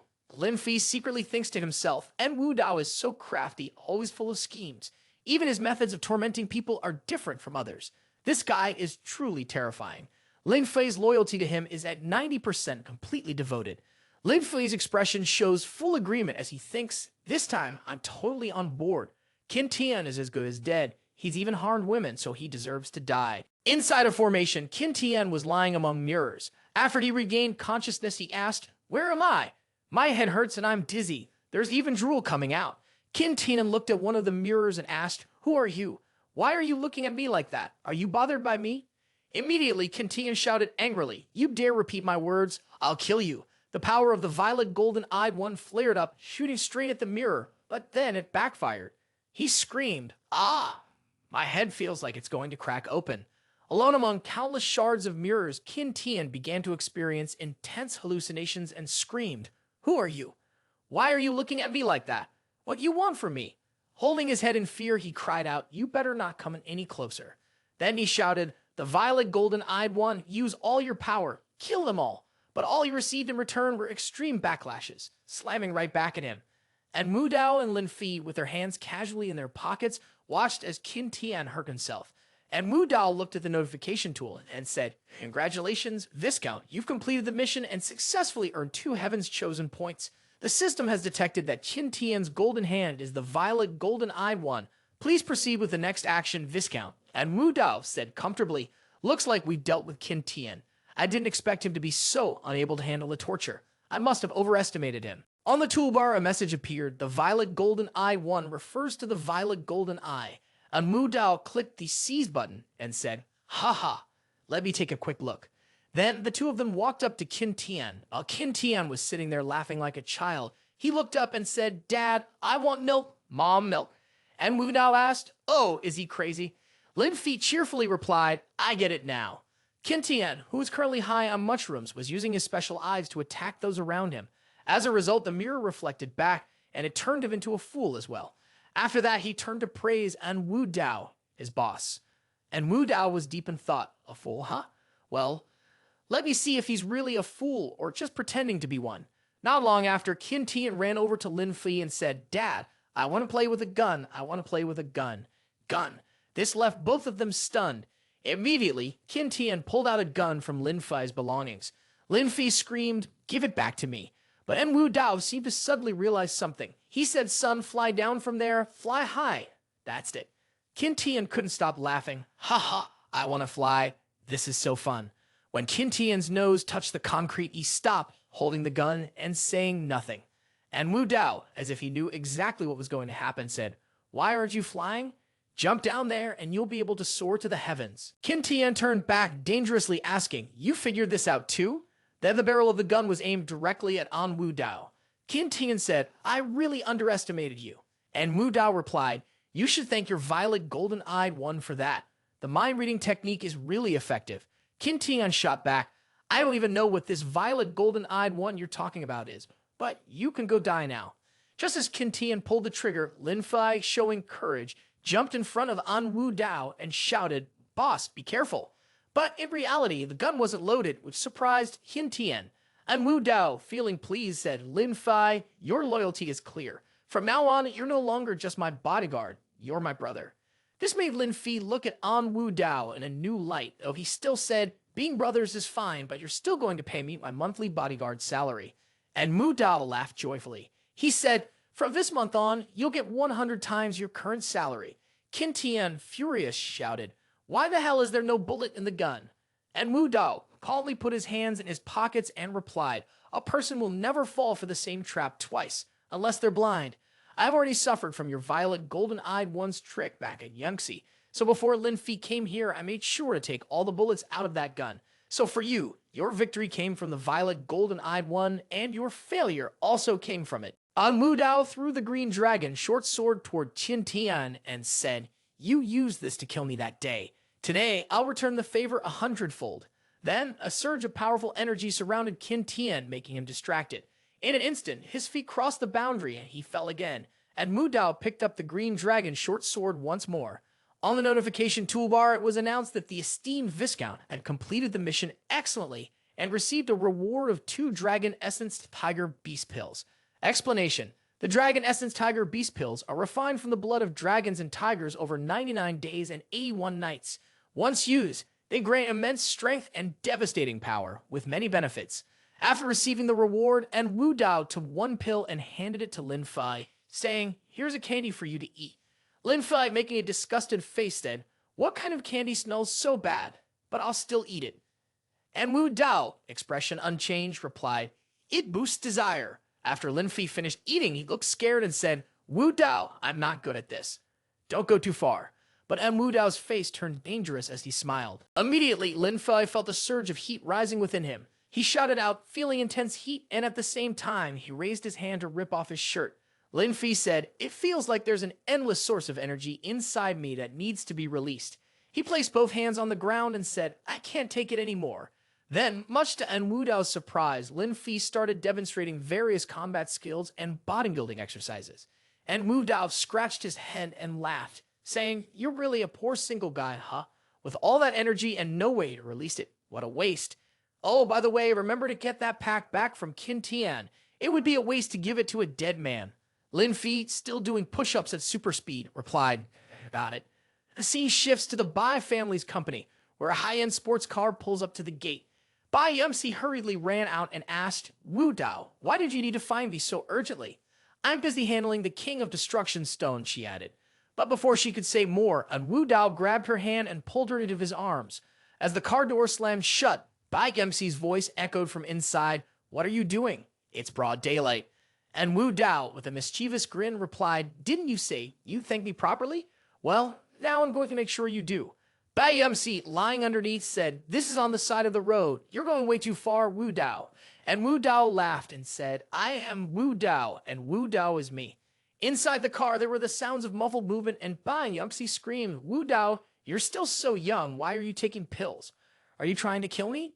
And Wu Dao, looking satisfied, replied, No, I just want to give you the ultimate pleasure. After everything was over, Bai Yumsi put her clothes back on and, feeling a bit hurt, said, You're being really unreasonable. I won't let you give me that pill again. My legs are completely weak now. And Wu Dao, with a satisfied expression, simply replied, All right. Meanwhile, the paparazzi managed to snap a photo of Bai Yumsi getting out of En Wu Dao's car. Hiding behind a bush, he muttered to himself, I knew from the very beginning when they were dealing with the jade that he wouldn't be able to resist. All my waiting wasn't in vain. Two heirs from two big families, having a secret rendezvous in a car. This is definitely going to be the hottest and most exciting story of the year. But just then, a voice came from behind him. Delete all those pictures right now. The paparazzi jumped startled. So King Ye pulled out a card and said, Here's 100,000 yuan. Delete all those photos. The elderly paparazzi, excited by the situation, said, So, you must be En Wu Dao's little girlfriend? This is interesting. So King Ye replied, You want those pictures deleted? Fine. En Wu Dao doesn't care about you, but maybe I should show you some tender love instead. That comment made Su King Ye furious. She kicked him hard between the legs, sending him collapsing to the ground. Then she grabbed the camera, took out the memory card, and said, If you ever dare to take another photo of Wu Dao, I'll find someone to bury you alive. The paparazzi trembled and said, Oh my god, I know I was wrong. I won't do it again, I promise. So King Yi anxiously thought, Wu Dao, you can go out and have fun all you want, but you can't just stay away from home like this. Did you spend the night at her place last night? Is she really that good? The scene shifted to the villa of En Wu Dao. So King Ye saw the car and thought, Wu Dao's car is here. He must be having lunch. Wu Dao likes girls who are tolerant and open-minded. I can't show any negative emotions. I have to keep up my graceful appearance. But as soon as the door opened, Su King Ya's face changed and she stammered, You too, are you having lunch? In front of her was the sight of En Wu Dao serving food to Sen Xiaoxiao. En Wu Dao, seeing Su King Ye standing there, coldly said, Oh, you're back? The food's cold now. You can heat it up yourself and eat. Sen Xiaoxiao, standing off to the side, felt awkward and helpless. But Su King Ye remained calm and said, It's okay, I don't mind eating cold food, and sat down next to En Wu Dao. En Wu Dao coldly ordered, Sen Xiaoxiao, sit on my lap and feed me. Xiaoxiao stood up beside him and said, Boss, I sell my skills, not my body. Please don't do this. And Wu Dao shouted, Is that how you repay kindness? And you already forgotten about that fire? After that, Sen Xiaoxiao helplessly ended up sitting on En Wu Dao's lap. He smiled and said, Well then, let me feed you. But Sen Xiaoxiao avoided him and said, I can't eat. Wu Dao looked over at So King Ye and said, Right, today you should move to the living room. Give the bedroom to Xiaoxiao. That way, she'll be closer to me, and I can keep an eye on her while I work. This made So King Ye freeze. She turned to him, her eyes filled with sadness. Sen Xiaoxiao stood up and said, The living room is fine. There's no need for you to move out of the bedroom, King Ya. Then Su King Ye stood up, tears in her eyes, and said, En Wu Dao, what do you want from me? Above her head, the affection level showed 95, infatuated, and fear 99, terrified. She said, I never wanted to be with him, and I never betrayed you. I cared for you with all my heart, so why are you treating me like this? On one side, Sen Xiaoxiao thought for a moment and then said, We need to leave quickly. She took action immediately. And Wu Dao, still angry, shouted, Oh my, are you angry now? Do you want to rebel? So King Ye screamed, Didn't you always want this body? She was ready to take off her shirt and said, I have it. I'll give it to you. And Wu Dao snapped, Haven't you always wanted to work? Go to the central hospital and be a doctor. When you realize your mistake, then come back home. So King Ye, with tears in her eyes, felt heartbroken. She quickly ran away. En Wu Dao watched her leave, his hand pressed to his forehead, and then sank into a chair. Sensei Oxio was confused. Boss, why are you pushing her away like that? You're not the kind of person who would do something like this. And Wu Dao sighed and said, I don't even know anymore. I'm just so angry. I'm angry because she had a relationship with Lu Feng, angry because she protected him before. I know she's not wrong, but I just can't control my anger toward her. Sensei Oxio said, I understand now. It's because you love her. You love her so deeply that you're pushing her away out of frustration. En Wu Dao looked up and asked, Love? He replied casually, That's impossible. I've been through countless flowers, but not a single leaf has stuck to me. So King Ye is just my contract girlfriend. How could I have real feelings for her? I might like her, sure, but it's the same as liking beautiful women, good food, or jewels. Nothing more. Sensei Oxio, standing nearby, sighed and said, Ha! It's easy to mistreat your wife for a moment, but later you'll chase her around trying to win her back. That's really the modern rich guy for you. The scene shifted to the next morning. En Wu Dao had just gotten out of bed and called, King Ya, come help me get out of bed. But no one was there. Lin Fi stood nearby and coldly said, Boss. En Wu Dao jumped in shock and yelled, Why are you here? Lin Fi stood with his hands clasped, his expression saying, I knew this was coming, and said, Your wife has been sent to the hospital by you for the past few days. If you feel like you can't live without her, I can go and bring her back. And Wu Dao didn't believe it. He asked, Has King Ye admitted her mistake? Lin Fi chuckled softly and said, No way, she's the head of the central hospital now. She's managing the hospital really well, and she's even developed a soft spot for a young doctor. This surprised En Wu Dao, who yelled, What? Lin Fi enjoyed seeing his reaction and teased, I'm just messing with you. Look at how panicked you are. You even said you didn't need a sister-in-law anymore, but honestly, she's really close with her senior, so whether something will come of it or not, who knows? En Wu Dao, still getting dressed, was stunned. He then said seriously, Looks like I need to visit the hospital. Katsujiang Cheng's Central Hospital. Lin Yuru said, Bro, why are you only getting here now? The specialist who's doing mom's surgery just arrived. He's only waiting for your signature. Lin Fi happily responded, Got it. I just found Wu Dao. And Wu Dao appeared behind him and greeted, Yuru, long time no see. But she just huffed, clearly still annoyed. Lin Fi said, Yuru, don't act like that. Wu Dao invited Han Cheng-sin, the best neurosurgeon in the country, to treat our mom. Lin Yuru angrily replied, Huff. Wu Dao, you'd better stay away from him. He's not a good person. But in her mind, she thought, why does that sound so familiar? In the hospital room, En Wu Dao asked, How is my aunt doing? The ball doctor replied, The situation isn't looking good. The tumor is right in the middle of the nerve cluster. One wrong move, and we could sever a nerve. Even I'm not too confident about it. Then the neurosurgeon Han Cheng-sin appeared. Suddenly, a woman walked in and said, I called my senior, Yang Fan. So King Ye said, his acupuncture skills are incredible. Maybe he could help with the treatment using traditional Chinese medicine. En Wu Dao responded, Traditional or Western medicine, it doesn't matter. A good doctor is one who can cure the illness. Both women turned away from En Wu Dao. En Wu Dao thought to himself, I didn't expect this girl to look so attractive in a uniform. If I had known earlier, I would have asked her to cosplay at home. Han Cheng-sin said, That worthless traditional Chinese medicine, it's all about using hot water to treat illness, and whether it works or not depends on each person's immune system. All traditional Chinese medicine practitioners are just scammers. So King Ye heard this and quickly responded, Dr. Han, my hospital actually combines both Chinese and Western medicine. The strength of traditional Chinese medicine is real and trustworthy. Dr. Han, I think you might have misunderstood something. Han Cheng-sin replied, If it weren't for En Wu Dao's face, I wouldn't have stepped foot in this lousy hospital. En Wu Dao, clearly angry, said, Dr. Han, have you not been taking your medicine these past few days? You're burning up, aren't you? This made Han Cheng-sin's face change as he thought to himself, Oh no, I said something wrong. En Wu Dao is upset now. Immediately, he made a 180-degree turn and said, En Wu Dao is right. I'm just a bit overheated.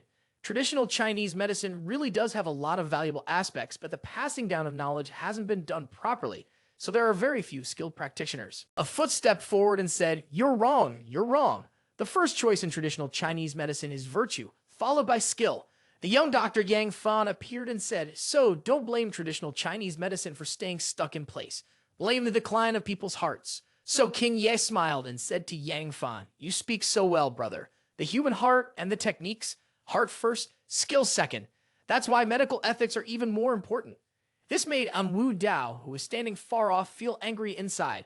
So King Ye secretly thought, En Wu Dao, who told you to bully me? Today, I'm going to make you so mad you'll explode. Yang Fan also responded, little sister, it's been years since we last met, and you're looking even more beautiful now. So King Ye humbly replied, oh no, not at all. You're handsome in your own quiet way. The two of them were chatting happily, which only made En Wu Dao angrier. He said, you're just a frog at the bottom of the well, speaking from a narrow view. It's only because of the lack of proper education that gold can be found on the vast sea. If we establish more universities for traditional Chinese medicine, strengthen communication, and move away from narrow family traditions, the famous doctors would be happy to share their knowledge. Then, by using science to analyze acupuncture points in less than 10 years, there would be divine doctors everywhere in Huaxia. So King Ye looked at En Wu Dao and thought to herself, his views are still the same, and I completely stand by him. But then she closed her eyes and thought, no, I have to keep holding on to the current situation. Yang Fan said, who are you? How dare you speak such nonsense? Han Chengxin quickly boasted, this is young Master En from the An family, En Wu Dao. Lin Yuru, whose mother was barely hanging on in the hospital, turned around and shouted, everyone stop arguing. My mom can't hold on much longer. We need a solution fast. Han Chengxin said, although I'm not completely confident, out of respect for En Wu Dao, I'm willing to take a chance. But you all need to sign a consent form first before we can proceed with the surgery. En Wu Dao looked at Yang Fan and thought, moments like this are usually when the main character, the miracle doctor, steps in and shows off. And Yang Fan is exactly that, the chosen divine doctor. Yang Fan looked at the situation and said, it's too late to take her to the operating room.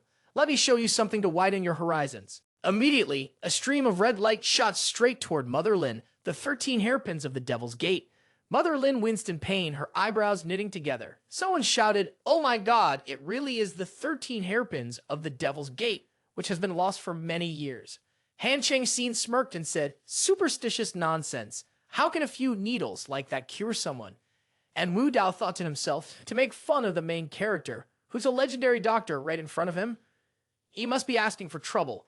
But just then, Mother Lin suddenly sat up and asked, oh no, how long was I asleep? Did I miss lunch?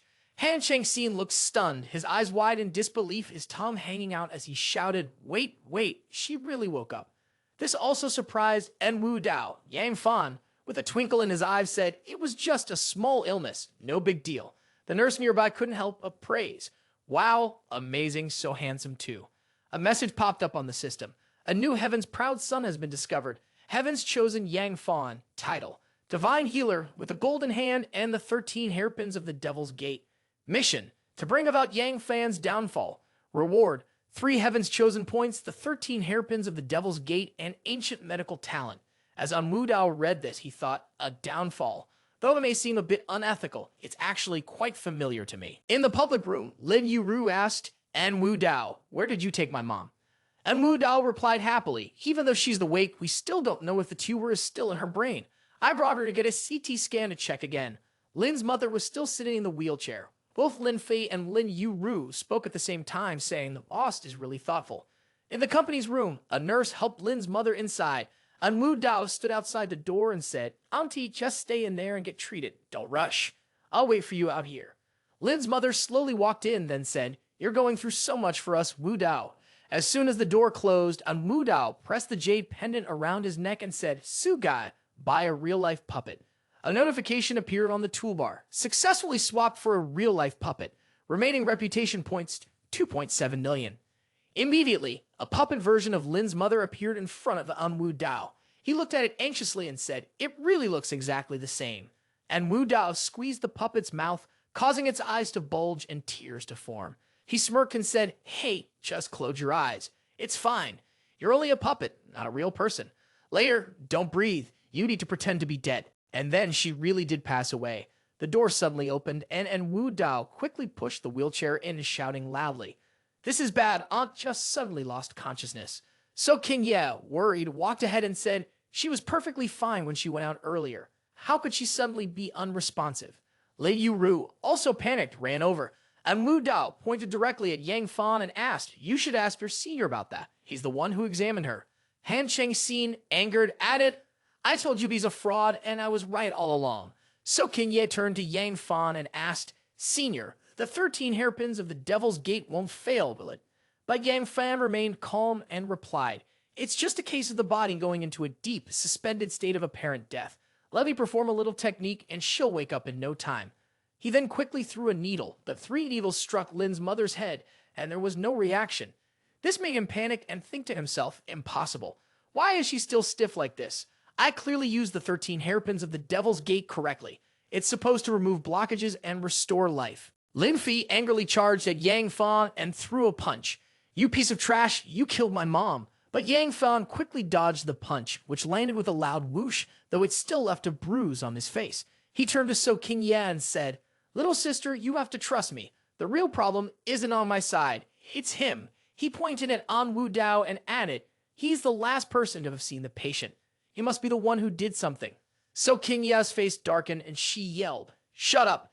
She snapped, her anger rising. I really misjudged you, and I truly apologize to Dr. Lin. To cause such a big issue while treating someone, you'll be punished for this. Hearing these words, Yang Fan's face showed helplessness. Lin Yuru and Lin Fi broke down in tears. Lin Yuru pleaded, Mr. Wu Dao, I was wrong before. Please don't be angry with me anymore. I promise I won't act childish again. Please save my mother. Lin Fi, overwhelmed, collapsed to his knees on the ground, his voice desperate as he said, Wu Dao, based on our friendship, please help us. I know you have the elixir that can bring someone back to life. En Wu Dao said seriously, get up. Actually, no matter which one of you asked me, I do my best to help. Now, both of you are asking together, so of course I'll help even more.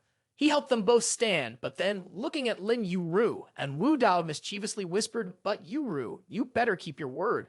This made Lin Yuru blush, and she nodded shyly, whispering back, Mom, I won't be jealous anymore. Yang Fan, feeling pleased with himself, laughed, Ha ha! Come on, there's no such thing as a miracle drug to bring someone back to life. Even the most amazing glow pill, like the heaven-defying reversal pill, is just a way to gather energy and extend life a bit. Anyone who tries to sell you that kind of nonsense is clearly a fraud.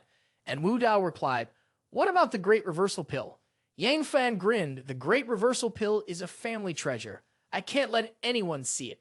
Wait here for a minute. I'll go get it and be right back. This made Yang Fan's face change in shock as he shouted, Wait, could it be that such a pill actually exists and can truly bring someone back to life? Ignoring him, and Wu Dao pushed Lin's mother's wheelchair out the door. You can pack up the puppet now, he said. In an instant, the image of Mother Lin and her wheelchair vanished.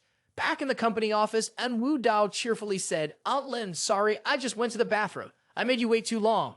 Mother Lin had just finished her checkup and happily replied, It's fine, it's fine. I just finished too. Sorry to trouble you, Wu Dao. After that, En Wu Dao pushed Mother Lin's wheelchair back. On the way, Mother Lin said, Wu Dao is such a good boy. If my Yuru could find a son-in-law like you, I'd die happy. This left En Wu Dao speechless. When they arrived, En Wu Dao happily called out, We're back. Along with that, Mother Lin's smiling face appeared. This surprised Yang Fan and everyone else. They were all happy, but only Yang Fan stammered, shouting, No way, no way. Did she really come back to life? Then Yang Fan was pushed to the ground, and Wu Dao stood above him and said, Get lost. From now on, you're not allowed to come to this hospital anymore, or I'll chop off your dog leg. Yang Fan sat on the ground looking worried. But then Yang Fan stood up, turned around, and walked away, saying, If they won't keep me here, there will be a place that will. You treated me poorly today, but in the future, I'll make sure you'll never be able to reach me. Outside, suddenly right in front of Yang Fan, a car crashed into something, but immediately afterward, it started up again. Yang Fan saw this and shouted angrily, Hey, did you just hit someone and now you're running away? Are you trying to kill him on purpose? Inside the car, there was a beautiful woman who was seriously injured. Without hesitation, Yang Fan quickly checked around the car and noticed the woman saying, This is bad. She's not going to last much longer. We need to get her help right away. He then used the 13 hairpins of the Devil's Gate, a technique that seizes life. 3 silver needles were stuck directly into the woman's head.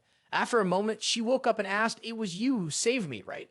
This woman is Hong Yip, the CEO of Qinglong Corporation, she said. Thank you. I will repay you for this. The scene shifted to the mansion of En Wu Dao, where Su Qingye was sitting, packing her things. And Wu Dao was nearby giving orders. Pour me a glass of water. But Su Qingye refused, saying, Have Sen Xiaoxio poured for you. Today is the last day of our love contract and will expire in 10 minutes. She said sadly, I will never come to this house again. Take care of yourself. From now on, I wish you a good morning, a peaceful afternoon, and a restful night. Just as she was speaking, a hand reached out and touched hers. En Wu Dao angrily said, "Girl, whether you're trying to provoke me or get my attention, you've succeeded." This made Su Qingye blush in surprise, but she avoided his gaze and said, "Childish and pointless." En Wu Dao shoved Su Qingye onto the sofa and yelled at her. He leaned in close to her face and said, "Even though you're getting more and more reckless, if you just admit your mistake, I'll forgive you right away." Hearing this, Su Qingye angrily pushed him away and shouted, "Why should I apologize? What have I done wrong?" She clarified, "Besides, I haven't betrayed you. Not ever." And Wu Dao fumed, "You dare defy me? No one has ever dared to speak to me like that since I was a child." He pointed directly toward the large door and said, "Leave, get out of here. I never want to see you again." So Qingye, shocked, gripped her suitcase tightly and replied, "Fine, I'll go. I won't step through that door again, not even a single step."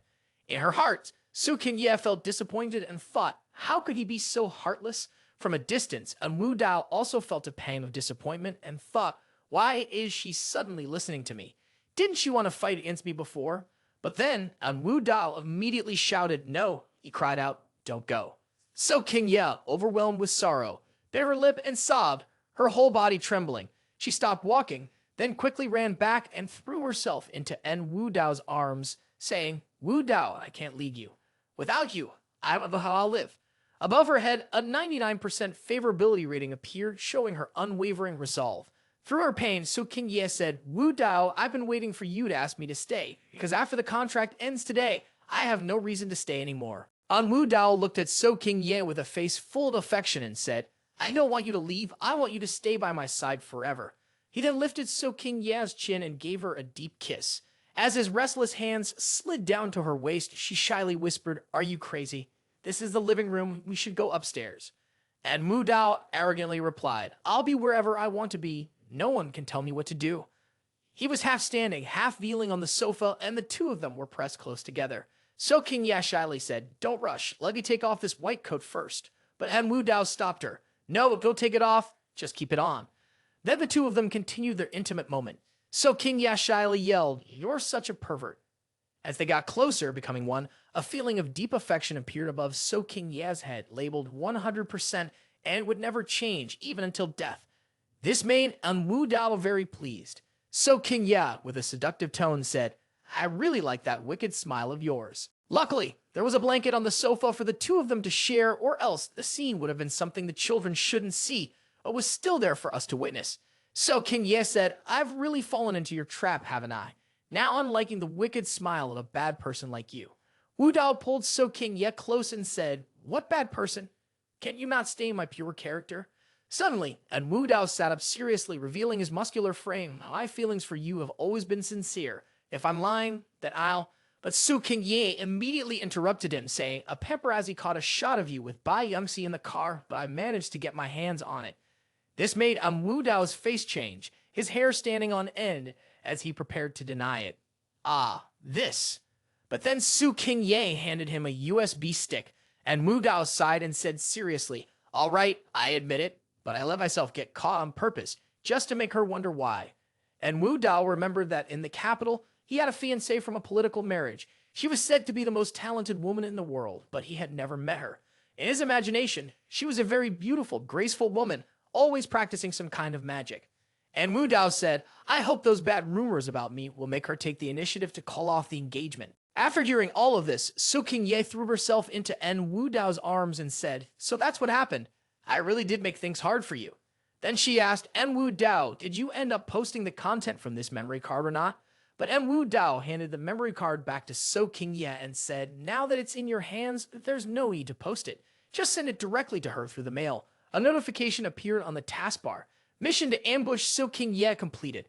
Reward, 2 Heaven's Chosen points, modern medical expertise.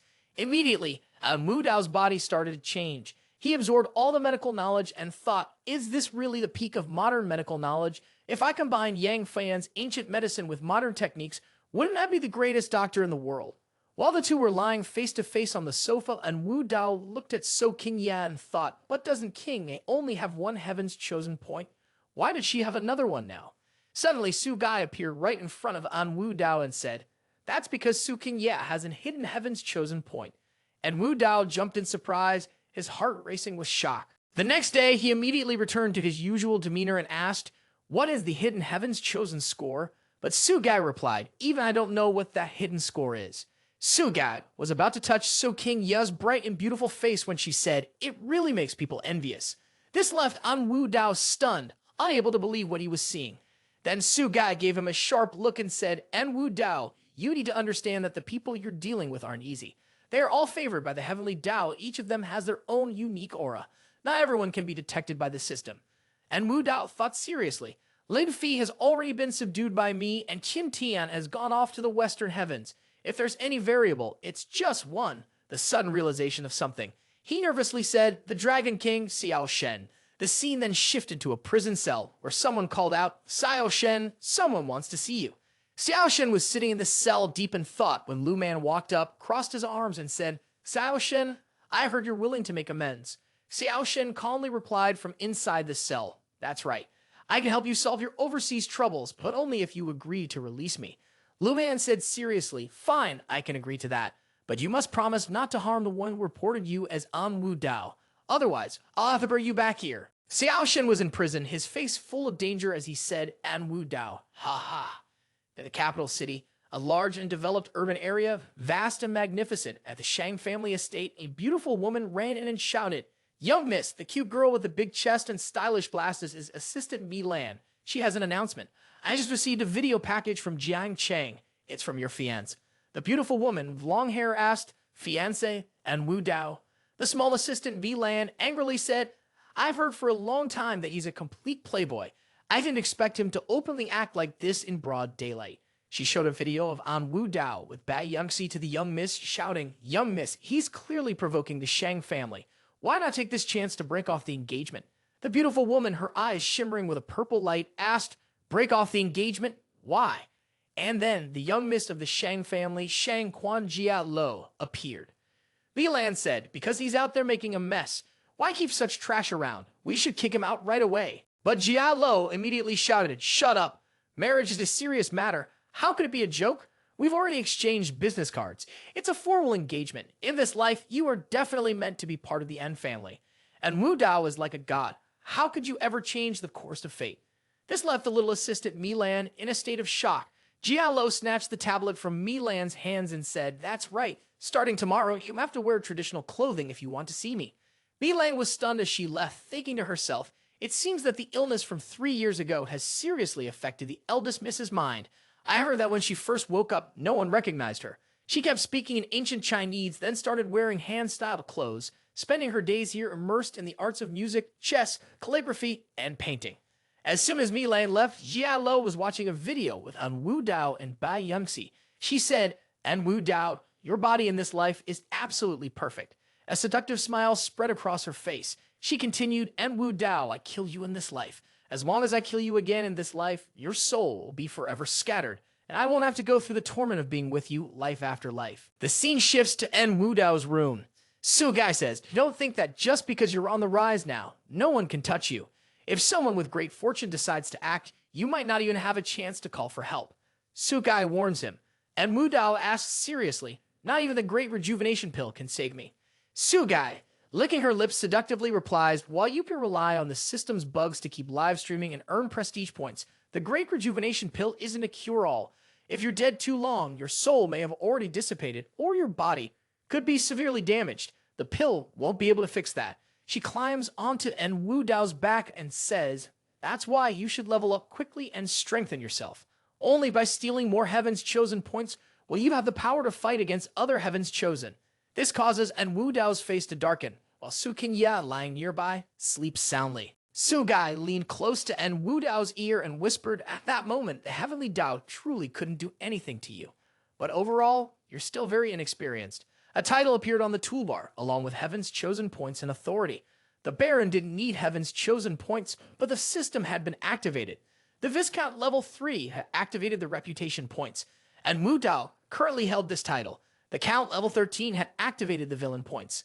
The Marquis level 33 had activated the shop feature. The Dupe level 66 had unlocked the Superior Grand Healing Pill and a special puppet. The Human King level 99 had triggered the System Administrator's manifestation. The Emperor, level 999, was ready for a final battle with a heavily doubt life or death, no matter the cost. When the morning came, Su King Ye shouted, "Hurry up and get up, you lazy bum." After a night of rest, Su King Ye looked even more charming. She got dressed and said, "Mr. G is seriously ill and has invited the best doctors from the entire city to come see him. I want to go too, so I won't be able to stay with you." And Wu Gao, still half asleep, asked, "Mr. G is really that sick?" So King Ye answered, "Yeah, I heard it's some kind of rare illness." And Wu Dao stood up and wrapped his arms around So King Ye's waist, asking, "Is Yang Fan, your senior, going there too?" So King Ye shot him a playful glare and asked, "Are you jealous?" Before, Yang Fan treated a few patients at the central hospital, and his success got the Jai family's attention. They specifically invited him to treat Mr. G. He's probably going to be there. And Wu Dao nuzzled her neck and whined, "Then I'll go with you. Who knows? I might be able to help you out." This made Su King Ye laugh. She said, all right, stop joking around. We're going to be late." The scene shifts to the Jai family mansion inside the main room. Ji Wu Ji says, "Everyone, if anyone can cure my old man's strange illness, this money is theirs." Behind him, there's a huge pile of bright pink cash. Han Cheng-Xin nervously says, "Mr. G's body stats are all normal. There shouldn't be anything wrong, right?" The other doctors fall silent, and he continues, "I really don't understand." At that moment, the door opens, and En Wu Dao and So King Ye walk in. En Wu Dao says, "I want to give it a try." Standing before everyone are Su King Ye's serious expression and En Wu Dao's silly grin. Han Cheng-Xin says, "If En Wu Dao, the legendary doctor, is here, it should be a piece of cake." In his mind, Ji Wu Ji thinks, "What's En Wu Dao doing here? Every time something happens, it's always out of control." And Wu Dao steps closer to Ji Wu Ji and asks, "Young Master Ji, what exactly is wrong with Mr. G? Why haven't I heard anything about it?" Ji Wu Ji replies, looking worried. A while ago, he suddenly started having terrible headaches, the kind that felt like he was dying and coming back to life. But right after that, En Wu Dao teased, "There's a saying, a headache means you're possessed by a ghost, a stomachache means you're blocked up and need to pass it out. Why not go find a shaman to dance and exorcise the demons instead?" This left So King Ye speechless, unsure of what to say, while Ji Wu Ji just stared at her with a blank expression. Inside the room, there was a loud scream. "Ah, it hurts so much, my head feels like it's going to crack open." So King Ye said, "This is bad, the patient is having a seizure." When the door to the room opened, everyone was stunned. Ji Wu Ji shouted, "Stop!" But what appeared before them was the sight of Yang Fan sitting and performing acupuncture right in the middle of Mr. G's forehead. With a serious expression, Yang Fan explained, "The patient has a strange wind in his brain. We need to use a silver needle to draw it out, or he will definitely die." In front of them, Mr. G looked pale and was gasping for breath. Han Cheng-Xin spoke up, "Young Master G, don't believe his nonsense. Yesterday at the central hospital, he caused a major incident. He turned a living person into a corpse. I was there, right at the scene." This made Ji Wu Ji's face change instantly as he shouted, "What?" Then he shouted, "You're a terrible doctor, yet you dare come to the Jai family's house to show off. Get him out of here right now." This surprised Yang Fan. He fell silent for a moment, unsure of what to say. After that, he stood up confidently and said, "You don't need to bother with me. I'll leave on my own. But you better not remove the 3 silver needles from your father's forehead. If you do, be prepared to face the consequences." He walked up to En Wu Dao and So King Ye. Yang Fan warned, "Xing Ye, whether you believe me or not, I have to say this. En Wu Dao is not a good person. It's best if you stay away from him to avoid getting caught up in his mess." So King Ye calmly responded, "I don't need you to worry about that." But he refused to back down, laughing loudly, throwing his head back and laughing at the sky. "Am I really going to let myself be just an ordinary person hiding in the En family? Just wait. There will come a time when you'll be begging me for help. This kind of illness, I'm the only one who can cure it." Han Cheng-Xin stood before Mr. G, looking down on him. Yang Fan pretended to sneer. What is this supposed to be? And as soon as Han Cheng-Xin pulled the 3 needles out of Mr. G's head, something unexpected happened. Mr. G kept screaming, his forehead covered in veins. "Ah, it hurts so much my head feels like it's going to explode." This made Han Cheng-Xin so scared he almost wet his pants, crying his eyes out. So King Ye quickly grabbed a syringe and said, "Hurry. Someone hold him down, I need to inject a sedative immediately." But Mr. G refused to let go of his head. He swatted the syringe away from So King Ye and pushed her aside. And Wu Dao quickly stepped in, catching her and saying, "I've got this." Without hesitation, and Wu Dao used his 9 dragons' true chi. He placed his hand on Mr. G's head and said, "Stay calm. If not, I'll break your neck." Immediately after, Mr. G fell silent and drifted off to sleep. Wu Dao thought to himself, hey, Yang Fan's method may be rough, but it's effective. It seems like many famous healing texts mention using this trick. He used the silver needles to temporarily block the pressure points, which calms the patient for a short while. If someone pulls the needles out, the patient immediately goes into a fit. When that happens, the family has no choice but to beg for help. No wonder he was so confident someone would beg him for help. On the other side, Ji Wuji spoke anxiously, saying, "What should we do now? It seems like only he can save my father. Should we invite Yang Fan here?" But En Wu Dao intervened, saying, "Wait, something about this is a bit strange." En Wu Dao started questioning, "When did Yang Fan arrive in Jiangcheng?" So King Ye replied, "It's been about 7 or 8 days." En Wu Dao then asked Ji Wuji, "How long has your father been sick?" Ji Wuji thought for a moment before answering, "Around 5 or 6 days. Suddenly, he seemed to realize something and said, "Could it be?" And Wu Dao, with a brilliant aura behind him, replied, "That's right, exactly what you're thinking." So King Ye and Ji Wuji both said in unison, "That's what we thought." And Wu Dao explained, "This is called the soul-chasing death needle, and it comes with 99 types of herbs. In the past, this was a method used by traveling doctors to make money. First, they would use the needle to prick someone, waiting until the pain became unbearable, and then they would use the soul-chasing death needle to heal them. In this way, the victim would not only be willing to pay a large amount of money, but would also be so moved that they'd be in tears." And Wu Dao then asked seriously, "By the way, have you ever heard of the soul-chasing death needle?" So King Ye and Ji Wuji both replied, "No, we've never heard of it, and we don't know where it comes from." An Wu Dao smiled to himself, thinking it's surprising to hear this because it's all just made up. He said, "Now you see the importance of anti-fraud apps, right? Everyone, be sure to download it." After a brief ad, Ji Wuji anxiously asked, "Wu Dao, you've said so much, but is there any way to save my dad? I can't just let that needle stay stuck in his forehead like this." And Wu Dao sighed and replied, "I'm not a doctor, so of course I can't treat him, but there are people who can." This made Ji Wuji curious, and he asked, "Who?" And Wu Dao's face lit up as he said, "The director of the central hospital, So King Ya." This surprised So King Ya. She put her hands in her pockets and said, "I can't." But then, and Wu Dao whispered in her ear, "King Ya, this is a great opportunity for you to make a name for yourself. Just go ahead and treat him and I'll help you." So King Ye seemed to think it over, then nodded in agreement. As the two of them got to work, So King Ye said, "First, use ibuprofen to ease the pain, and then I'll come up with a treatment plan." And Wu Dao slipped his hands into his pockets and said, "Sounds good." Then he extended his hand and added, "Leave the rest to me." A golden light of power appeared in the palm of An Wu Dao's hand. He thought to himself, Yang Fan said the patient's condition was caused by strange winds entering his brain, so it must be right. He firmly believed that trusting in heaven's chosen was the strongest path to victory. Here's the translation. All you need to do is use 9 dragons' true qi to remove Thexi, Qi, evil energy, and this illness will definitely be cured. And Wu Dao directed a beam of power straight to Mr. G's head, and immediately, a stream of smoke rushed out of Mr. G's mouth. And Wu Dao was so shocked he thought, is it really this simple? Like a joke? And Wu Dao said, but I'm also really curious about what caused Mr. G's illness. Sukai appeared just in time to explain the cause of the illness has been identified. It's because of recent disturbances in space and time around here. She opened a small black space tinged with gray and continued. The imbalance in the magnetic field led to a disruption between righteous and evil energies.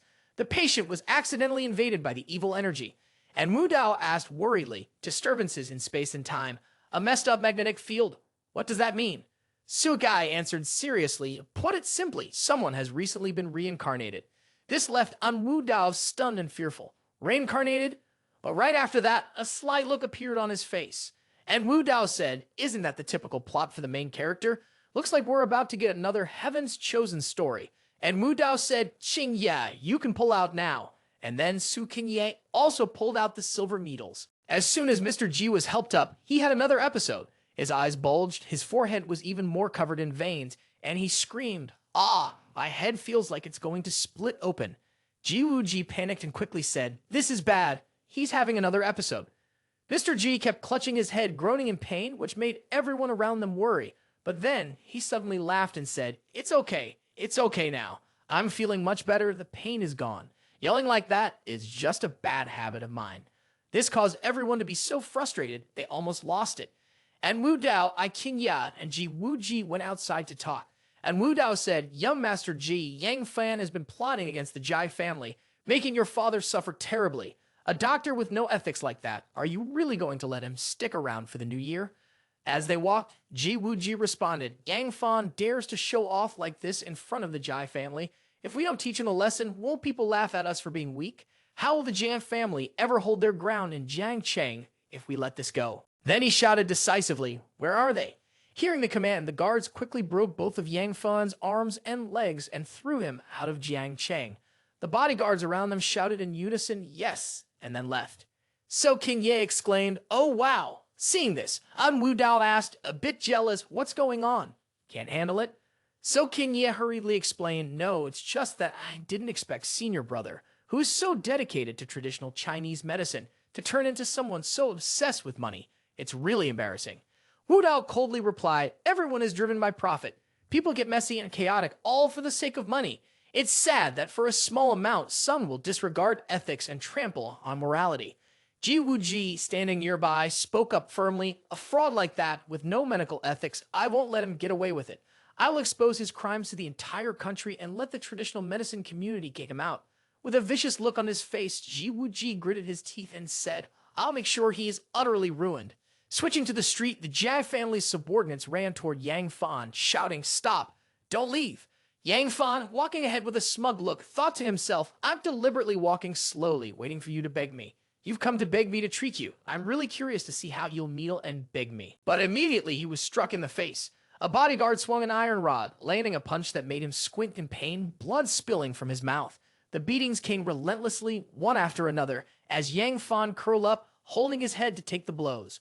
One of the subordinates said, young master's orders are clear. We're to break your arms and legs.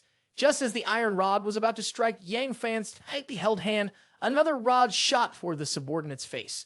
A woman in a short dress appeared right in front of Yang Fan, and the bodyguard who had been struck flew backward.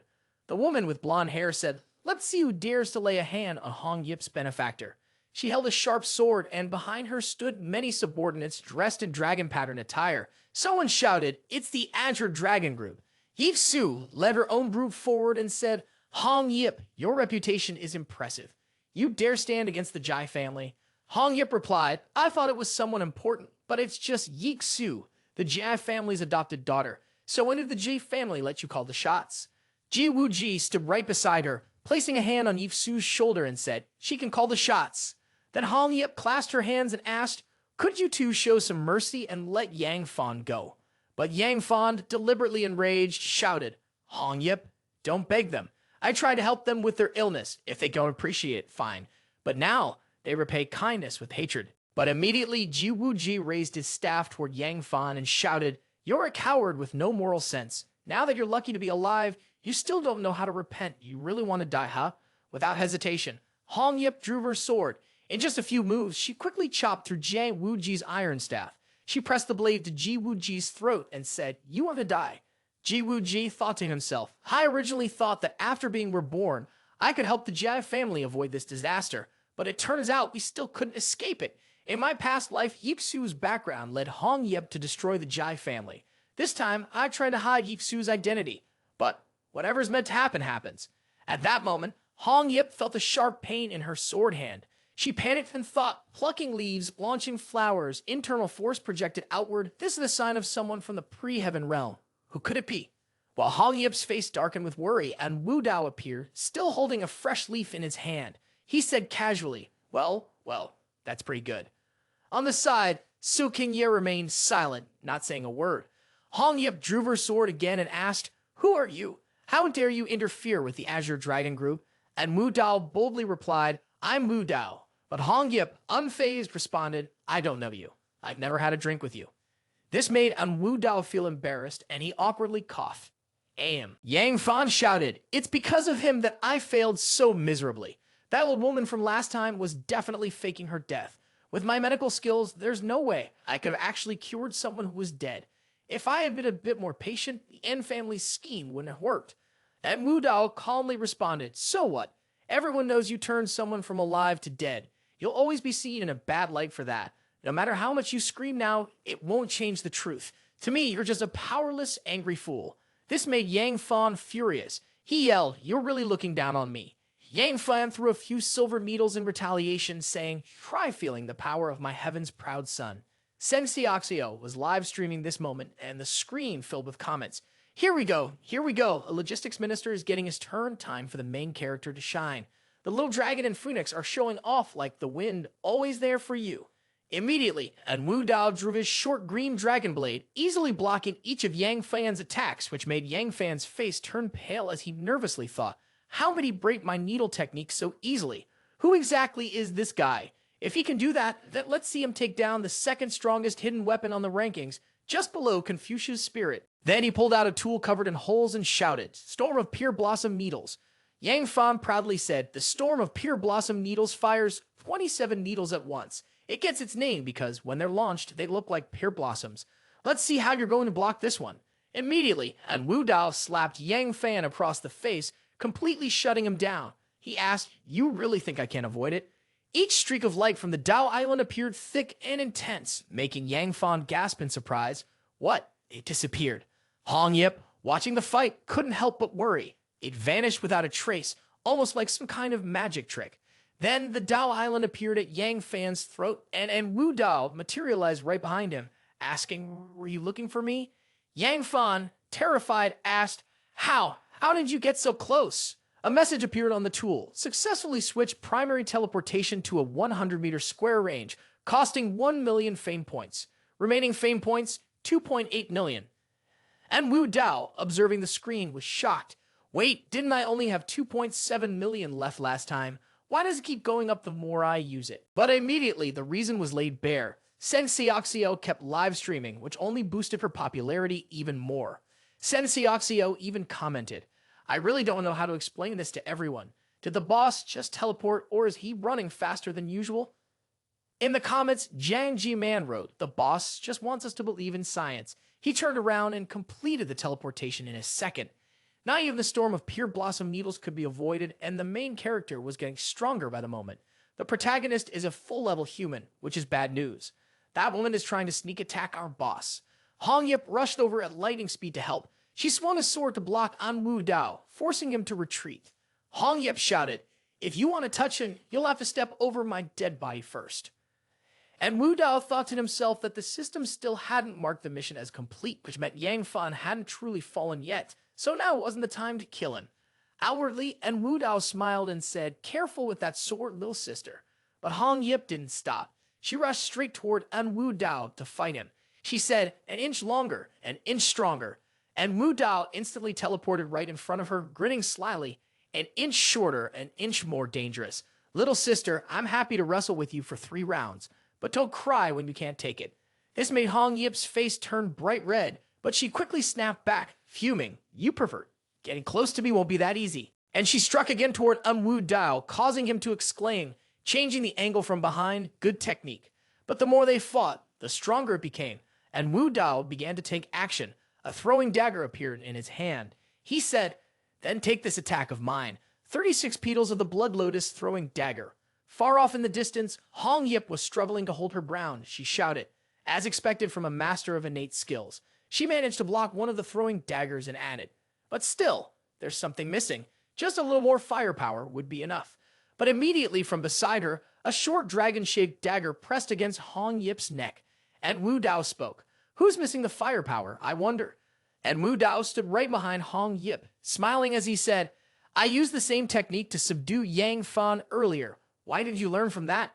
Instantly, Hong Yip let go of her sword, and above her head, the emotions shifted to 60% affection, 60% reverence, and a hint of fear. She sighed in defeat. "I give up. Go ahead, do whatever you want." But En Wu Dao noticed and thought, "Oh, there's affection. If that's the case, I might as well follow through with it." Then En Wu Dao kissed Hong Yip on the lips. After pulling away from her soft lips, he grinned mischievously. This caused Hong Yip to panic, her face turning bright red as she screamed, "Are you crazy? The one who will be killed cannot be humiliated. Why did you kiss me?" En Wu Dao smirked and said, "You said you can do whatever you want, right?" Hong Yip blushed and ran over to chase En Wu Dao, shouting, "Damn it, you liar. The one who could be killed cannot be humiliated. Why did you kiss me?" Up ahead, En Wu Dao just kept laughing and dodging. Then he said, "You smell so good and you're so sweet. From now on, Every time I see you, I'll give you a kiss. So King Ye sighed in resignation, thinking he's at it again. From what I know, she won't be able to escape. Am I really going to get another sister? Hong Yip, looking like she wanted to make him pay, said, "You! I'm not letting you kiss me. Why are you doing this to me? Damn it, damn it." Above their heads, the favorability level remained at 70, with feelings of attraction, fear, and caution. Seeing all this unfold, Yang Fan was speechless, not knowing what to say. The blonde man patted his shoulder and said, "Come on, Yang, stay strong." Yang Fan, with a forgiveness label on his head, sighed helplessly and said, "What can I do? Of course, I'll choose to forgive her." Hong Yip said, "I might not usually care about these things, but Yang Fan saved my life. Today, I have to take it with me." She spoke firmly, "If not, we'll all go down together." En Wu Dao saw Ji Wuji and Yixu standing behind him. He smiled kindly and gestured for them to follow. As Hong Yip led Yang Fan away, he thought to himself, "I can't believe I'm a great doctor, yet I have to rely on a woman to survive. This is a disgrace." But suddenly he noticed something. A cord quickly wrapped around Yixu's wrist, surprising her. He said, "The autumn wind stirs the heart. Is this what you've been searching for, Miss Hong? The subtle essence of the body." Yang Fan used his mystical technique to catch her, and both Yixu and Ji Wuji's expressions changed. Were they finally exposed? Could they really not change their fate? After Yang Fan retracted the mystical cord, he said, "Miss Hong, she's the one you were looking for." Hong Yip gritted her teeth in anger and said, "I can't believe the killer was her, standing right in front of me. She drew her sword, and I almost missed it." Without hesitation, Hong Yip swung her sword at Yixu and shouted, "Heavenly Death Star, in your next life, don't reincarnate into the Yi family." Ji Wuji saw this and screamed, "Stop!" Yixu lowered her head and said, "The disaster, ah. She screamed, "En Wu Dao, come and do something about it." Immediately, En Wu Dao appeared, wielding a short green dragon dagger to counter Hong Yip's swordsmanship. As he blocked each strike, he complimented, "Miss Yi, you predicted this in advance. I really admire you." Looking back to the past on the day of the Jade auction, Yixu had taken the initiative to offer help with dealing with Qin Tian on the condition that I would save the Jai family once. At that time, there were no signs of anything unusual. She had already predicted that the Jai family would face disaster in the future. This was clearly counterintuitive, and Mu Dao thought, unless she's either Ji Wuji or someone who broke the space-time continuum to be reborn. Across from them, Hong Yip shouted, "What does killing her have to do with you? Did she give you something yesterday or what?" And Wu Dao blocked the strike while smiling and said, "Oh, not a bad suggestion. I'll consider it." On the other side, the two men, both wearing blue hats, were comforting each other. Ji Wuji said, "Make sure the hat is on properly. Don't let it fall off." Yang Fan adjusted Ji Wuji's blue hat and said, "Your hat's crooked. Let me fix it for you." On the scene, Hong Yip and En Wu Dao were still evenly matched. Hong Yip said, "Today I have to kill her. Whether you agree or not, it's happening." But En Wu Dao replied, "Letting Yang Fan go was already a step back for me. If you keep causing trouble, you'll be slapping me in the face." En Wu Dao said seriously, "But my face, the face of En Wu Dao, is something you're not even worthy of touching."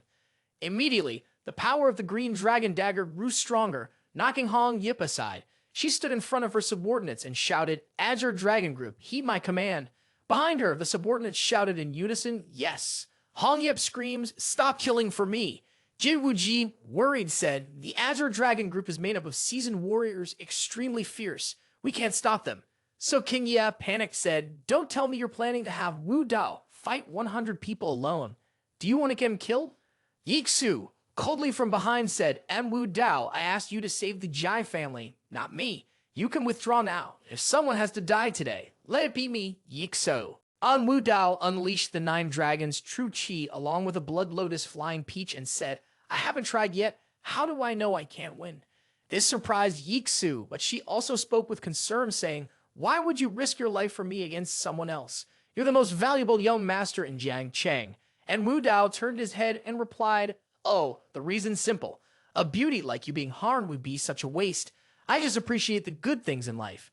At that moment, the followers of the Azure Dragon Group were about to rush in. One of them shouted, "Die already. Stop pretending to be all high and mighty here." The first person to speak said, "I've been annoyed by you for a while. Why do you have both looks and money? You need to die for me." But then, a powerful voice came from behind, stopping everyone in their tracks, leaving the group stunned as they shouted, "Ah!" One person said, "Han Liu Wang himself is here." Everyone quickly bowed and greeted him, showing respect for Han Liu Wang. An elderly man sat in a golden wheelchair with two followers standing behind him, their hands clasped behind their backs. On the live stream screen, someone commented, "Oh my god, how did we bring attention to this big shot? My younger brother admires En Wu Dao. Please, those on the upper floors, let's educate ourselves. The supreme leader of the Taoist Association, Han Liu Wan." The man with long hair and a calm expression was Wan Wu. The man with blonde hair and a proud look was Bai Hu. Han Liu Wang shouted, "Zhuge, what are you doing?" Han Liu Wang, along with Long Wu Zhang, appeared. Hong Yip, playing the role of Zhu Ke, happily said, "Foster father, you came at just the right time. There's this bastard named En Wu Dao, so arrogant and full of himself. He seemed to have some serious background. I beg you, foster father, please help me out." This left En Wu Dao stunned, thinking to himself, "Foster father, isn't this all messed up in terms of hierarchy?" Long Wu Zhang shouted, "This is nonsense." Hong Yip, worried, asked, "What did I do wrong?" "Foster father, I'm carrying out a mission for the family, and you promised me you wouldn't get involved in this." The old man replied, "Yes, I promised you I wouldn't get involved in this, but I never agreed to let you go after my granddaughter." This left Hong Yip completely stunned, blurting out, "Granddaughter?" Then, everyone watched as En Wu Dao interacted with Long Wu Zhang, saying, "Grandpa, I miss you so much. I haven't seen you around lately. Why haven't you come to visit me?" The old man responded, "Oh heavens, my dear grandchild, I've been sick these past few days and had a hard time moving around. Otherwise, I would have come to see you every day." This left Hong Yip in shock, and she asked, "Grandpa, my good grandchild." Yang Fan said, "Han Liu Wang, Long Wu Zhang, are they really En Wu Dao's grandfathers? That's a support system as strong as the sky." Ji Wu Ji calmly replied, "Ha! If you knew who his paternal grandfather and great-grandfather were, you realize he has even bigger support than that." Yang Fan, hearing this, stared in disbelief, his eyes full of fear. "What?" Then Hong Yip knelt down and said, "Adoptive father, this is a misunderstanding. I had no idea he was your grandson. Please forgive me." Long Wu Zhang responded, "A nation has its laws and a family has its rules. Even though you're the eldest daughter of the Yi family in Longcheng, you've already joined my sect. How could I allow you to harm my grandson?" He tossed a dagger aside and added, "You know the rules, don't you? No need for me to remind you." Hong Yip picked up a short sword, trembling as she said, "I know the 3 blades, 6 strikes, and the expulsion of the Elder Council." Just as she was about to strike, shouting, "Chu Zuke, accept your punishment," and Wu Dao stopped the blade with his bare hand. Blood began to pour. He turned around and said, "Grandpa, you misunderstood." Hong Yip panicked, yelled, "You? Are you crazy?" And Wu Dao smiled and said, "Grandpa, Hong Yip is just playing around with me. You're making a bigger deal out of this than necessary." Long Wu Zhang was startled and worried. "Wu Dao, you're hurt. Let Grandpa take a look." And Wu Dao replied, "It's just a small wound. It's nothing to worry about." The old man asked again, "Are you saying you were just playing around? Do you think I'm easily fooled? That girl is trying to push you to your death." The old man looked at the wound on En Wu Dao's hand, which was bleeding heavily, and thought to himself, "This kid's pretty tough. He's bleeding a lot and doesn't even complain. He must have the same blood as the men in the En family." And Wu Dao winked at Hong Yip. "We're really just playing around. We even kissed earlier, and now you think she's trying to kill me? Right, Hong Yip?" This made Hong Yip blush bright red. Embarrassed, she said, "Ah, just let them think that." The old man gave a half-skeptical, half-believing look. "A kiss, huh? I don't believe it. Kiss again so I can see." This made En Wu Dao relax, but Hong Yip became more nervous. And Wu Dao lifted Hong Yip's chin and said, "Sister Hong, you don't want to end up with 3 knives and 6 stabs, do you?" Without hesitation, the two kissed in the middle of the crowd. Ji Wu Ji, wearing a green hat, happily nudged Yang Fan's shoulder. "Look, look!" They kissed. "Man, you're about to become a big green giant." Yang Fan, disappointed, muttered, move aside, don't touch me." When they both let go of each other, Hong Yip's favorability reached 79, causing a stir. And Wu Dao thought to himself, the favorability has been building up for a while now, so why hasn't the task appeared yet? Immediately after, a new task notification popped up. Flirt with Heaven's proud son, female Hong Yip, Zhu Hong Yip. When the favorability reaches 98, the task will be complete. The reward is 5 Heaven's chosen points and mastery of 18 types of weapons. And Wu Dao thought, 5 Heaven's chosen points? What kind of potential does this woman have hidden inside her? This seems a bit beyond the norm. Also, Hong Yip's real name is Ye Hong, the same surname as Yi Su, and there's only one major family in Longcheng with the Yi surname. It's very likely they come from the same family, but why they're killing each other, I'm not sure. As expected of Longcheng, even the heavens chosen points here are pretty impressive. Long Wujiang closed his eyes and let it go, saying it's a good thing when known people grow close. If that's the case, I won't press the issue from earlier. Zoop. As for the matter between you and the Jai family, Hong Yip said sadly, adopted father, I understand. But En Wu Dao grabbed Hong Yip's shoulders and said, don't be upset. Leave the matter between you and Yik Su to me. I'll make sure it's handled in a way that satisfies both of you. Immediately, Hong Yip slapped En Wu Dao's hand off her shoulder and said, ha, if you weren't my adopted father, I'd chop you up and feed you to the dogs. Wu Dao looked at Hong Yip and said, you know, kind of like you. Yik Su spoke up, we're safe for now, but did you encounter something like this in your past life?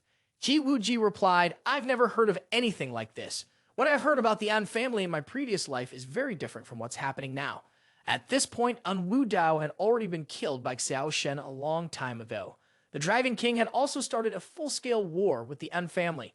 A few days later, En Wu Dao's mother, Long Xiaolan, was ambushed and killed while inspecting overseas. When Long Wujiang sought revenge for his daughter and granddaughter, he was caught in a trap and ended up taking his own life to avoid implicating the An family. But Xiao Shen didn't let the Long family off the hook. He used Long Wujiang's past mistakes to stir up trouble, and the En family suffered greatly.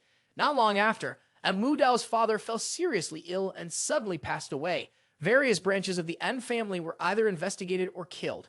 The En family, once so powerful, collapsed within 6 months. Meanwhile, Xiao Shen gained fame, and the title of Dragon King spread across all of Huaxia. Back to the present, Iksu asked, what about Hong Yip? Isn't she affected at all? Ji Wuji replied, no, not at all. In fact, after Long Wujiang died, she took over the Azure Dragon Corporation. With her help, Yang Fan quickly bounced back and became the new rising star of Jiangcheng. She also relied on Yang Fan to build Azure Dragon into a powerful corporation. Ji Wuji scratched his head and said, I didn't expect Azure Dragon to recover so quickly, and now the Jai family is facing a total collapse. Yixu said, so, you think Hong Yip must have sold out Long Wujiang? Ji Wuji nodded, exactly. I just haven't figured out everything yet. Do you think we should tell En Wu Dao? Yixu responded firmly, we should tell him, because now we're all in the same boat. At the En family's house, En Wu Dao said, so you're saying my family's been ruined by Xiao Shen, and now Hong Yip could very well be the one helping him. Yixu stood in front of En Wu Dao and said, yes, and in the next few days something will happen to your mother. You better warn her not to go abroad. And Wu Dao asked seriously, how do you know this? Yixu said bluntly, I know how to predict the future. I use the 6 lines, the 4 pillars, and the bagua to calculate it. And Wu Dao stood up and said, oh, if both of you are truly willing to cooperate, then tell me, out of the 2 of you, who's the one who has been reincarnated? Otherwise, I'm not interested in listening to your nonsense. Yixu was surprised and asked, you, how do you know? And Wu Dao asked seriously, it can't be you, Yixu? You've always been incredibly smart. If you were the one reincarnated, things wouldn't have gone so badly for the Jai family.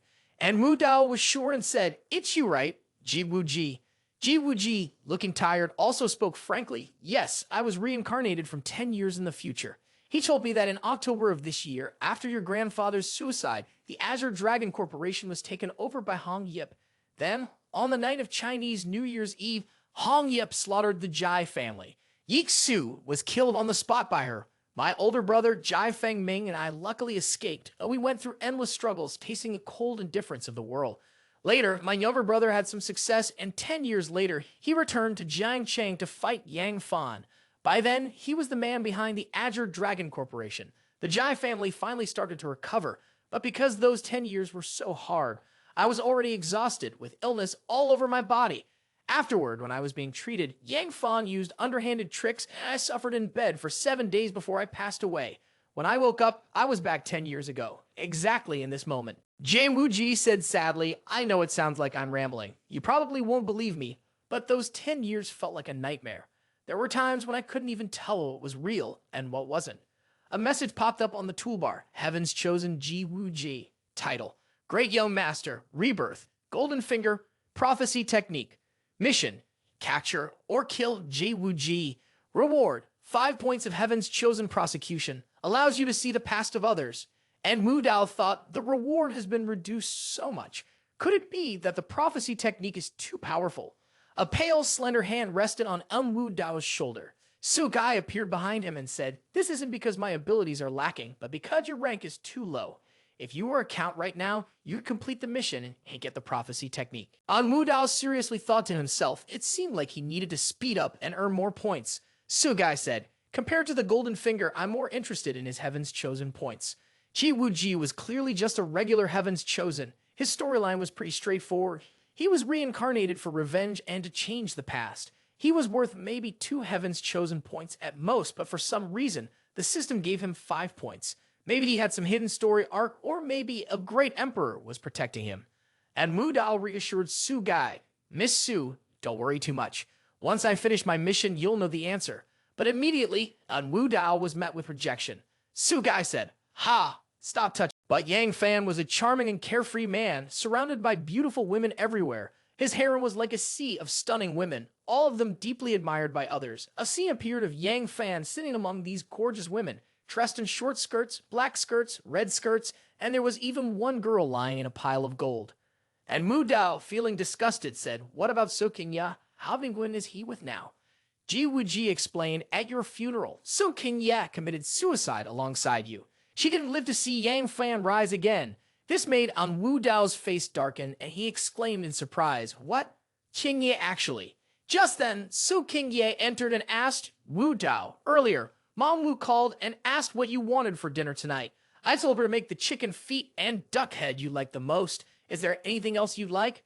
But right away, En Wu Dao flew over to So King Ya, surprising her. He held her tightly in his arms without saying anything, leaving So King Yan puzzled. What's wrong? After a long moment, En Wu Dao could only say, "King Ya, I will always treat you well." This made So King Ye happy, and she replied, "Ah, why are you suddenly like this? You're making me embarrassed." After letting go of So King Ya, En Wu Dao said, "Xing Ya, in this life, I could wrong anyone, but I can never wrong you. Whatever you want, I will give you. If you want the stars in the sky, I'll gather every meteorite on earth for you." So King Ye happily replied, "I just want to be with you forever." Then they kissed again, ignoring the 2 people in the distance who didn't know what to say, their eyes turning away. The sound of Ji Wuji's voice broke the awkward silence. And Wu Dao is really too much, he complained, knowing full well that there were 2 single people nearby, yet still acting so affectionate. Yi Xiu calmly responded, "I don't see it that way. He's just expressing his true feelings." Ji Wuji reached out, about to touch Yi Xiu's hand, and said, "Yi Xiu, in my past life, I didn't protect you well. In this life, I will definitely." But Yi Xiu pushed his hand away and said casually, "Cousin, our dangers in this life aren't over yet." Ji Wuji awkwardly agreed, right, we need to handle the immediate dangers first. Feeling jealous, Ji Wuji thought to himself, ever since Yi Xiu started interacting with En Wu Dao, she's been distant with me. Could it be that I'm going to lose her in some other way? What's the point of being reborn, if this is how it turns out? Suddenly, En Wu Dao spoke up, "I can help you deal with Hong Yip." The 2 of them were surprised, and En Wu Dao, feeling upbeat, said, "But I want the Jai family to submit to me." In his heart, Su King Ye was still happily resting her head on En Wu Dao's chest. En Wu Dao said, "Ji Wuji, you must kneel before me and swear your loyalty." But Ji Wuji refused. He said, "Based on what? Both of us are heirs of the 4 major families. We're equals. Even if we cooperate, we just call each other brothers. What makes you think I should bow my head to you?" And Wu Dao clapped his hands and said, "If you can't see reality clearly, then let me help you." Right after that, Ba Yumsi and Jiang Renji showed up. When Ba Yumsi saw En Wu Dao holding So King Ya, she asked, "Did I come at a bad time?" But En Wu Dao shamelessly wrapped his arm around Ba Yumsi's waist and said, "No, you came at the perfect time." Jiang Renji grabbed En Wu Dao's leg and shouted, "Boss." On one side, En Wu Dao was holding 2 beautiful women in his arms with someone from the Jiang family at his feet. He said the Jiang family and the Bai family have already submitted to me. If the Jai family doesn't listen, I'll give the order, and the 3 major families will aim their guns at you. Bai Yumsi teased, "By then, you won't need Hong Yip to make a move. You'll be finished by then." And Mu Dao replied, "Don't think of this as a threat. It's just the way things are. Once the 3 major families are united, even if I want to spare the Jai family, do you think anyone else will agree?" This made Ji Wuji and Yi Xiu look grim. Jiang Renji, holding his leg, said, "The Jiang family doesn't agree with this." Bai Yumsi also spoke up, saying, "How can anyone sleep peacefully under the same roof if there's someone else in bed?" After seeing this situation, Ji Wuji knelt down and said, "I, Ji Wu Ji, swear to serve En Wu Dao with my life, never to betray him, but my loyalty level shows 20 with doubts. This surprised Yixu, leaving her speechless. A message appeared on the toolbar. Heaven's proud son, the young master reborn, has sworn allegiance to the Marquis of Death. Skilled prosecution awarded. Due to insufficient loyalty from followers, no Heaven's chosen points can be earned. And Mu Dao thought, can I see others' pasts? This prosecution is a bit questionable. He walked over and patted Ji Wu Ji on the shoulder, saying, don't worry. If you're loyal to me, then the matters of the Jai family are mine to handle. He then turned to Yixu and said, Ji Wu Ji's cousin is my cousin. Yixu, Hong Yip's martial arts are too strong. Staying with the Jai family puts you in danger, and it will bring trouble to the Jai family as well. Come stay with me. A romantic scene unfolded as En Wu Dao said, I can see your skills today. Only you can protect me. And with your strategic mind, if you're by my side as an advisor, you'll definitely make me even stronger. Ji Wu Ji thought bitterly, Yixu grew up in the Jai family. We were childhood friends. How could she be with him? But reality slapped me in the face again. Yixu simply replied, okay, making him think, is it really that easy? En Wu Dao casually threw his arm around Ji Wu Ji's shoulders and said, I'll handle things with Hong Yip, and the Jai family will protect you. From now on, all you need to do is tell me what's going to happen in the future, and you can be my fortune teller. Ji Wu Ji, feeling defeated, asked, can I choose not to? And Wu Dao replied, no. Then En Wu Dao pulled out a pen and said, hey, my fortune teller, tell me the lottery numbers for the next draw so I can win the grand prize. This made Ji Wu Ji so frustrated that he jumped up and said, how am I supposed to remember that? The two were standing in front of a giant TV screen. Ji Wu Ji said, aren't you the one who loves horse racing? Do you remember the horse? It's the black one. And Wu Dao replied, don't talk about it anymore. Ji Wu Ji, sounding disappointed, said, the second day I traveled back in time, I placed a bet on a horse. The result, they put poison in the horse I bought and it died right on the racetrack. Hearing this, the three hares behind him also lost their enthusiasm and thought, man, that's really unlucky. Bai Yumsi said, any betting project can be interfered with, especially when you bet big. Even if you have prophecy skills, it's likely you'll still lose. So instead of betting, why not focus on predicting future economic trends? That way we could set up investments ahead of time. Ji Wu Ji thought about it. It seemed that En Wu Dao hadn't shared his reincarnation with them, which saved them from unnecessary trouble. Ji Wu Ji spoke up, in the future, industries like medical equipment, electronics, and new energy sources are going to grow the most. However, the medical equipment market is already dominated by big capitalists, and in electronics, leading companies have a tight grip. I'm more interested in the automotive industry and new energy batteries, En Wu Dao said seriously. Let's stay focused. Ji Wu Ji dropped a key phrase, lithium mining, and Wu Dao, with a sigh, thought about it. He hadn't won Jiang Ru Xu over yet, and without any business talent, just thinking about it gave him a headache. Outside, he sighed again and thought for a moment. Then suddenly his main character aura kicked in. He said, you guys handle lithium mining in the country. I'll figure out how to get it from abroad. For the specific investment plan, discuss it with Jiang Ru Xu later. As for me, I just need 50%. The rest is yours to split. Jiang Wu Ji yelled, 50%? Why don't you just go rob someone instead? And Wu Dao grinned slyly and replied, isn't that what I'm doing? Then he added, I'm done talking. Who's with me and who's against me? Bai Yongxi and Jiang Renji both raised their hands. I'm with you, they said, showing complete loyalty without any hesitation. Ji Wu Ji thought to himself, that bastard, he's really pushing it. And Wu Dao thought, oh, you're not happy? Fine, then I won't try to win you over. Let's just settle this now. But right then, Yixu spoke up and Wu Dao, we're with you too. There's just been so much happening today and my cousin is having a hard time processing everything. He's a little upset, so please forgive him. In his mind, and Wu Dao chuckled. Ha ha, a smart woman, but why hasn't she warmed up to me yet? The sister really doesn't like her. Then, and Wu Dao turned to Yixu, and in front of Jia Wu Ji said, Yixu, I'll have King Yeo pick out a good room for you later, one closer to me. It'll be more convenient for keeping an eye on you. This made Ji Wu Ji nervous. Yixu smiled and said, thank you, En Wu Dao. And Wu Dao left with the beautiful women, leaving Ji Wu Ji standing there fuming.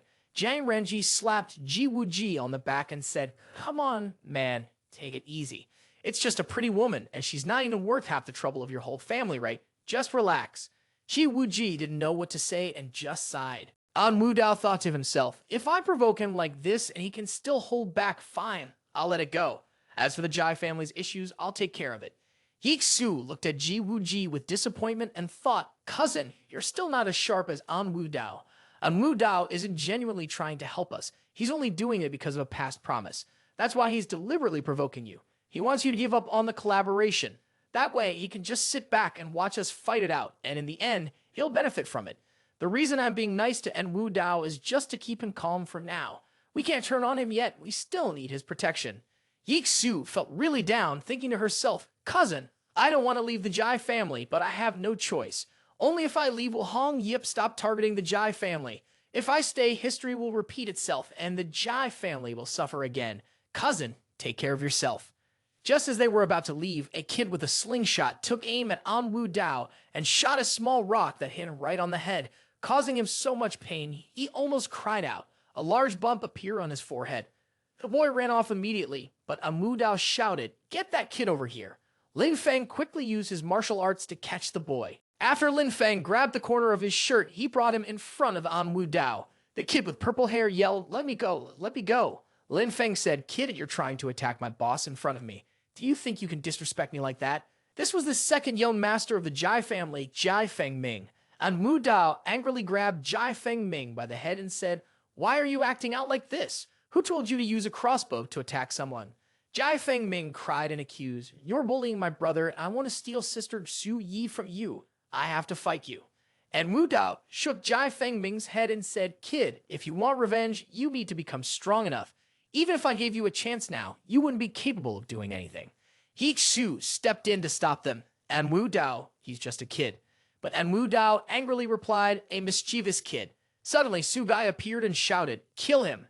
This startled En Wu Dao. He thought, oh, he's a high-level Heaven's Chosen. How many Heaven's Chosen points does he have? Su Gai, trembling, said, "I didn't see it." But when he appeared and stood there, the system kept showing the number 001. Su Gai added, "I don't know why, but I have a bad feeling. I can't shake this uneasy feeling." And Wu Dao thought, is the system malfunctioning because my level isn't high enough? Su Gai confirmed, yes, the system strengthens with your level. Only after it upgrades will it be able to identify higher level Heaven's Chosen. Later, when they were badly injured, they also managed to steal a Heaven's Chosen points and abilities from them. As you can see, Heaven's Chosen also has different levels. And Wu Dao wonders if she suspects this kid is a high-level Heaven's Chosen. His brother did say that 10 years from now, he will become a powerful expert. Sun Gai cruelly says, even though the system is no longer working, I can still see the royal aura around him. Kill him, kill him. But beside them, Yixu kneels and begs Master En Wu Dao, please, I beg you, spare him. He hasn't grown up yet. Feng Ming shouts, Sister Su Yi doesn't need to beg him. You won't be able to kill me today. Just wait until I grow stronger. I'll definitely kill him. And Mu Gao thinks, this kid is clearly a high-level Heaven's Chosen, just not fully developed yet. If I'm not mistaken, that useless Ji Wuji gained those 5 points of Heaven's Chosen because of him. And Yixu's inability to open her charm might also be connected to him. And Wu Dao thinks again, this kid is definitely a disaster waiting to happen. But if I look at him from behind, what I see is... Here's the translation. This is a fat goat. Its fur is so thick, I could probably weave it into a title. And Wu Dao imagined a fat goat with purple hair, white fur, and a lot of money. And Wu Dao helped Yixu up and said, look at you, you're so scared. I was just joking with it. I'm grown up. Do you really think I'd argue with a kid? People may not speak highly of me, but I still have some kindness. This surprised Jai Fengming and Yixu. Yixu thought to herself, looks like I misunderstood him before. He's not as bad as people say. Then, and Wu Dao turned to leave and said, let's go. Su Gai asked, why didn't you take action? And Wu Dao replied, this is a law-abiding society. Don't make me commit a crime. I'm a good citizen who follows the law. Su Gai didn't buy it and asked, you follow the law? Oh, and Wu Dao said, fine, I have my own plan. But don't worry, even if he's a dragon, I'll make sure he has no chance to get into the sea. But Su Gai kept hovering in the air, tapping his head. You don't have to kill him, but you must promise me that you'll upgrade the system soon. Otherwise, even if it means risking detection by the Heavenly Dao, I'll have to step in personally. And Mu Dao thought for a moment and then said, in 7 days, I'll definitely promote to Count. Su Gai said, promise? Cut to the highway. And Mu Dao asked, it's been a while since we left the Jai family. Has the system recovered? Su Gai replied, it's recovered.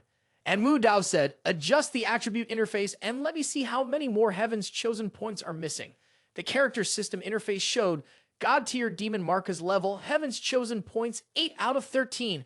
Master En Wu Dao, family destruction talent, guardian detection talent, reputation 3.2 million. Skills, 9 dragons true chi, 36 petals of the blood lotus, throwing dagger, full attribute warrior king, ascended dragon fist, the violet golden-eyed one, Heaven's proud son, and store unlocked.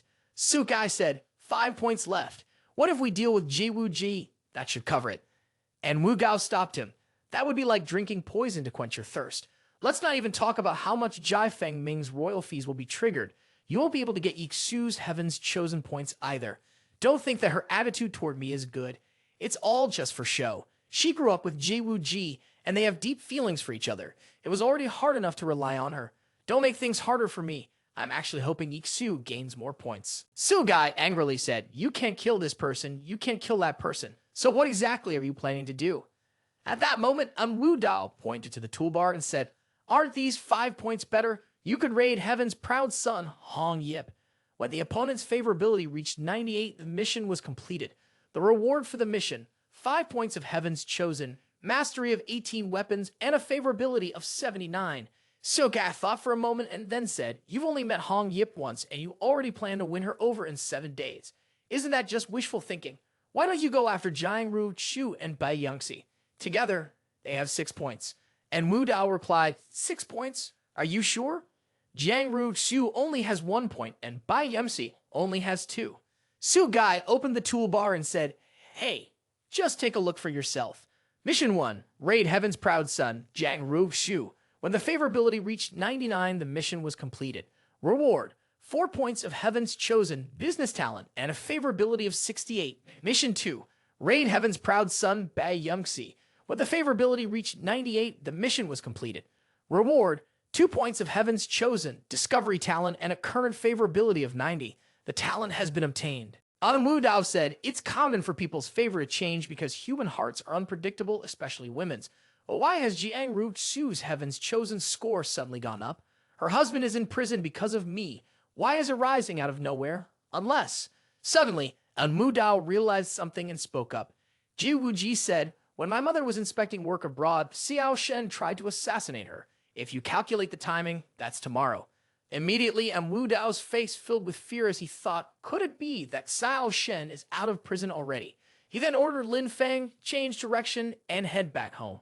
Lin Feng spun the car around 360 degrees and shouted. The car sped down the road toward the mansion. As they neared home, En Wu Dao anxiously wiped the sweat off his brow, thinking we might still make it in time. When they arrived, the servants greeted him. Good evening, young master. Sugai, who had been following En Wu Dao closely, said, so, you've decided to listen to me now. Are you planning to flirt with Bai Yangxi and Jiangru Chu? But En Wu Dao replied, no, it has to be Hong Yip. Sugai angrily retorted, why? Am I not good enough for you? Why are you always going against me? En Wu Dao put his arm around Sugai's waist and said, of course I know what's good about you. I'm not trying to oppose you. Sugai snapped, speak properly, and don't lay your hands on me. But from the outside, it looked like En Wu Dao was talking to herself, with her hand resting on her waist as she laughed and said, all right, then let me tell you the reason. Jiangru Chu had a naturally proud and stubborn nature, making her difficult to tame. She had always hated me deeply, but now, after a lot of effort, she was starting to change. If I pushed too hard, though, it would only make things worse. When dealing with her, patience is key. Rushing won't help. As for Bai Yangxi, she was a mix of warm and cold, always calm and rational. Her connection with me was based on 2 things, gratitude and alliance. Although she seemed to like me 90%, any further bond between us would depend on chance. After all, we had already broken through that barrier between us, and there wasn't much more to be done. When it came to the young man's romantic gestures toward her, they were useless. She cared much more about practical benefits. And Wu Dao added, honestly, if I hadn't seen blood that day, I would have kicked her out long ago. Sugai responded, even though I'm a woman, I must admit you understand women better than I ever could.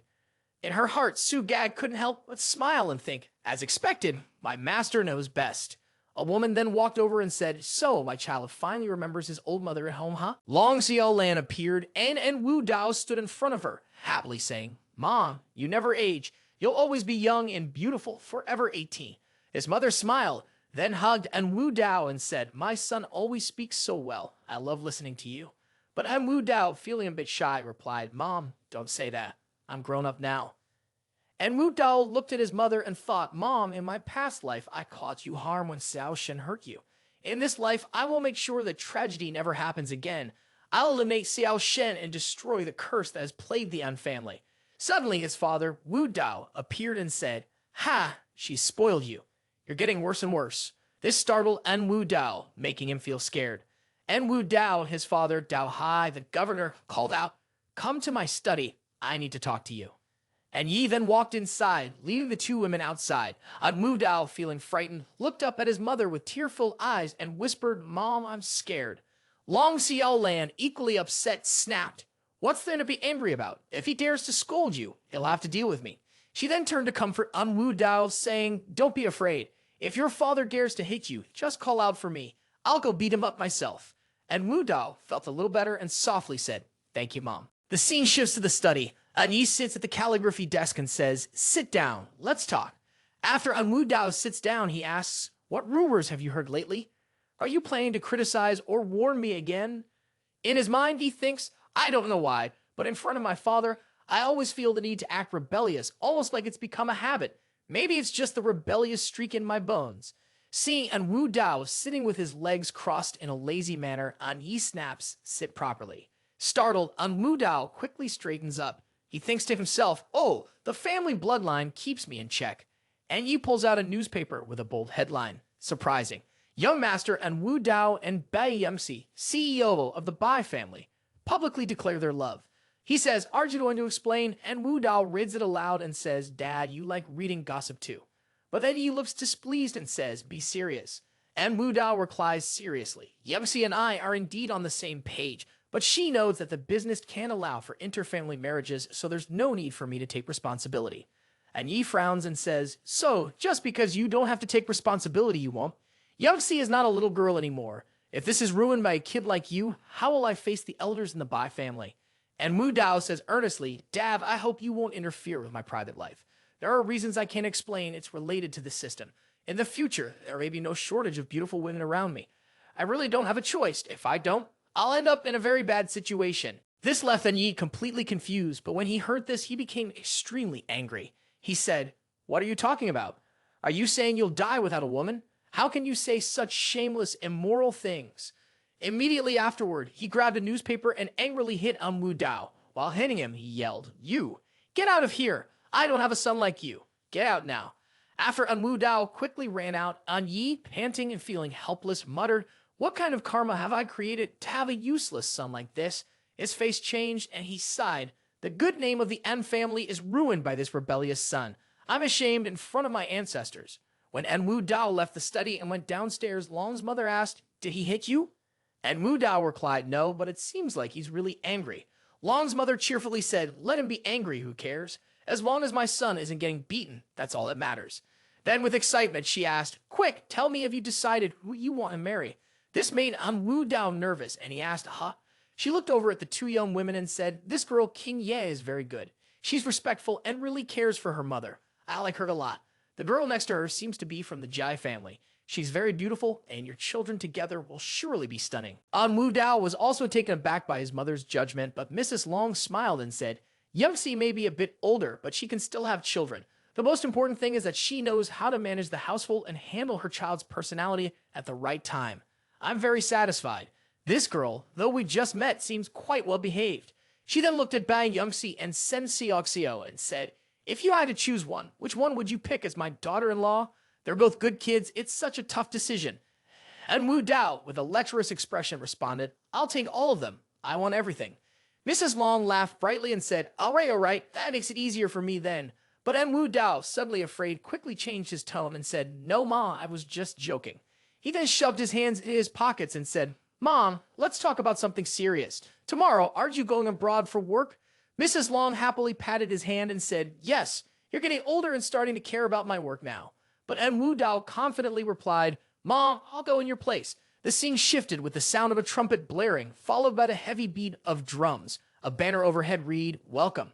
En Wu Dao and his manager walked down, and 2 rows of bodyguards stood at the bottom to greet him, saying, "Your mother's reputation is truly impressive.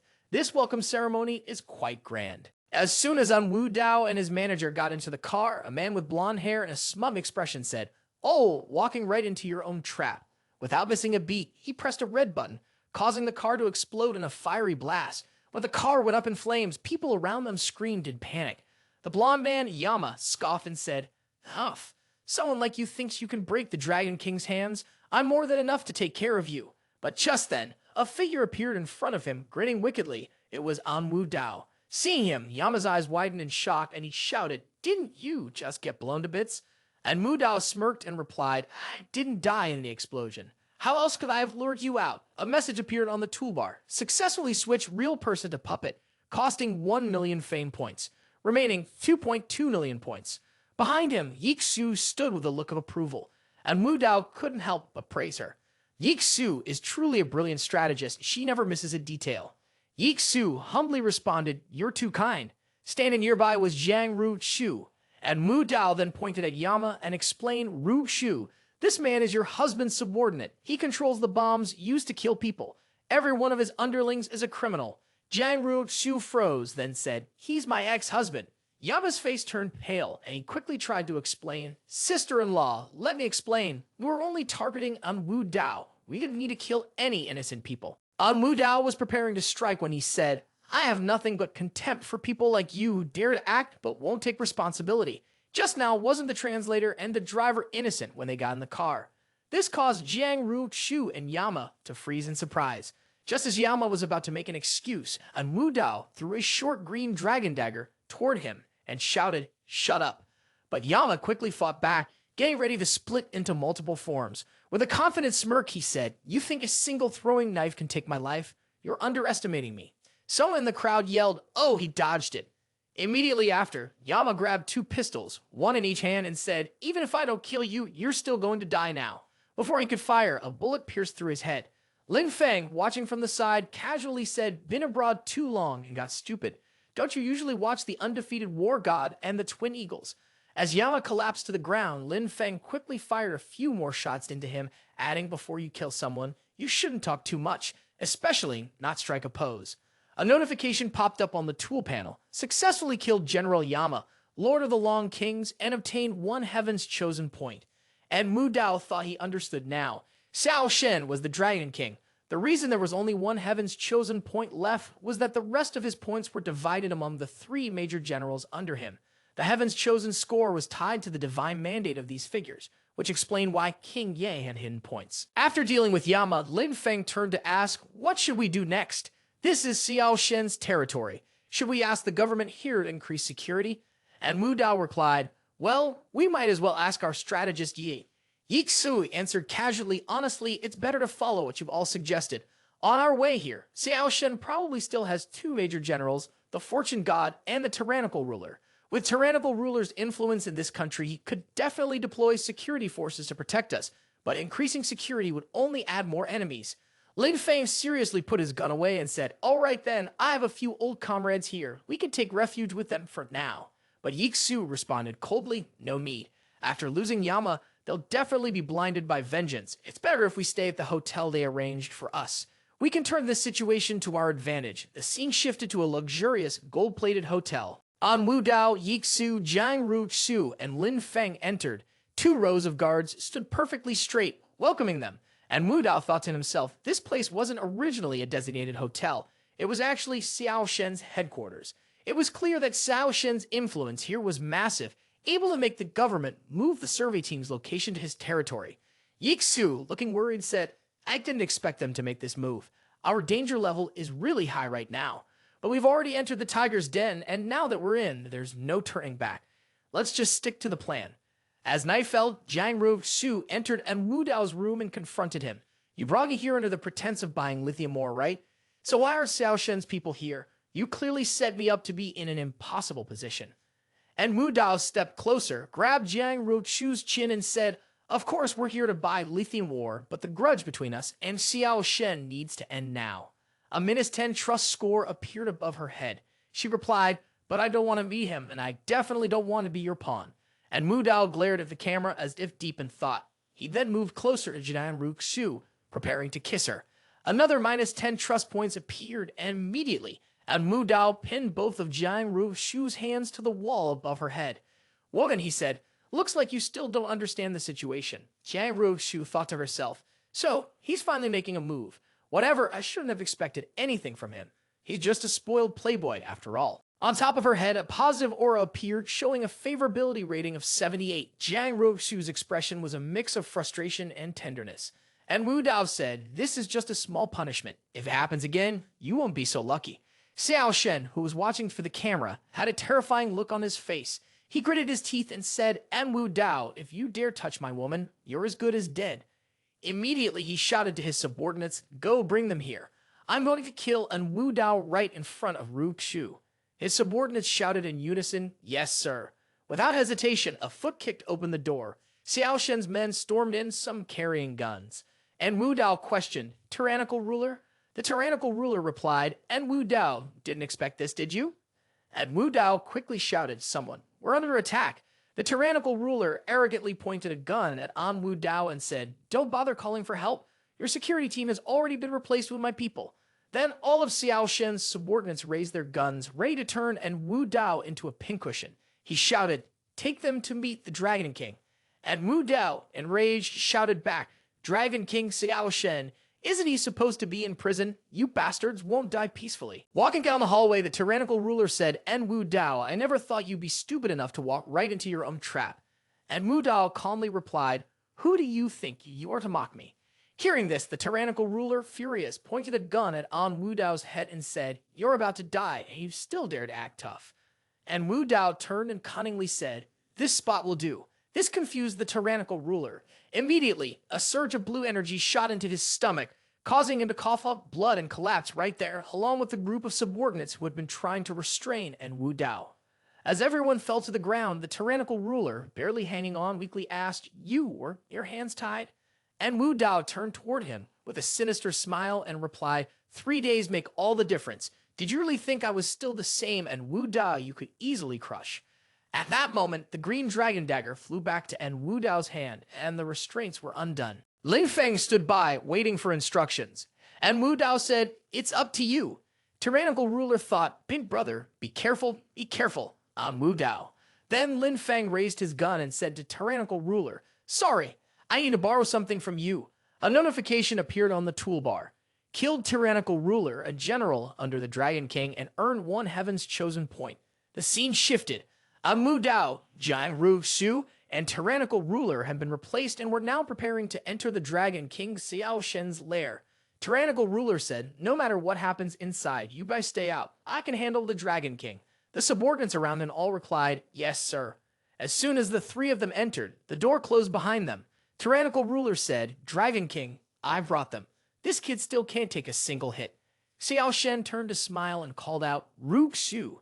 Jiang Ruxu replied, "Xiao Shen, En Wu Dao is now the head of the Jiang family. You can't kill him or it'll destroy the Jiang family." But Xiao Shen said, "It's just 10 billion. If you speak up, I can give you 10 billion. He then pointed directly at En Wu Dao and said, "Today, En Wu Dao must die." The replaced tyrannical ruler said, "Dragon King, let me carry out the execution of En Wu Dao." Xiao Shen agreed without hesitation. But just then, the god of wealth standing nearby suddenly realized something. As soon as tyrannical ruler fired a shot at Xiao Shen, he shouted, "Die." At the same time, the god of wealth flew out and took the bullet for him. Xiao Shen panicked and yelled, "Tyrannical ruler, what are you doing?" The god of wealth's face was serious as he said, "Big brother, run quickly. He's not tyrannical ruler." Xiao Shen screamed in fear, "God of wealth, my good brother." Then Lin Feng also removed his mask and said, "That's right, Luo is not tyrannical ruler. He's the warrior king Lin Feng." And Wu Dao, flying on his green dragon-shaped craft, said, "Stop talking and kill him." But immediately Xiao Shen dodged and said, "I didn't expect you knew martial arts. I must have misjudged you." Without wasting a moment, Xiao Shen leaped out of the window and escaped. And Wu Dao, serious, ordered, "Don't let him get away, kill him." As both of them chased after him, the god of wealth flew out to block their path. He shouted, "Big brother, go." But right away, he was shot twice. A notification appeared on the tool, successfully killed the god of wealth, the general of the Dragon King, and earned 1 heaven's chosen point. As he landed, Xiao Shen thought, "God of wealth, I will definitely avenge you." The subordinates below grabbed their guns and charged forward. "Dragon King!" Xiao Shen shouted. Everyone in the Dragon King's hall, listen up. Use all your strength to kill En Wu Dao, he screamed in rage.